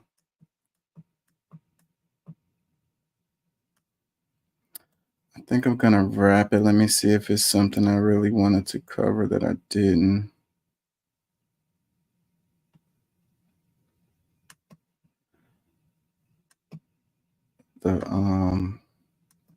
It was something with the schools. I don't remember what it was though. Let's do this one real quick. It says how much. Let me make sure I'm sharing. It says how much progress has HSD made towards ending the state takeover? Here's what to know. So you know what happened with HSD. They said that they were failing and they had to come in and they fired us. They didn't let the superintendents and stuff like that control HSD no more. It's privately controlled now. And then you got the Mike Miles guy came in. He's been making mad changes. He's not very popular. It says in June 2023, the Texas Education Agency replaced Houston ISD superintendent and board members with appointees who will be in place until HSD meets 3 goals: having no multi-year failing campuses, complying with state and federal special education laws, and improving board governance. HSD is one of the biggest school districts in the country, and then it gets privately taken over. And you know the attack on public schools is blatant, and it's the tax dollars driving the kids to private schools. You got Abbott and his voucher program that he's been pushing for the longest, and he's having trouble getting it, but he's not giving up on it. And there was a case, I want to say Oklahoma, or was it Arkansas? Somebody who did the vouchers and blatant failure as a result of it. And it set the stage for the rest of the states to follow suit in it, but they did it first and the results are in blatant failure, resulting in, it was supposed to be like evening out the playing field and allowing parents to have school choice or whatever, but it ended up being wealthy folks took advantage of the program, and it went way over budget, and now they got to cut resources in other areas because their budget is blown up as a result of the vouchers and the way people were using it. And y'all don't know what I'm talking about, look it up, because state appointed Superintendent Mike Miles has said he is trying to work himself out of a job by ending the takeover and believe the district's results on the state of Texas assessments of academic readiness this year could lead to a quicker end to the intervention than expected. Well, hopefully, we can all hope. However, TA Commissioner Mike Morath has until next June to announce whether he has determined that HSD has met the exit criteria or if the takeover will be extended for an additional 2 years. The TEA then will announce a plan outlining the timeline for the district to transition back to an elected board, with 3 elected trustees replacing 3 appointed members every year. Yeah, so again, this makes me think of like the Death Star bill here in Texas, and how like they're taking the power away from local municipalities and local elected officials and giving that power to the state. And it's like that's similar to this right here. So this is Texas. So as backwards as Texas is, when the Republicans talking about they're the party of small government, but then they make policies that are the opposite of that. It really doesn't make sense to me. I don't even know how you can keep selling it to the people that you're the party of small government when you're making all of these big government-like decisions, telling rural people that they can't. So this is like that here with the, so the people in Houston can't elect the folks that they want to run the schools. And for them to reach this criteria is probably going to be difficult. HISD is I think it's got to be top 5 in the nation for the amount of schools and shit. So if one of the schools is not reaching, this criteria, then they're not going to be able to get off of this. And I think that's what's going to keep them from being able to do it. It's going to be one school or 2 schools that's not going to be reaching the criteria, and they're going to be able to extend this thing and keep on extending it. That is my prediction for this situation. Houston Chronicle. More than 1 year into the state takeover of Houston ISD, the question on the minds of some students, parents, and district employees is, when will it end? On June 2023, the Texas Education Agency replaced the district superintendent and board members with appointees who will be in place until HISD meets 3 goals: having no multi-year failing campuses, complying with state and federal special education laws, and improving board governance. Yeah, no multi-year failing campuses. I think it's going to be a problem. Comments. It says, I'm not a fan of Mike Miles, but success cannot be denied. It's amazing what schools can accomplish when the focus is on students rather than the other stakeholders. Okay, are you a bot or what? Other one. It will be over when Abbott gets his vouchers and HISD is decimated. Ooh. Mikey's grade is F. Run him out of town on a rail, but make him give back the money he stole. This dude makes like $300,000 a year. I don't know what they're talking about with stolen money, but he makes a lot of money. What was another school-related deal? Let me see if I can find it. Is this it?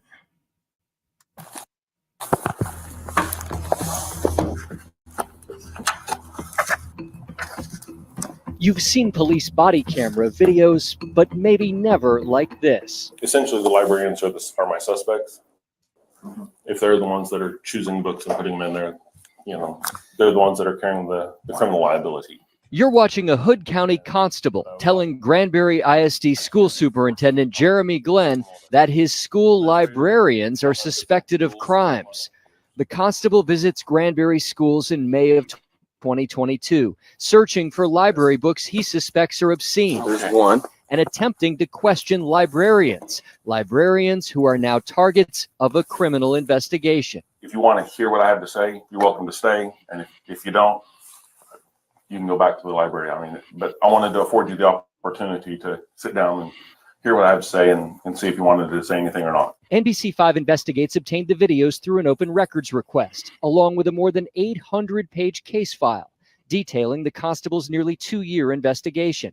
The records reveal the constable drafted criminal complaints, submitting them to a district attorney, seeking felony charges against 3 librarians for distributing harmful materials to minors. These women that are amazing educators and librarians have been terrified for over 2 years now that they're going to get arrested, hauled off to jail on a felony charge. Granbury attorney Paul Hyde has spoken with 2 of the librarians since the early days of the investigation. Hyde served on a parent committee that voted to keep some of the controversial books in the libraries and says debates over books should be resolved by school boards, not with handcuffs. Law enforcement had no business being involved in this debate whatsoever. Nothing in that situation rises to the level of a criminal charge. We've seen some investigations into libraries, but this went a lot further.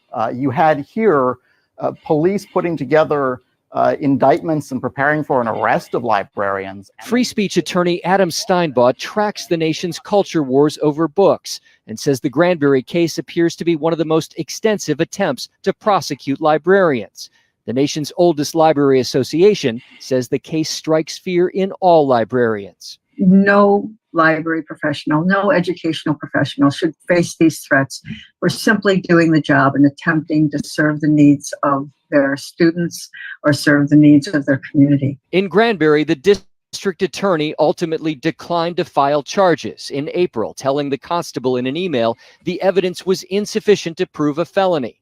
NBC5 Investigates is not identifying the librarians because they were not charged with any crimes, and they have declined to speak with us about the investigation. Case records show the books targeted by the constable include The Bluest Eye by Nobel Prize-winning author Toni Morrison, often taught in high school literature classes, but for decades it's generated controversy over its depiction of sexual abuse. Under Texas law, a book cannot be deemed harmful to children just because it has explicit content. The book must also be found to have no redeeming social value for minors. I'm doing a criminal investigation into some of your staff. The Chief Deputy Constable, Scott London, launched his investigation after two Granbury women who wanted a list of books removed from the schools say London approached them and asked if they would file a complaint. London has acknowledged contacting the women after hearing them speak at a Republican meeting.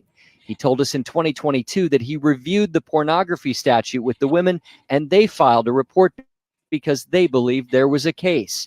Book debates were raging in Granbury and other Texas cities after Governor Abbott directed schools to identify and remove obscene content. NBC5 Investigates requested to interview London for this report. He told us he and his boss, Constable Chad Jordan, would provide a written statement, but they've not responded to questions we sent. London is a former New Mexico sheriff and a supporter of the far-right constitutional sheriffs movement, even appearing at constitutional sheriff training events captured in social media photos. The movement promotes the idea that local law enforcement officers can disregard laws they personally deem unconstitutional. London ran for Hood County Sheriff last year but lost. He denied his political or personal views influenced the library investigation in an interview with us for a report that aired in 2023. Is that part of a constitutional sheriff or constitutional constable's role? It has nothing to do with the Constitution. The case records show London did not give up on his efforts to arrest the librarians after the DA declined to bring charges. He wrote to the DA suggesting if charges could not be proven beyond a reasonable doubt, arrest could be made on the lower threshold of probable cause, telling the prosecutor the decision not to charge may unintentionally communicate a weak message, a message that a case must be conviction ready before your office would even consider it. Critics say his approach is concerning. If you believe that you can't prove someone is guilty, but you're going to go and arrest them anyway, what respect do you have for the Constitution? A case that stirred a community and astonished librarians across America. Scott Friedman, NBC5 Investigates. This stuff is crazy, man. It's really getting ridiculously out of control. I don't know what to do, as far as what to do about this. Like, and people are up in arms about this stuff and they don't even know. And it's like, I feel like we're going backwards as a community, as a nation, as a state. Like, it's really, really sad times when you've got the librarians worried about catching felony cases behind a book like The Bluest Eye. I've read that book and I don't see any, there's no pornography in that book. It's got some, it's like, it's a girl who has, she has a self-hate thing going on, and she thinks that she hates her black features, and she's like, the white features are pretty and all of this. And then it talks about like the internal, it was in the South, it was in the old South, and racial segregation, but it wasn't about that. It was about the family, because it was really within the black community, and it's really about like a self-hate thing going on. So yeah, I don't see what the hell is the problem with that book. And then enough to want to charge somebody with a felony, like, how did we get here, man? Talk about a little less strange, one to charge a librarian with a felony case for having the bluest eye on her shelf is strange. Caption, it says, outrageous. School librarians in Texas were facing possible felony charges for books deemed inappropriate for children. These educators felt threatened with jail time when they should be helping kids learn. These attacks on education are alarming. Our children deserve better. It's crazy. Talk about attacks on education, the kids, we're trying to get them to read. It's hard to get them to read nowadays. They want to scroll on their phone on freaking TikTok and watch YouTube reels and stuff. Like, I'm trying to get my kids to read, and it's like pulling teeth. Like, if you can find some kind of book that interests them enough for them to read, I mean, that's great. Like, but this is leading to, less reading is what's going to happen. They're scared to go to the libraries. The librarians worried about which books are on their shelves. Like, it's crazy, man. Comments, it says Republicans have lost their damn minds. Vote Kamala 2024. Another one, inappropriate for children, but Texas just placed ammo vending machines in convenience stores. It says, library books are not a felony. This is an abuse of power and a waste of tax dollars. If parents have an issue with the content in their public schools' libraries, there's a homeschool and private school. And it's like, they got to check the books out. And the parents should be the ones that decide on what's appropriate and what's not for their child. One parent may feel like the bluest eye is perfectly fine for their kid, and maybe another parent don't like the bluest eye, and then that parent can be like, hey, I don't want you reading that book, and hey, it's over. It's taking it to this extent is all the way out of control, ridiculously over the top with all the stuff that's going on. Let's teach the children some stuff that's going to help them in their life, instead of worrying about what the hell books are on the shelves in the library. Another comment says, someone investigate this guy. It's always the ones crying foul who are actually committing legit atrocities at home. Oof. Another comment, for those that don't know, these are Texas laws, not Biden's. I live here. Texas has been under GOP rule for decades, and it shows we have the highest child pregnancy rates and rank at the bottom of education. Vote them out. Yeah. Stopping them from reading these books, is that going to keep the teenagers from getting pregnant? Like, what real impact is it going to have? Let's say it's pornographic, or borderline pornographic. How is that going to impact the children in a positive way by taking these books off the shelves? What data do you have to support the idea that taking these books off the shelves are going to help the children? In what way? These kids got their phones. They know technology better than us. If just TikTok alone, I mean, I understand a lot of parents aren't letting the kids have phones at all. So I get it, but again, they know technology better than us. Even if their tablet, if it has internet access, then that kid can go look at whatever the hell they want to look at when you're not paying attention. And then you're so worried about what the kid's going to get into on their phone or their tablet or whatever. But, you can't control everything. Like, what's happening when they're in school? They could share phones with someone or whatever. Like, I mean, whatever, man.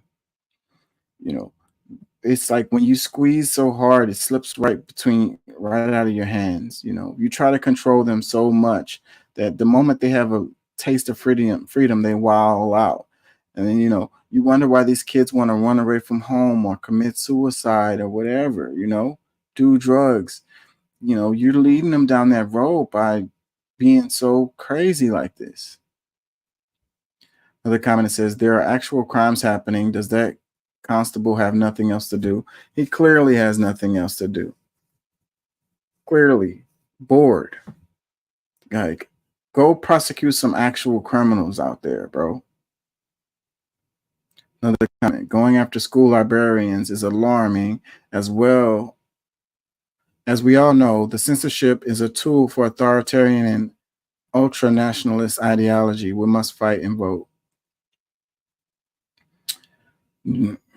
George Orwell comes to mind. Another comment, Klansman activity detected. Not surprised on how excessive force is being used against educators. Another one, as a school librarian, this is crazy. Another comment, this is just the beginning, folks. Being arrested for books. Is this North Korea? It's about to get bad out here. Vote blue.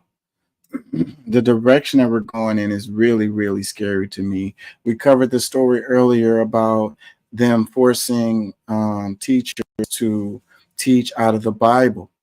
You know, they putting the 10 Commandments in every classroom, you know, in some states. You got librarians worried about catching felonies here in Texas.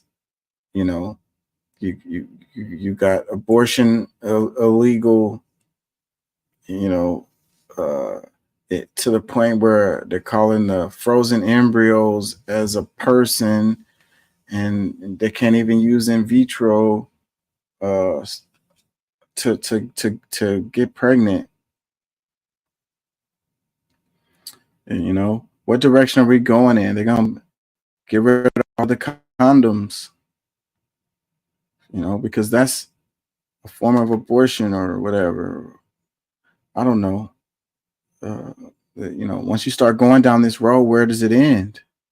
What are you trying to do? You know, you want the whole state to look like, I don't know, some shit from 1800s, some damn cult, some weird, I don't know, I can't even think of an example. Freaking, what's the name?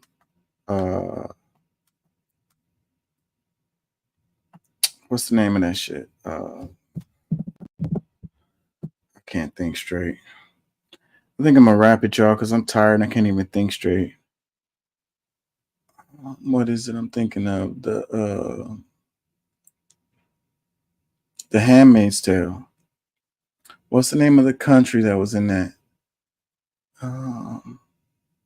Can't think of the name of it. It was like the United States broke into pieces. They were at war, and they made all these new laws. You know, the women can't have jobs. You know, forced pregnancies. Crazy. It's like under his eye.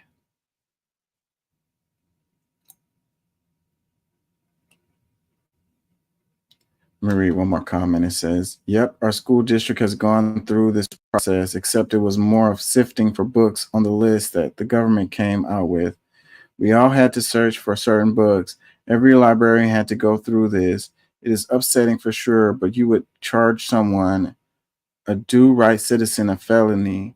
We don't get to censor books that are in the library, but the fact that this officer spent 2 years focusing on non-criminals, targeting everyday citizens, just trying to make it horrifying in a position that is already dwindling because school districts and leaders don't value the library.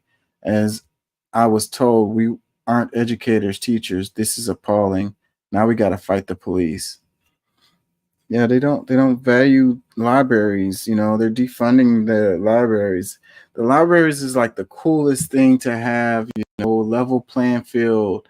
It's free. You can go in there and read books and get on the internet and get out of the heat. You know, it's fun for the kids.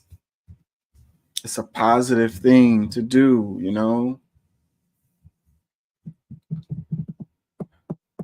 They don't like that. They got a problem with that. Like, why just burn down, just close all the libraries. Then you won't have to worry about them. Bluest eye being on the shelf.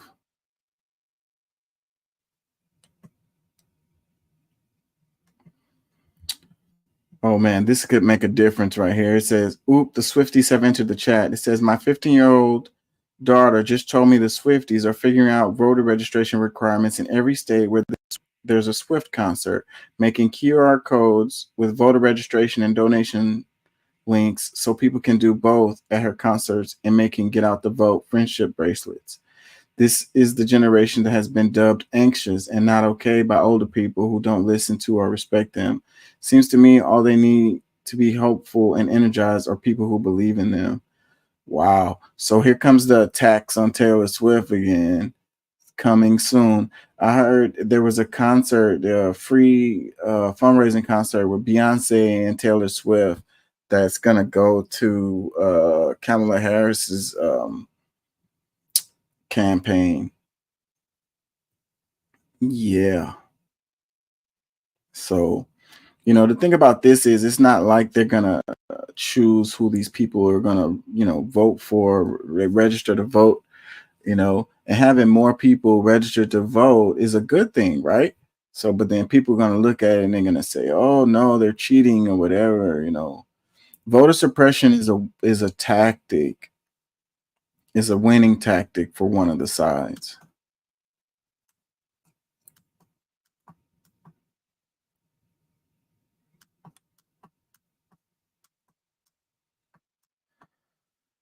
Oh, there's another one.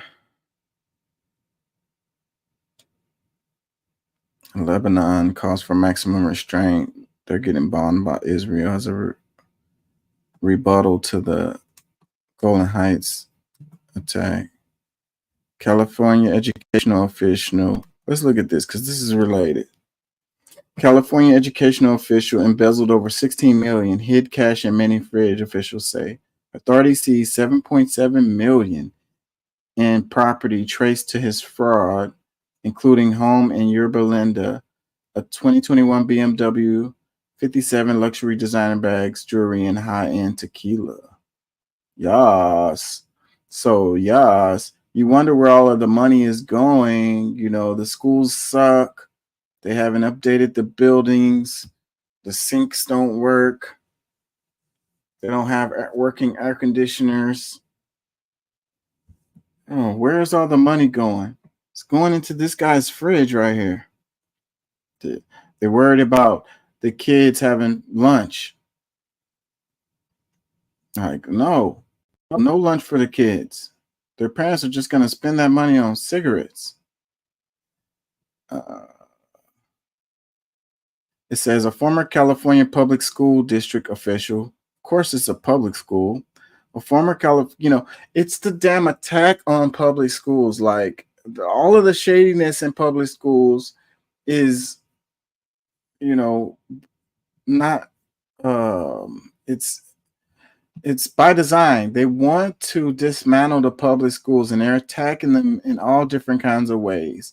So, because they don't want that tax money to go to this, because it's public schools is like a social program, you know, and they're attacking all social programs, anything that levels the playing field. It's like you got to homeschool your kid, which costs money, or send them to private school, which costs money. So the people who don't have money, you know, they got to take their kids to public schools. So take that option away because they're poor and F them. A former California public school district official was sentenced to over 5 years in prison Thursday after officials found he embezzled nearly $16.7 million from the district over years, hiding stacks of cash in a small refrigerator. Like, how does he even do this? What was his position? It just says district official. Jorge Armando Contreras, 53, who previously worked as the senior director of fiscal services, Senior Director of Fiscal Services at the Magnolia School District, a public school district that serves Anaheim and Stanton, faced his judgment Thursday in Santa Ana court.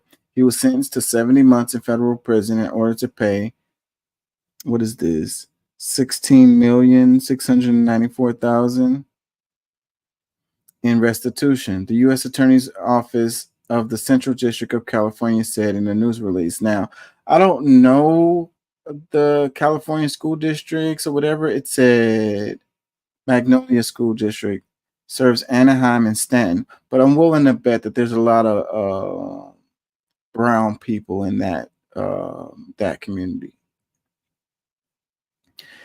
It says he had pleaded guilty in March to one count of embezzlement, theft, and intentional misapplication of funds from an organization receiving federal funds. Prosecutors said that Contreras was hired in 2006 and managed the fiscal operations of the district, where 81% of the pupils from preschool through sixth grade are classified as socioeconomically disadvantaged. See? Yeah, brown kids.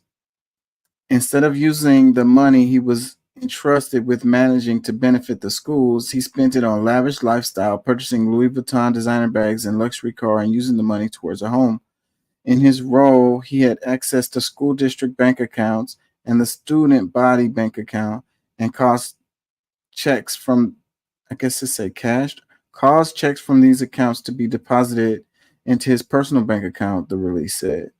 In his scheme, he wrote checks in small dollar amounts written to MSD with the letters spaced out. After receiving the paper signatures from others, he would fill in those blanks to spell fictitious names and increase the amount of the checks and deposit them into his personal bank account at ATMs. To conceal the theft, he provided bank reconciliation packets to others at the school district with falsified bank statements and records. Prosecutors said he pocketed a total of $16,694,000 from the district. He was placed on administrative leave August 2023. The district filed a lawsuit in Orange County Supreme Court.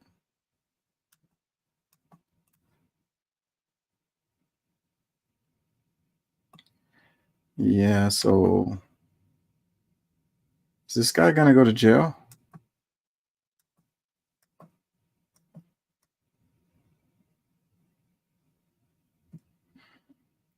He wouldn't have been able to get away with that if it was a different school district or different demographic that the school district was serving. Comments that says with baking soda. They're talking about this picture. I guess the baking soda was to help with the smell. I don't know. Does this dude make crack like this? Is this dude making drugs? 5 years for $16 million, not punishment enough.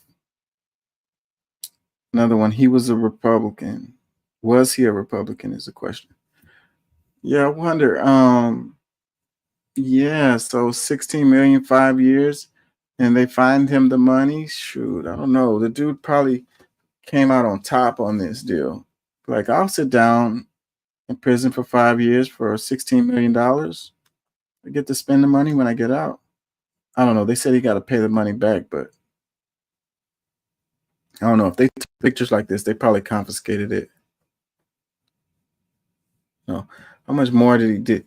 You know, he probably stashed. Who knows?